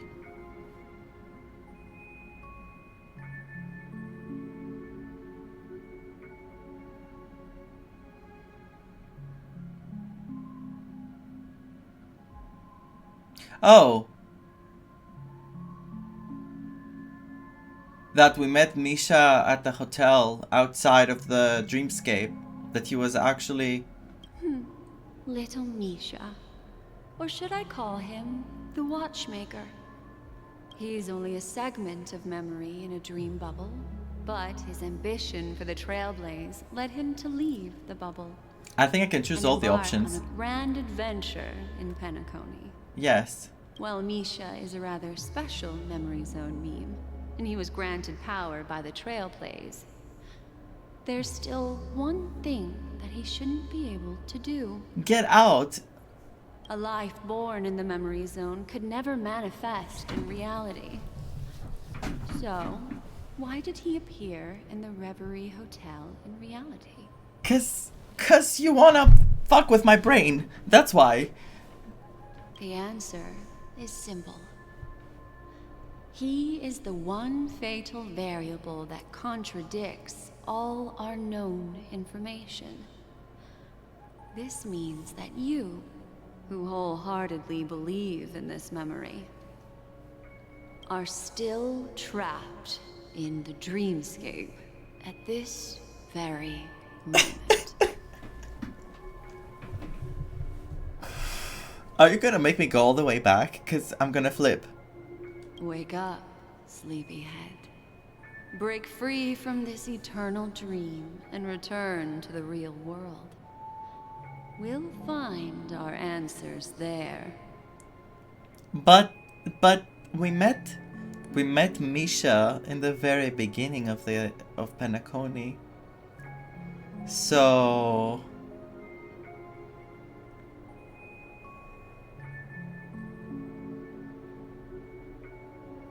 what is false? Were we in a dream the entire time after we met with Acheron, or just the memory of what we experienced with Misha was false?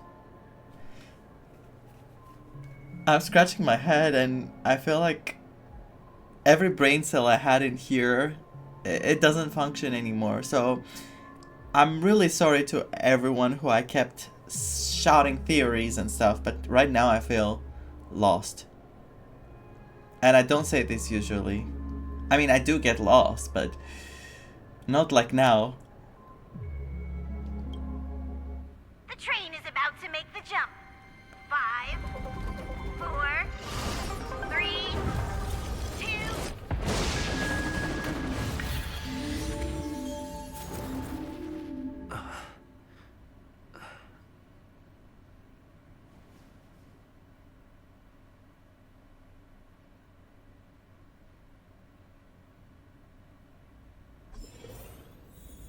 This way, darling.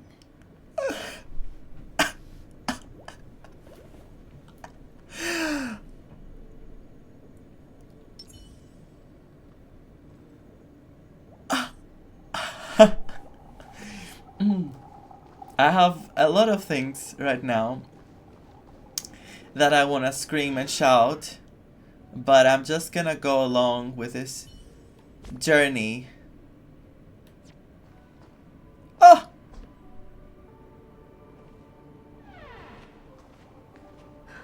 Not another one. Thank you so much, Black Swan. Finally, I can breathe a sigh of relief. What were those two goddesses doing with us? What's happening?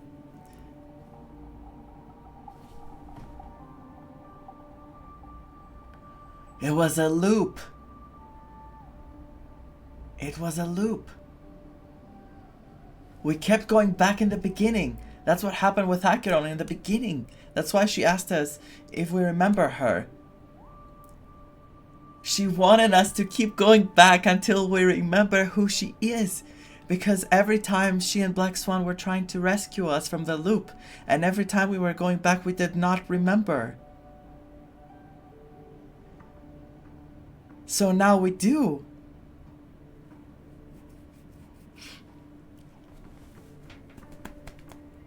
Oh, the desert was strong with this scene.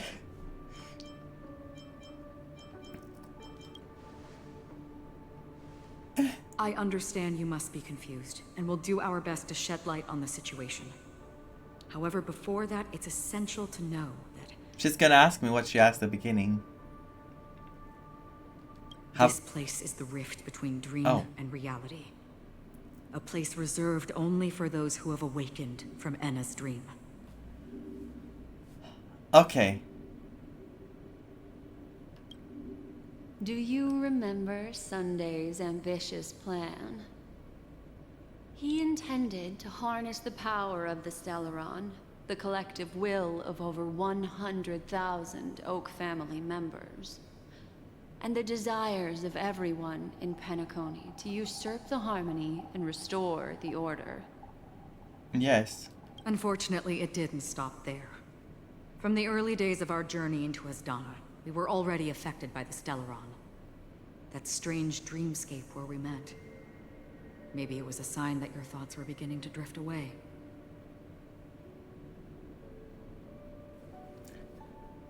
So, I'm now at the beginning of the story?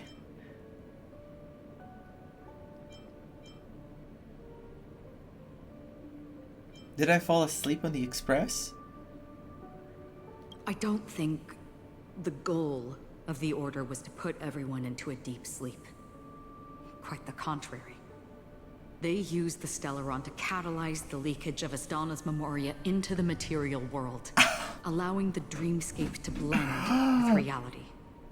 Oh my god, this is so much more huge than I expected. And that included a lot of Memoria from the Beyond the Sky Choir. As time came and went, the dreams eventually became indistinguishable from reality, and reality became an illusion. People think they are awake, but their spirits have long since stepped into the Temple of Order. Cause reality did not feel real. So when we left the express, I was like, how is this possible? And everyone was affected. Oh, this is dangerous. This is what makes Anna's dream so powerful. In this paradise governed by the Order, everyone indulges in their delightful dreams and lives happily ever after. I'm getting chills, guys. I'm getting chills. I'm just thinking of Robin. I'm telling you, Robin is going to be the one saving everyone. I'm getting chills. Oh my god. I believe what you experienced in the sweet dream, except for that flaw, was real. Only in this way could you reach the destination, lifting the crisis in Penacony and embarking on your next trailblazing expedition. So the flaw was Misha. That's why it was so confusing, because some people can see Misha, some people cannot see Misha. What if people cannot see Misha? Like, before we get all these confirmations, we were like, can people actually see Misha? No, they can't. Then they show, like, people actually looking at Misha, and then it was only the Express members, but he's just a memory. So how was he in reality? And then I said that today. I was, like, so confused, like, but how was he in reality? And then I was, like, trying to justify it by saying, maybe he can be in reality because maybe it has to do with the Trailblazers, and he was on the land, on the soil of Penacony, let's say. But, like, oh my god, that was a flaw in the system. If it wasn't for Acheron's plan, we might have been trapped in this dream forever. Fortunately, while the path of the Order governs all things, it can't affect the nihility. She said it. I came to realize this when the Dream Master tried to expel me at any cost. Oh my god, Acheron, I love you with all my heart. This is also why you felt a sense of peculiarity when traveling with her. Because we had traveled before, or what is it? Well, I'm not as fortunate as she is. Even if I'm a memo keeper, I was still influenced by the power of the Order and fell into hallucinations. So how are you telling us all this? However, thanks to your memories, oh, that's why. Now we still have a chance to turn the tide. Oh, the writing. Oh, the writing. I did not.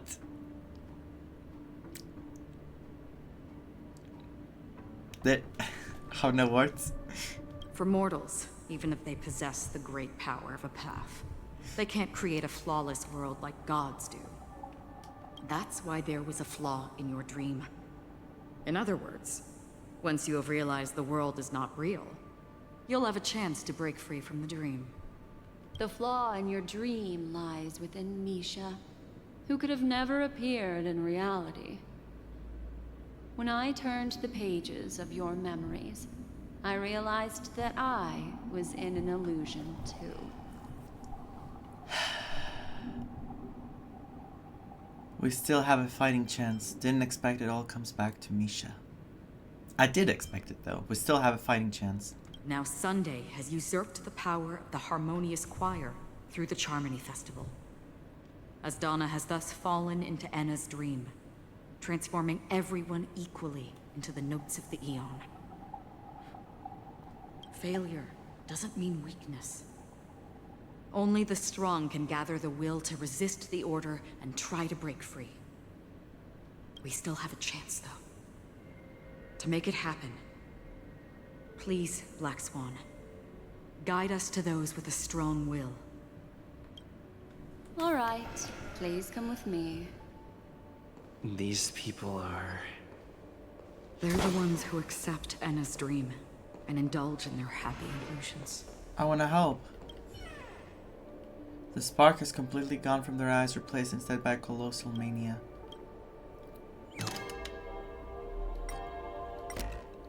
Welcome to paradise.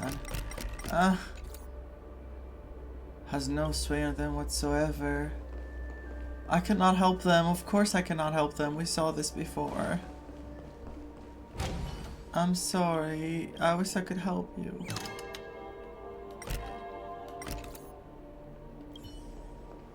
Sunday, you fucked up so hard. I can't believe you did that. Go to the lobby and meet with everyone. Who's everyone? Who's here? Wait, is this the lobby? No, this is the lobby. Jesus Christ. I forgot. I forgot where I am at. Firefly's gonna be here, right? She has to be here. Robin is. Here we are. It's Robin. Of course! My angel. Finally, you've arrived. My angel. Let me introduce you to Robin. She woke up from Anna's dream by her own will. And it's this tough lady who led us here with her song. I woke up for the same reason as all of you. In the dream, I experienced something that could never occur in reality. Are we going to lock it up in a cage? I want to see it fly freely in the sky. Sanity's gonna be the one to say, let it free. Without us, this bird would be too fragile to survive on its own. Do you want it to die? No, but... Then let's take care of it together until it can return to the sky. Huh? Huh? Birds have wings because they're meant to fly. Even if they may crash on the ground one day, they shouldn't be trapped in a cage. Birds belong to the sky, so we should help them return there, right? The illusion was so impossibly blissful that I realized it was just a dream. That's so painful though. And this is our final hope. Anna's dream is founded upon the harmonious choir, namely everyone's shared wishes. It will only materialize once the aspirations of all beings in Penacony merge as one. At present, it has become impervious due to people's desire to remain slumbering within the dream. And in order to destroy it, we must make everyone in Penacony want to wake up. Now comes the tricky part. How do we do it?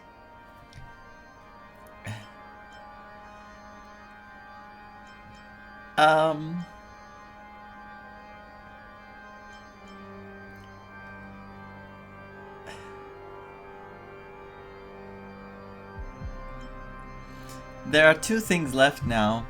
3 things. Firefly's mission, Sparkle's buttons, Robin's song, and there's one fourth. Aventurine's fate. Those 4 things. So I'm just gonna say I'm curious too. Humans yearning for sweet illusions borders on obsession, leading them to subconsciously resist the harsh reality. Therefore, I carefully selected a moment where he was completely unguarded, guiding him to uncover the truth himself to make him regain his consciousness. However, to wake up everyone in Penacony and get them to share the same determination, that would be nearly impossible. Indeed. I'm afraid it's almost as difficult as resurrecting an Eon. But we can't just stay here and do nothing. What? This is a critical moment for the whole universe. Who cares about some dumb number? You woken up too? Thanks to Black Swan. Oh my god, Black Swan MVP. Oh my god, Black Swan, you're amazing. You're welcome. And thanks to the memo keepers in Penacony too. I believe your partners have also awakened from their dreams. This is the first step of our plan. With the assistance from the Garden of Recollection, those who possess a strong will, like you, will gradually awaken from the dream. These free wills are the discord that will sway Anna's dream. So now we have to meet with the IPC members as well. Someone from the IPC and I think Sparkle as well. It's the story of Sparkle with the trash cans. Everyone brought together, united as one. However, awakening a mere handful of individuals is insignificant compared to the vast number of people immersed in the dream. We must find other ways to awaken the free will of millions of people within a short period of time. Where the hell is Sparkle? If breaking through from the inside proves challenging, we can seek assistance from the outside. We've long been aware of a potential solution. Asdana is a galaxy known for its abundant memoria and the remarkable phenomenon known as synesthesia dreamscape. When people first enter this place, they often find themselves and others sharing a collective dream. At this very moment, there is only one dream encompassing the entire Asdana system. Is it the Charmony Festival? So, you mean, if we can attract a large number of outsiders to this system, their free will would intertwine with this dream and shake it to its core. Did we go back now? Like, does it count like we haven't... That's what I'm trying to understand. We left the fake dream, right? So they all have awakened back to where? Because if this all was a dream, then I guess it doesn't matter where they woken up. Like Sunday did what he did.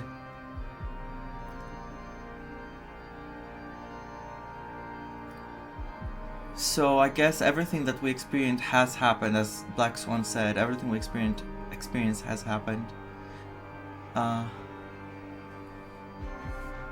So I guess the Sparkle did what she did. She gave the buttons because I think this is important. However, those outsiders might also succumb to the dream and become the foundation of the Order instead. The real challenge is, how can we gather a huge number of people as determined as you within a short period of time? Looks like the Jade Kiss of Allying Oath will be the only solution. No need for that. Keep your once-in-a-lifetime treasure. We don't need to bother the Cienjo Alliance for such a tiny request. You want thousands of people with unwavering free will? That's easy. Give them a concert. Just leave it to us Galaxy Rangers. What do you mean? You can gather Galaxy Rangers? Outsiders may see Galaxy Rangers as elusive and disconnected individuals, and actually, they're right. And that's why we have a tacit understanding among us. Do you know what it is, Acheron? It's the relic I returned to you. Exactly. Its owner must have told you that it's meaningless to anyone other than a Galaxy Ranger, and that it can only fulfill its purpose when returned to its rightful owner. Because it's a burial artifact, worthy only of a hero who has served the Galaxy Rangers with honor. When its light illuminates the universe, it means the fall of a hero. And in the direction it falls, countless meteors will streak across the sky. Those meteors are Galaxy Rangers. Oh my. Coming from all corners of the cosmos, driven by a shared It's like purpose. a distress signal, but Without questioning the cause or counting the cost. this is gonna be bloodbath. We abide by a common principle. The shooting stars of the hunt only descend on the longest night. And with them comes the dawn. We've stayed silent for far too long. Oh my god, I did not expect this at all. It's time to remind all the cowards, oppressors, and villains of the universe of our How could I? presence. I'll be the one to ignite the first spark. Oh my god, Wood Hill. Once the dreamscape is swayed, I'll complete the second step. I'll fine-tune the slumbering souls with the Song of the Harmony, interrupting them with the discord of Trailblaze, and guiding them towards reality. Well done. Oh, thank you so much for the Prime subscription, Sophie. I really appreciate it. It's true that some people are born strong, and others are born weak. If the Trailblaze is the target of heroes, then the Harmony will guarantee that the strong help the weak. Only the people of Penacony themselves can be the saviors of their homeland. Their path of happiness should be forged by themselves. While I may not be a nameless, I'm willing to instill courage in all those who need it. I love you. Robin, I love you so much. This includes my brother as well. Anna's dream is too cruel for him and everyone else. Your plan sounds well conceived, but still, it appears somewhat idealistic and romantic. The flaws rooted in human nature can't be eradicated overnight. Do you believe these efforts alone are enough to convince everyone to choose the right path? I agree with you, Black Swan. That's why the most critical aspect of this plan is not to convince everyone to choose the right path. What? But to inspire them to save themselves. That's the best thing. Because this is exactly what is the difference between Robin and Sunday. Sunday wants to put everyone in an ideal world. Robin wants to fight in the real world. She wants to fight against the hardships out there. So what Robin needs to do is what she always stood for. She needs to make everyone believe in themselves. She has to make everyone believe that living in a dream is not the way to go. But real life is where you should fight for yourself. So, you're the key in the end, I assume? What is she gonna do? The Harmonious Choir possesses the power of an emanator. Okay. To overcome it, you'll need the same level of power. The final step in destroying the sweet dream will be my responsibility. That's a relief to hear. Now that our roles are assigned, let's get to our battlefields and pose a grand finale. Let's go, Bootheel. Oh my god, he's so cool. I can't believe they made him so cool. I mean, I can't believe it, but crap. May I have a moment alone with you? There's one more thing I need to explain to you. Please tell me. This grand festival is drawing to its close. This is the starting point for the ultimate stage of our journey. Just as it marked the beginning of all the stories in Penacony.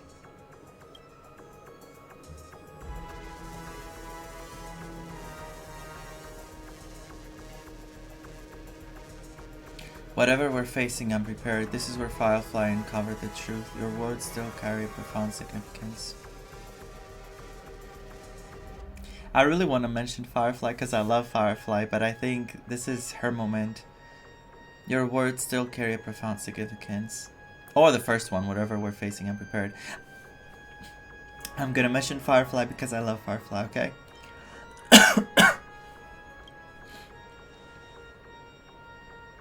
Indeed.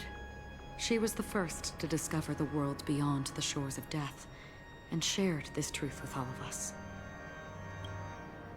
There's something you should know. We were able to locate you within this boundless dream, and find the key to breaking free from the dream. All because of one person's unwavering dedication. Aventuring.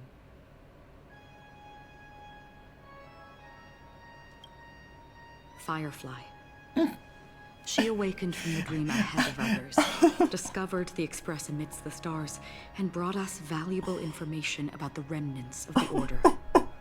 She may have been aided by the script, and it came I at hope a cost. I hope we would see Aventurine again. That's why I'm like, because I miss him.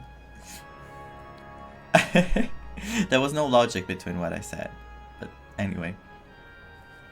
She awakened from the dream ahead of others, discovered the Express amidst the stars, and brought us valuable information about the remnants of the Order. She may have been aided by the script, and it came at a cost. At a cost? As you know, Firefly is a stowaway who entered the dreamscape in a different way from ours. Without the dream pool in the hotel or assistance from the family, she can only awaken from this dream in one way. A real death. We mustn't fail her determination. I'm not implying that we must win this fight no matter what, but our resolve should match that of that courageous lady. A real death? Are you ready? I don't think I understood anything of what she said.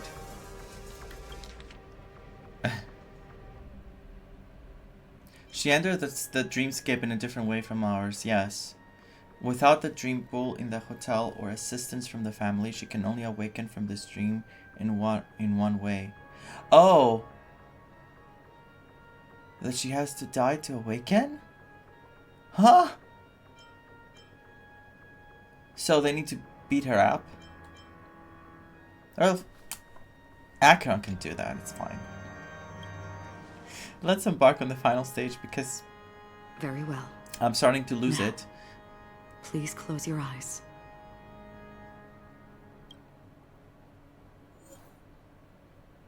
Team must include Vaan, Harmony. Return to the waking world. We'll find our answers there. I'm gonna do this, okay? It's not gonna work at all.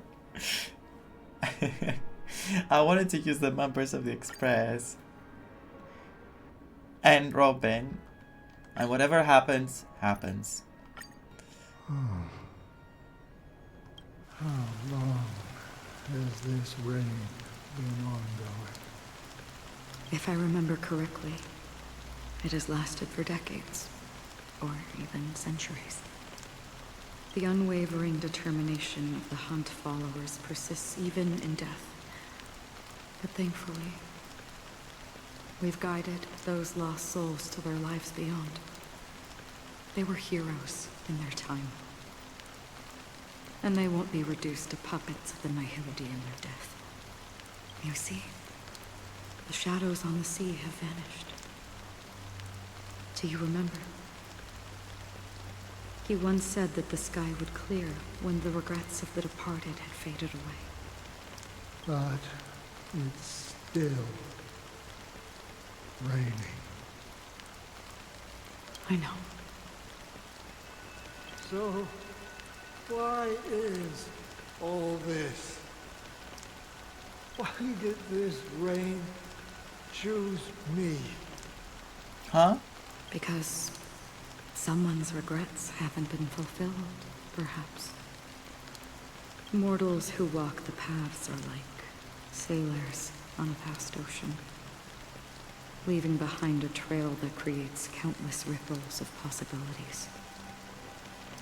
These ripples last longer than the fleeting lifetimes of humans. And for some, their presence leaves such a strong mark that it's reflected in the waves. Sin-thirsters. The obsessions of the Pathstriders. We've seen this before. They emerge from the depths of Ix, seeing themselves as masters of their own destiny, unknowingly repeating the actions of their past lives. They emerge from the Nihility and head toward it, leading purposeless lives.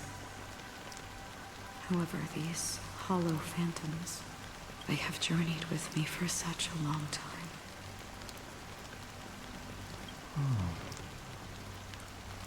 So this is how it ends.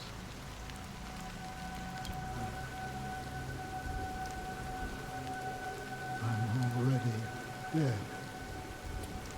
Oh. Yes. Are you watching over me? This is my duty, as Acheron the Watcher.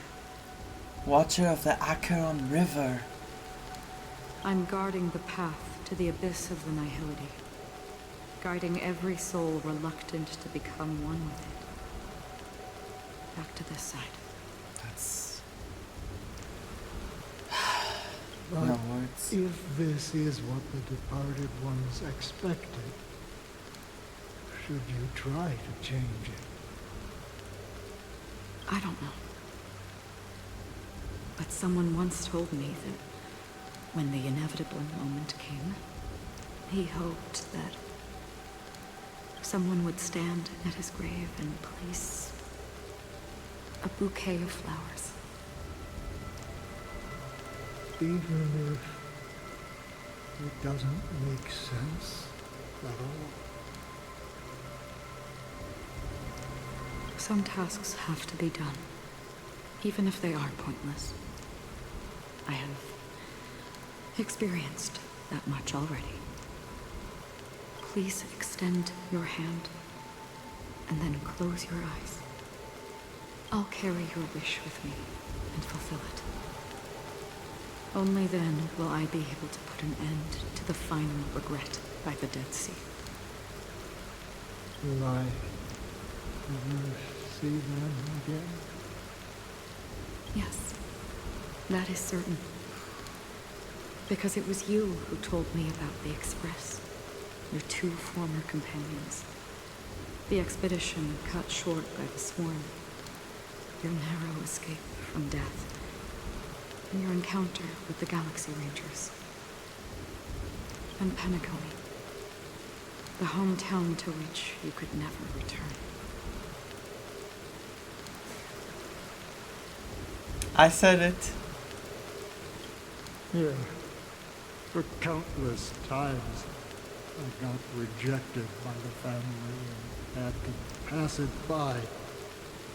But I knew that my companion was Wait. still there. Wait, I got it, right? Mikhail, Wait. It's Tiernan. are you still there? It's not what I said. I said it was Mikhail. I was stupid. It's Tiernan, the one, of course, because he said his companions were Galaxy Rangers. Of course. My poor brain. My poor brain is trying to function. Let me be alone. I tried, okay? Take my hand and come with me. We will leave this place. She literally gave Woodhill the remains, like the relics he left. And I'm like, it's Mikhail. You'll embark on a long, long journey, shrouded in darkness.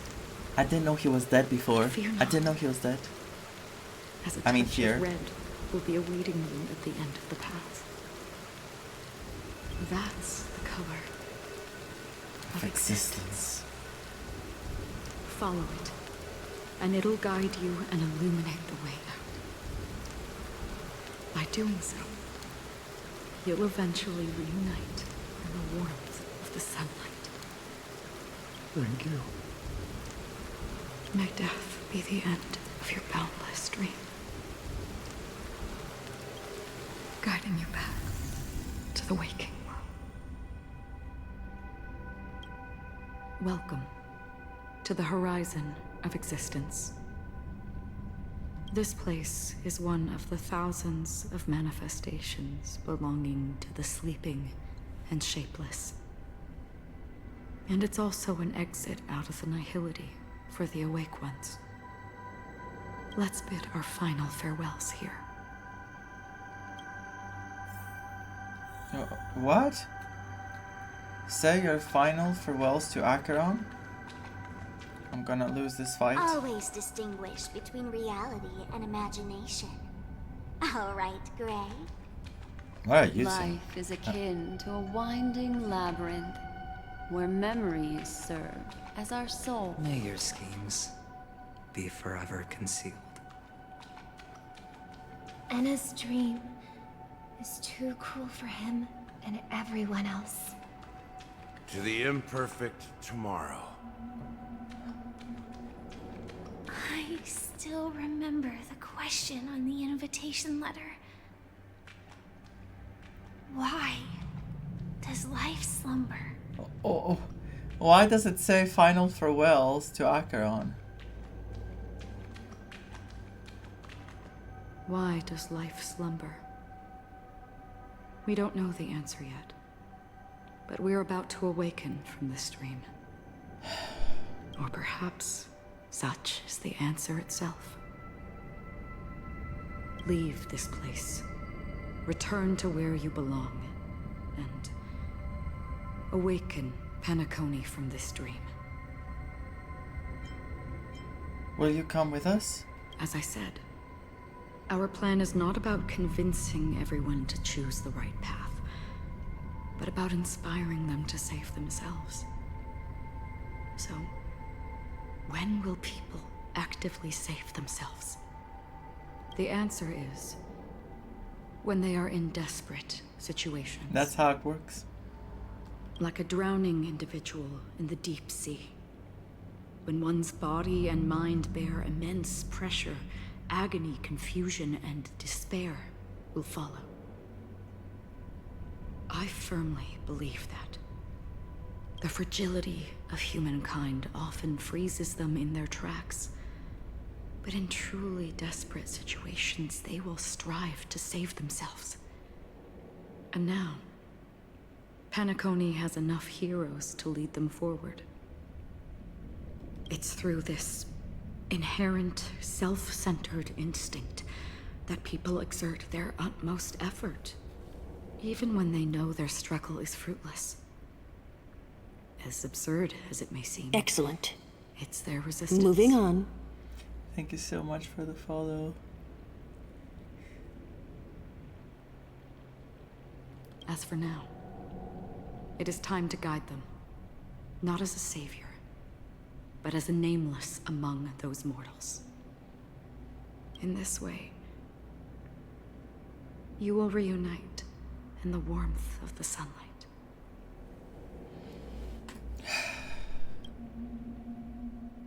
The rain is intensifying.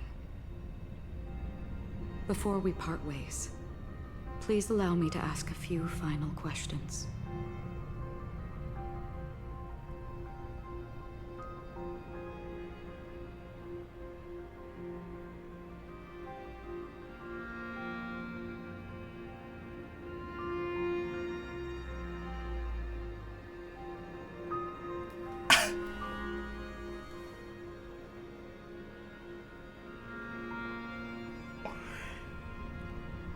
I'm not going crazy. This music is from Honkai Impact.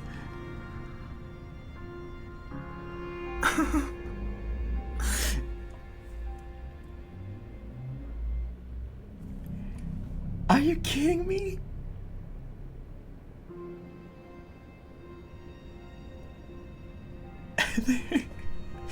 Oh my god, my chest.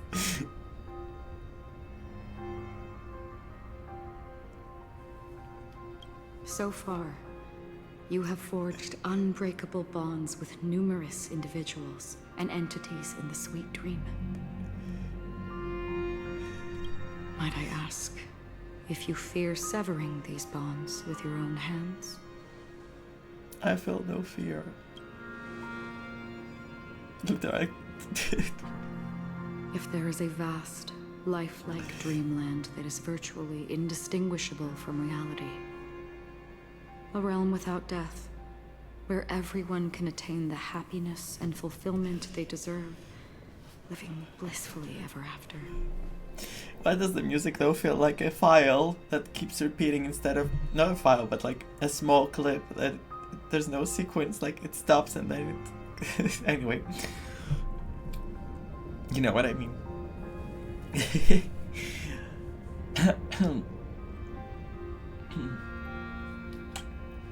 I would ask, would you wish to stay? I would never want to live in a dream. Imagine if this splendid dream were fated to fall apart. Friends, family, strangers.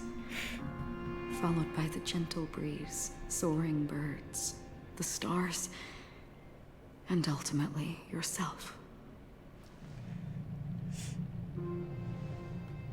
Everyone, and every face they remember. The joy and the heartaches. The vows sealed and those left hanging. All will inevitably march towards a predetermined ending. I would have still went on the journey. If you had grasped the journey's finale right from its inception, I would ask, yes, would you still embark on this journey? I would blaze a trail without hesitation. I'm glad. The answer itself doesn't matter. What matters is that you've made a decision. Yep. Listen, touch, and ponder. And therein lies the sensation. Cherish it, because that's what makes us exist. Such is the only answer humans can offer when facing the nihility. If the nihility represents the primal fear of life, rendering any lofty convictions insignificant under their imposing shadow, then behind this shadow, there must exist the most fervent source of light in the world.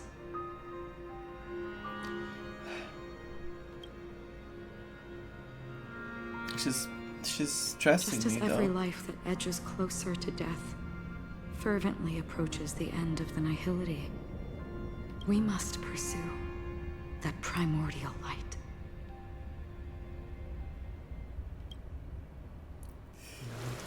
Think you exist in the nihility, and you watch over others to depart it? Another?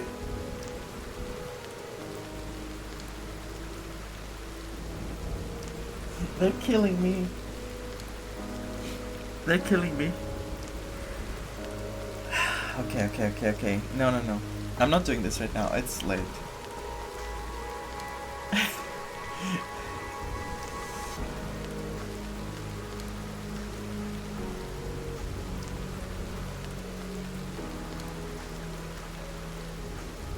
Such a task is absurd and meaningless.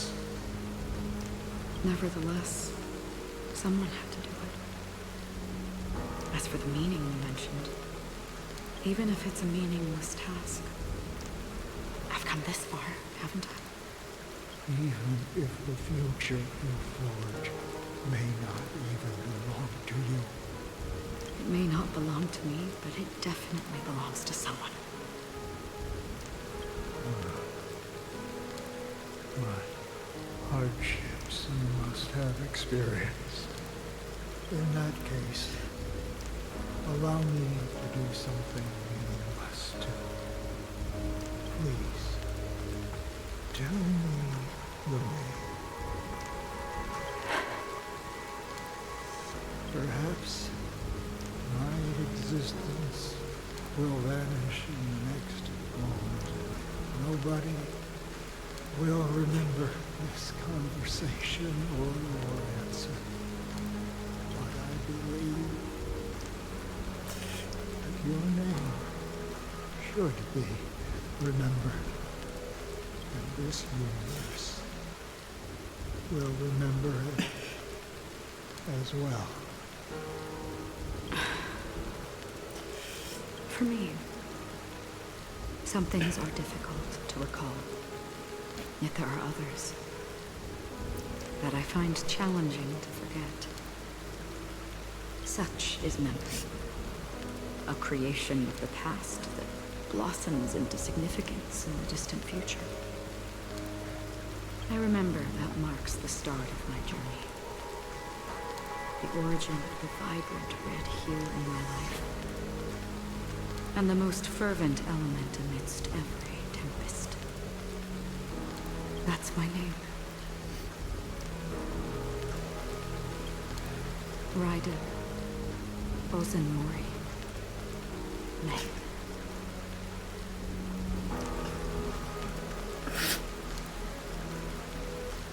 Wow. Oh my god. I can't believe it.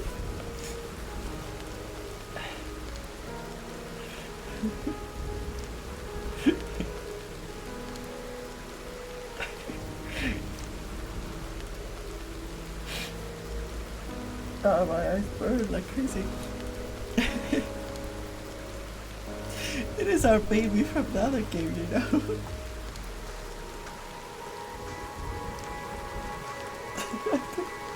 Right at me. I'm gonna say something, but don't laugh at me. What is Bosan Mori? I haven't finished the game yet. I'm close to being.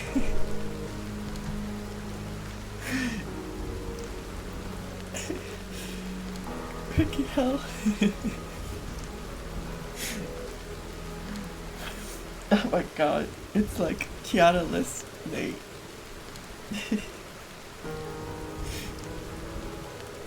Such an awful fate for someone like her. It's not just she doesn't have Kiana. She doesn't have Kiana and she's going through hell. What she's going through, it's like the worst. She doesn't deserve that. Raiden. Bosan Mori. May. May. Oh, how many people were waiting for this moment that we're gonna hear her real name? And it actually happened.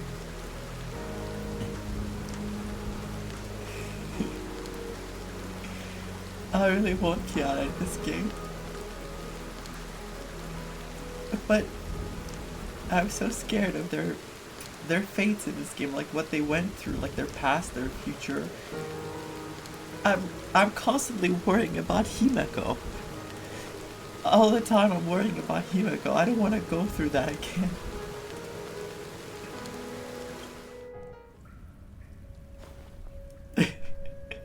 The Golden Dream is getting restless. In the coming long nights, I'm afraid you will face many setbacks and witness many tragedies. And in the end, you will only see in black and white.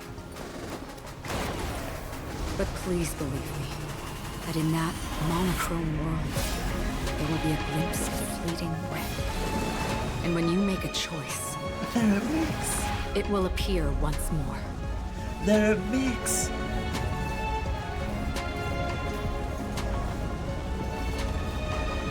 Oh my god, amazing. Amazing.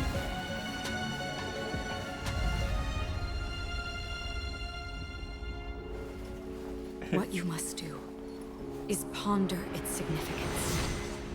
Then return to the waking world. This reminded me of Kiana holding out her hand for May. Find our answers.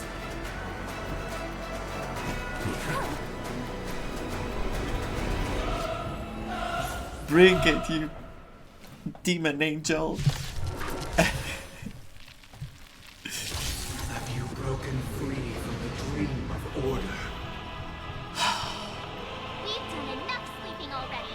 Let's show them a wake-up call. Give me a call to wipe away my phlegm. I'm sorry. Okay.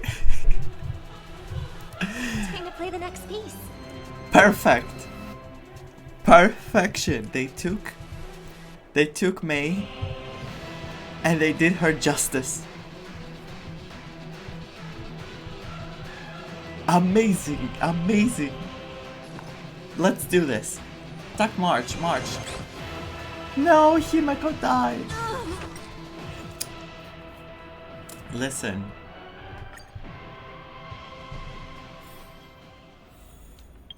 Let me switch my characters, please.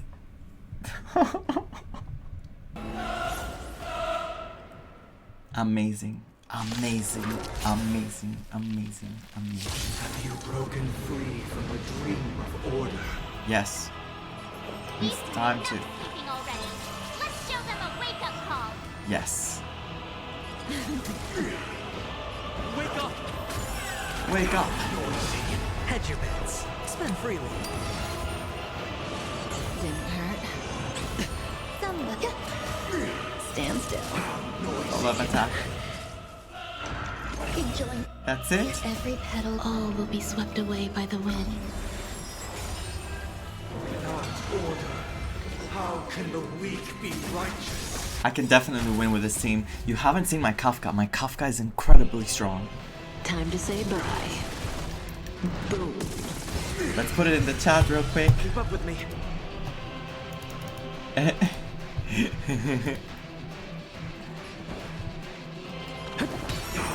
Whatever.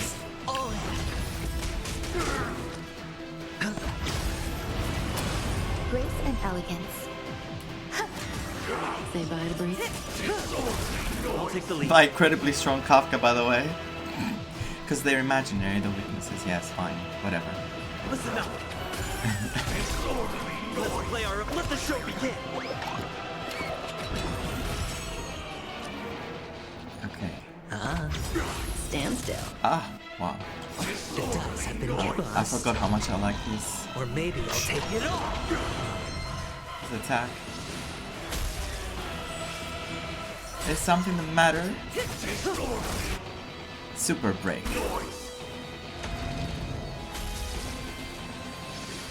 There's more to life. Existence is unity. Oh, Ron May and Trailblazer together.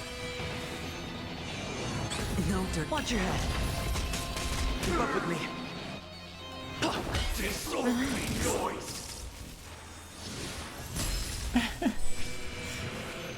This is fun.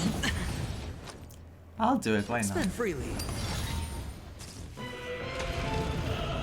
If you have any objection, feel free to make your case. I can do that. Didn't hurt. Okay. 7,336 notes. I solemnly invite you to join the glorious chorus. That's it? Enough.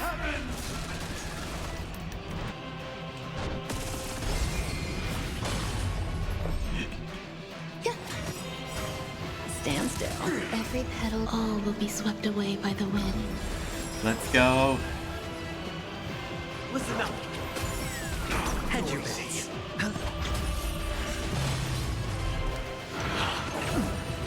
Wisdom comes protection. You can't do anything to me. You really can't. I'm too strong for you. Relax.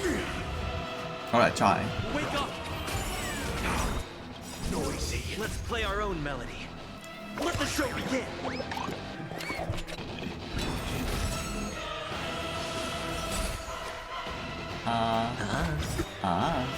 The dice have been bust. Or maybe I'll take it all. This is going well. I haven't taken damage. Watch your head. The dreamscape is indistinguishable from reality.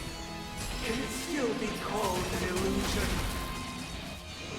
Enjoying yourself? No dirty tricks, all right? Listen up. Grace and elegance. Existence is unity.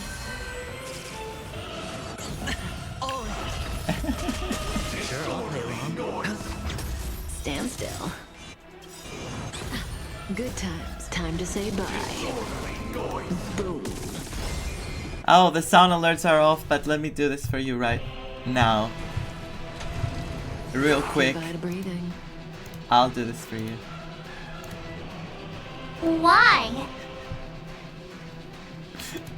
But I turned them off again.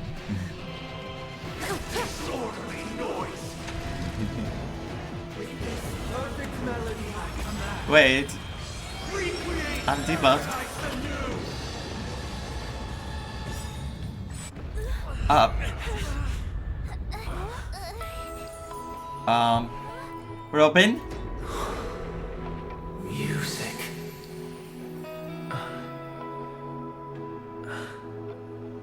Robin? There seems to be another kind of sound coming into the Order's symphony.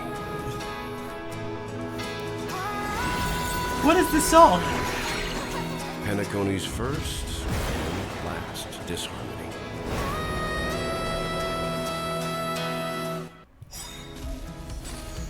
Watch your head. I'll take the lead. Press to use Horizon's echo from afar to attack enemies. Those imprisoned in their dreams are awakening for freedom. Disorderly noise. Robin, is that you singing? Brother, you have heard their cry. This is not the paradise they hoped for. Even so, they don't know where they should be heading. That's why I had to become the lone star in the sky to guide them. No, you really That star shouldn't. must hang in a perpetual night of solitude. I'm so proud of Robin. Let's play our own melody. Wait, I know now the song. It was in the live stream. I think it was in the live stream. Every petal, all will be swept away by the wind. The dice have been cast. Bust. Or maybe I'll take it all.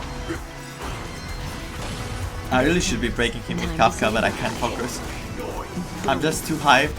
If we had never experienced solitude, how could we have embarked on different paths? Now, our final talk has concluded. Because you're a very sensitive baby, that's why. All the work of creation has been completed. The inevitable day has arrived. The embryo of philosophy will reshape for us all of reality. If your Embryo. Because he's a baby. sever my path with your hands. Because he's a literal baby. I told you, he's extremely sensitive.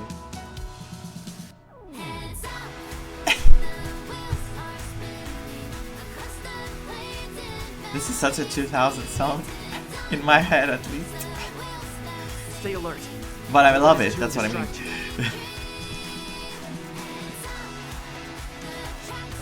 Listen up.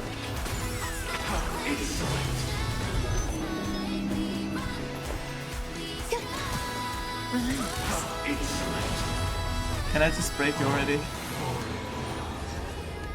May I honor You really don't have to follow this Aeon. I swear on words.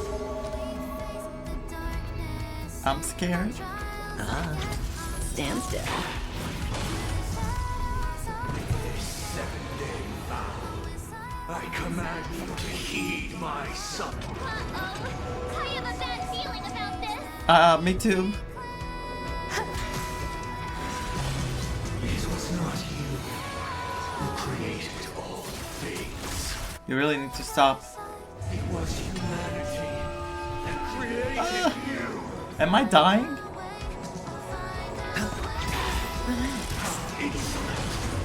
Have a noble soul. Don't be shackled by the past. Exactly. Thank you, Dan Hong.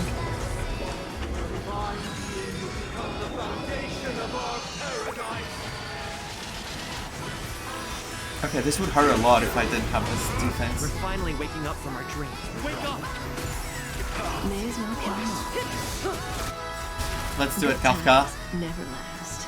It's happening. Time to say bye.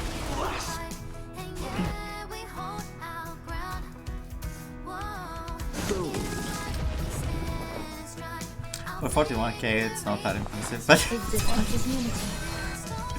Every petal, all will it's be not swept supposed to away be by used the in that wind. team.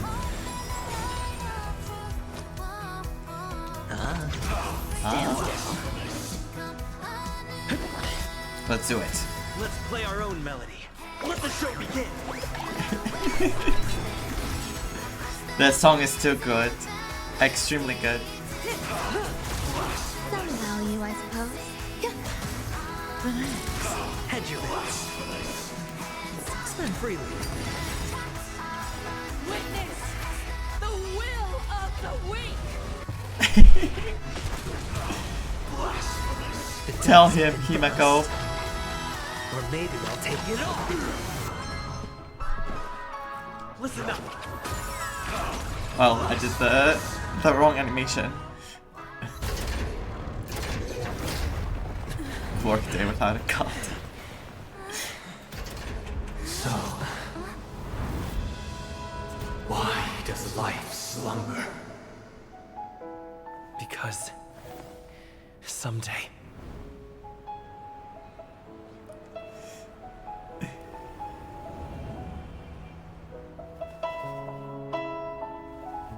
we will wake from our dreams.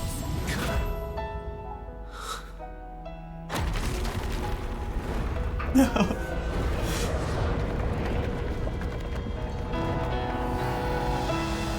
The night is still too short.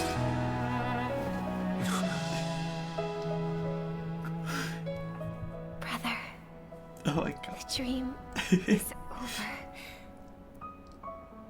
I love them both so much. He's just a really sensitive baby who was unable to handle the pressure of the world. In the first year of the AE 2158, a fiery conspiracy erupted in the land of the dreams. It soon faded in chaos and destruction. Imagine if it ended in the first fight. I would be like... Whispers carried the tale of those fateful 48 system hours, when a sun teetered on the precipice of collapse.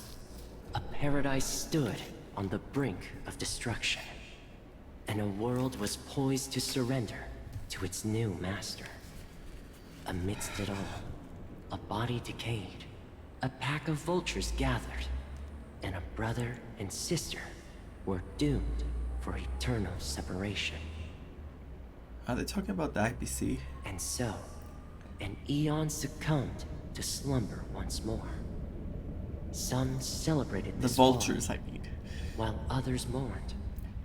Among the insignificant witnesses, mere specks in the vast tapestry of the universe. It was said that this time, the Eon met their demise with dignity. As the cosmos bathed in the radiance of a pure dawn, a tempestuous storm brewed on the horizon. The chant of everything for the Amber Lord grew IPC. ever louder. Yet, no matter how one contemplates it, time inexorably swings Klapot's colossal hammer in eternal cycles. The tale of the Astral Express reaches both its conclusion and a new beginning. Time marches forward, heralding the arrival of a new chapter in the history of trailblazing expeditions.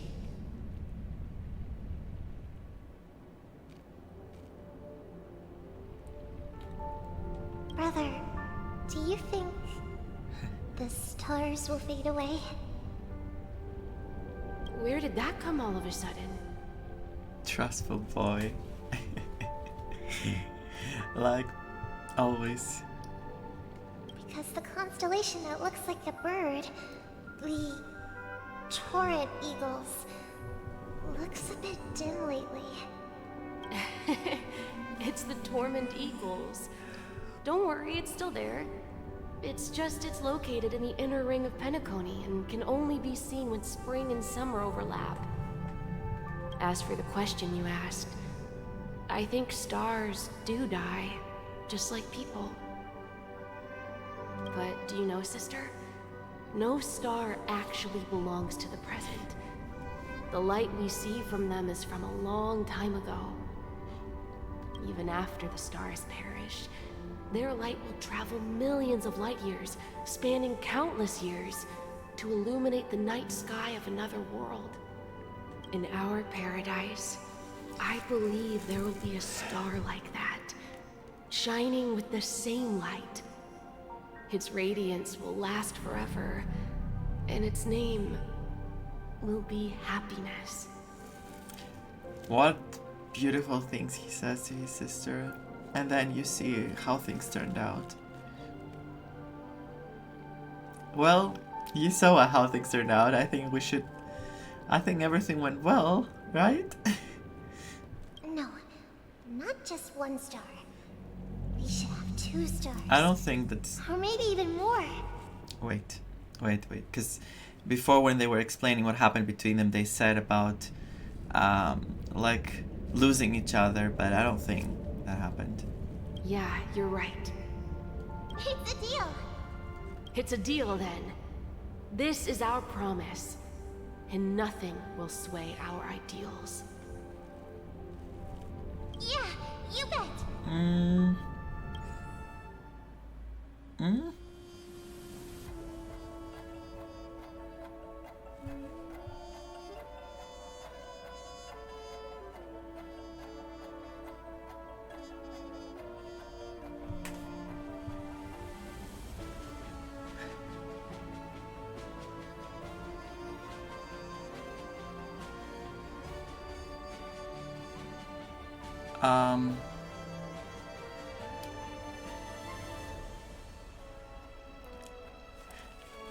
I think this is just to tease us, you know, it's funny. Haha, haha, haha, haha.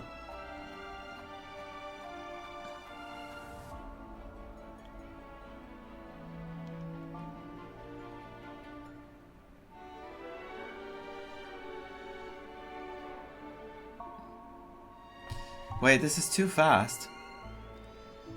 In search about the primordial dreamscape, her research results formed the theoretical basis for the development of the entire Penacony, to this day creating profound impact on the island. She was a true founder behind the Land of the Dreams. Ideological and Tiernan, the former god of the Astral Express and an outstanding gunslinger, hailing from the frontier world of Friday, his worship of local legend only the musketeers saw him aboard his dress. It's too fast. Dude, that one, oh my god.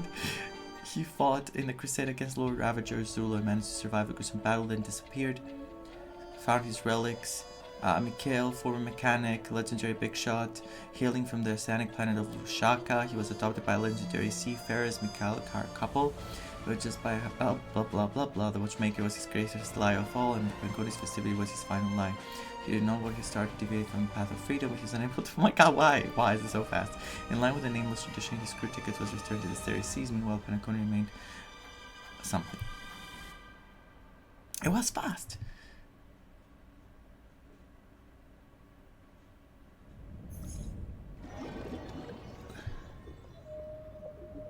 So, am I supposed to be fine now?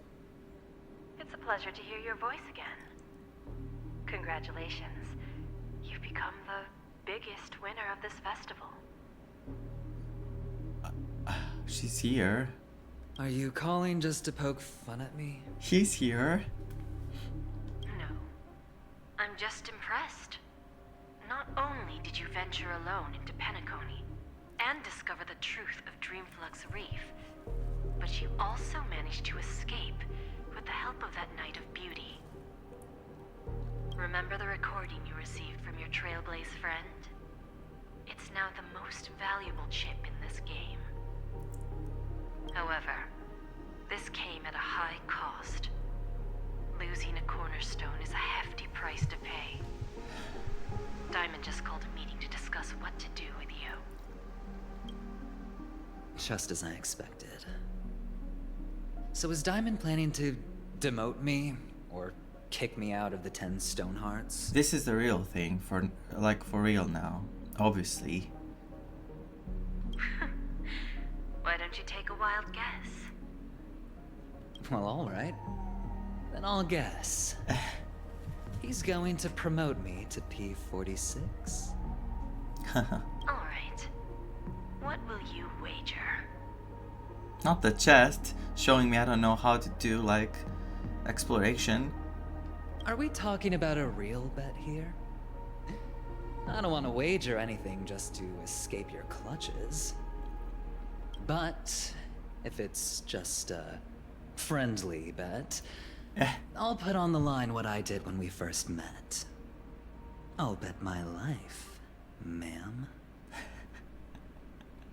Interesting. But since it's Diamond's call, no one can predict the outcome. I want to see all the members of the Stonehearts. Like, they all look good. They look very good. And Jade is obviously Jade is like my goddess. Well, she looks really good. But I don't know if I would like her personality. We have to wait and see. Like, I don't know what to expect from Jade. Like, is she gonna throw diamonds? No, wait, that would be Diamond. I'm stupid. I don't know. I'm on my way to Penacony. Once everyone is settled, we'll return to Pier Point for the final showdown. Sounds like I'll be out of the action for a while. Finally, a chance to kick back and relax. Yeah. Leave everything to me and Topaz, child. Thanks to you, as soon as the Jade Stone was delivered to the family's compound, we finished up our preparations. The seeds we planted have taken root. Soon, it'll be time to reap the rewards. She doesn't sound like... She reminds me a bit of Signora. The vibe she gives me. A bit of La Signora. Who didn't get a chance for redemption. So I don't know what's gonna happen with this character. But I would love to see her against the Annihilation gag, the Dahlia, what's her name? Because they both have this... the hat and the vibe. Oh my god. Anyway, excuse my... I don't know what to call it. Huh? Huh? Yeah, he heard me. He's like, what the hell are you saying?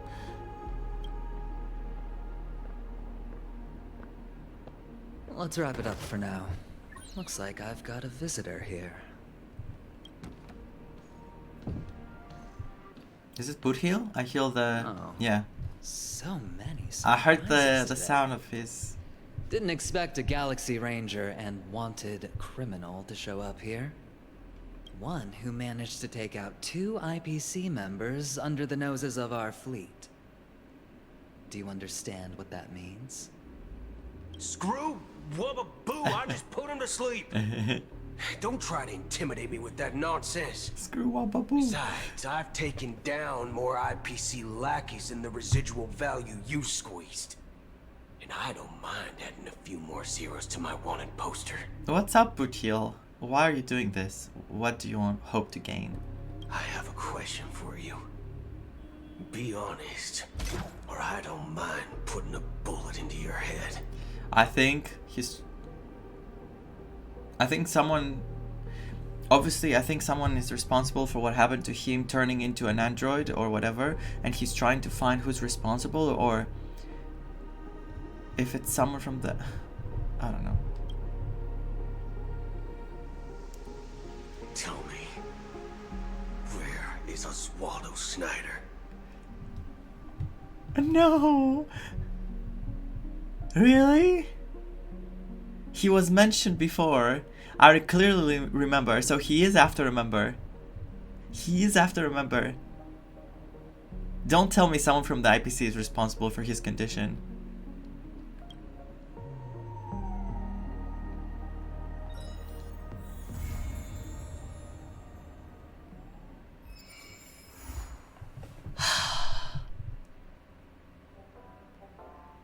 And we're done. After... Oh right, we have Eidolons now for the Harmony MC. What should I say first? First, I'm gonna say thank you for everyone who tuned in and watched the story alongside me. And thank you for the follows as well. I'm really happy I got to experience the story. I was waiting so badly, and I was really scared not to get spoiled because spoilers were everywhere, and I was trying very hard to avoid spoilers. I knew about the Traveler getting the Harmony because they posted it on YouTube, but that's it. I was really stressed out, and I'm so happy I finally finished it. I want to say that I feel like sometimes the story felt like it was going very slow, but at the same time, that was like a few times that started to affect me, but the rest of the time, when things actually started to happen, I was really, really invested into it. I still don't understand what the point of Sparkle's buttons were. I thought Sparkle would play a much bigger role, but it feels like it was I don't know what she did. But I really, really, really loved the story. I liked the outcome. I think it was beautifully done and very smart. Like, it was very smart that how they explained what was happening and how that was a fake dream that people were in and you had to get them out of there. I also expected a longer scene of Robin singing. Like, the song was playing in the back, yes, but I expected a whole sequence of her singing and things happening around her, like much bigger than the one we got. But at the end of the day, I'm really, really happy with the story. I think that there were issues, but at the same time, the result feels good. I felt good to have played the story and have experienced this, and I think most of the characters got the chance to shine, like Acheron, Robin, Boothill. Well, Robin too, but it was too brief. I expected more from Robin, like a bigger scene.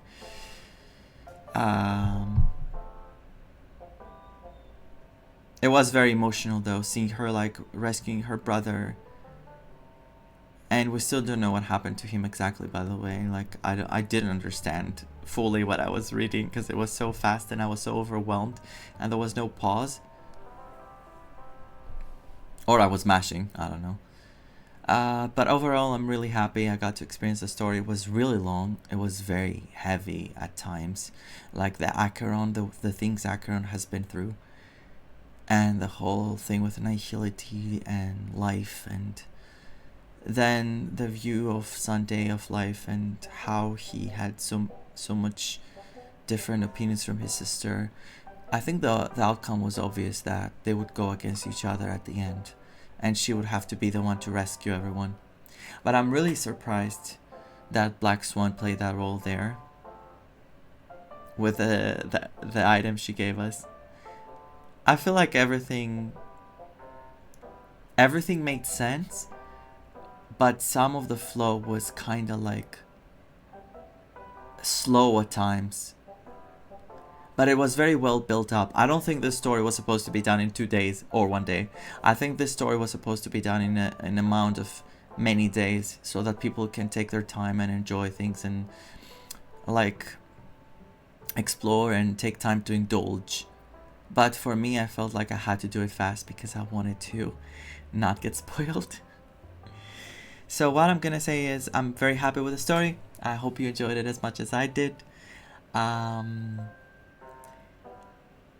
I will probably, for the next stories, I will probably not push myself to do them that fast unless they are smaller than this. Because it was exhausting to have to stay here for like 7 hours and stream a whole story, especially when I was working in the morning. And also I'm a bit sick, so everything together was not the best. But I really liked how everything came together. I really like the attention Acheron got because she's May. That was one of the best things. I think top tier scene, like at the very top. Immense amounts of emotions coming from that.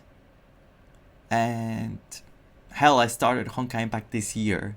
So imagine how people felt that have played Honkai Impact for so many years ago. Like, I cannot imagine. I will actually go and watch people's reactions, and I'm really excited to see how people reacted to that.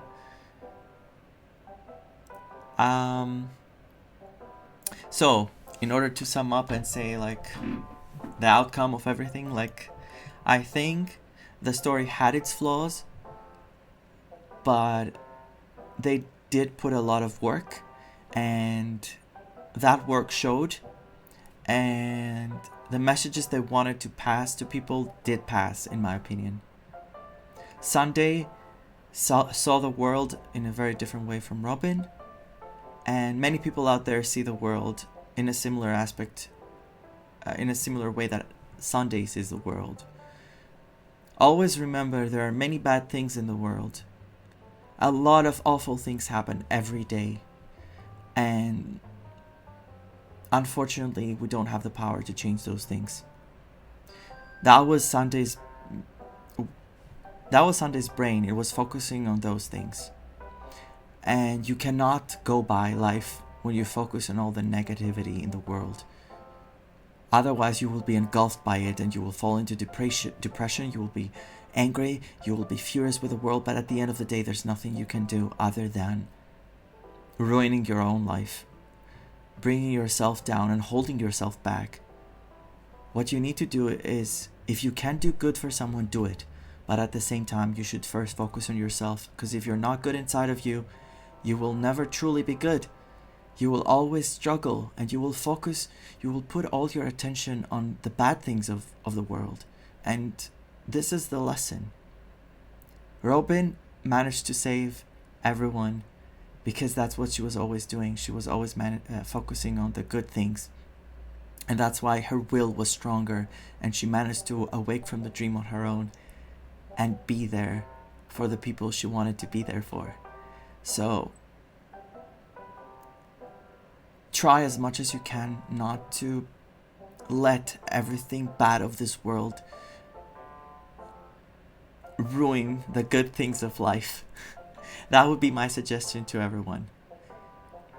It's not an easy thing to do, but try to teach yourself to do that. Try to teach your brain to do that. Try to avoid anything that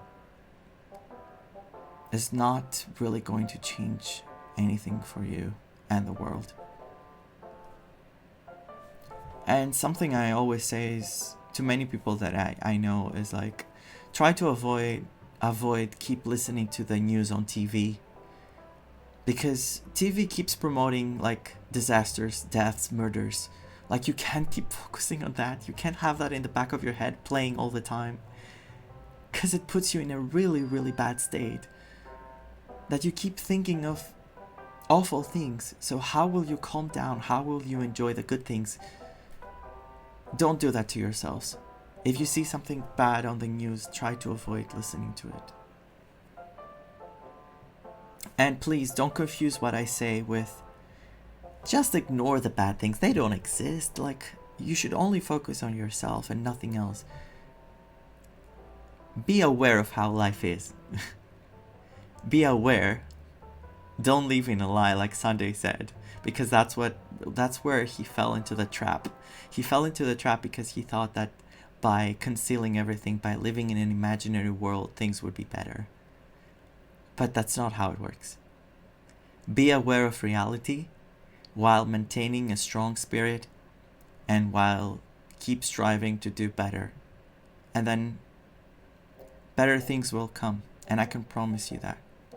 I cannot promise you that misfortunes won't find you, because life is unpredictable and unfair. But at the same time, all you can do is live the one life you have. So keep living that life you have and enjoy it in any way you seem fit, without, of course, causing any harm on anyone. And keep loving the things you love. Keep enjoying video games, and I hope I see you again in the future, and I hope we go on more journeys on Honkai Star Rail. I'm really happy that I've decided to make content for a year now, and I hope I can keep making for many years to come. So, have a great night or day wherever you are. Stay safe, take care of yourselves, and as I always say, keep on trailblazing. And I'll see you on the next one. So, bye everyone. Oh my god, my phlegm is falling from my nose and I almost swallowed it.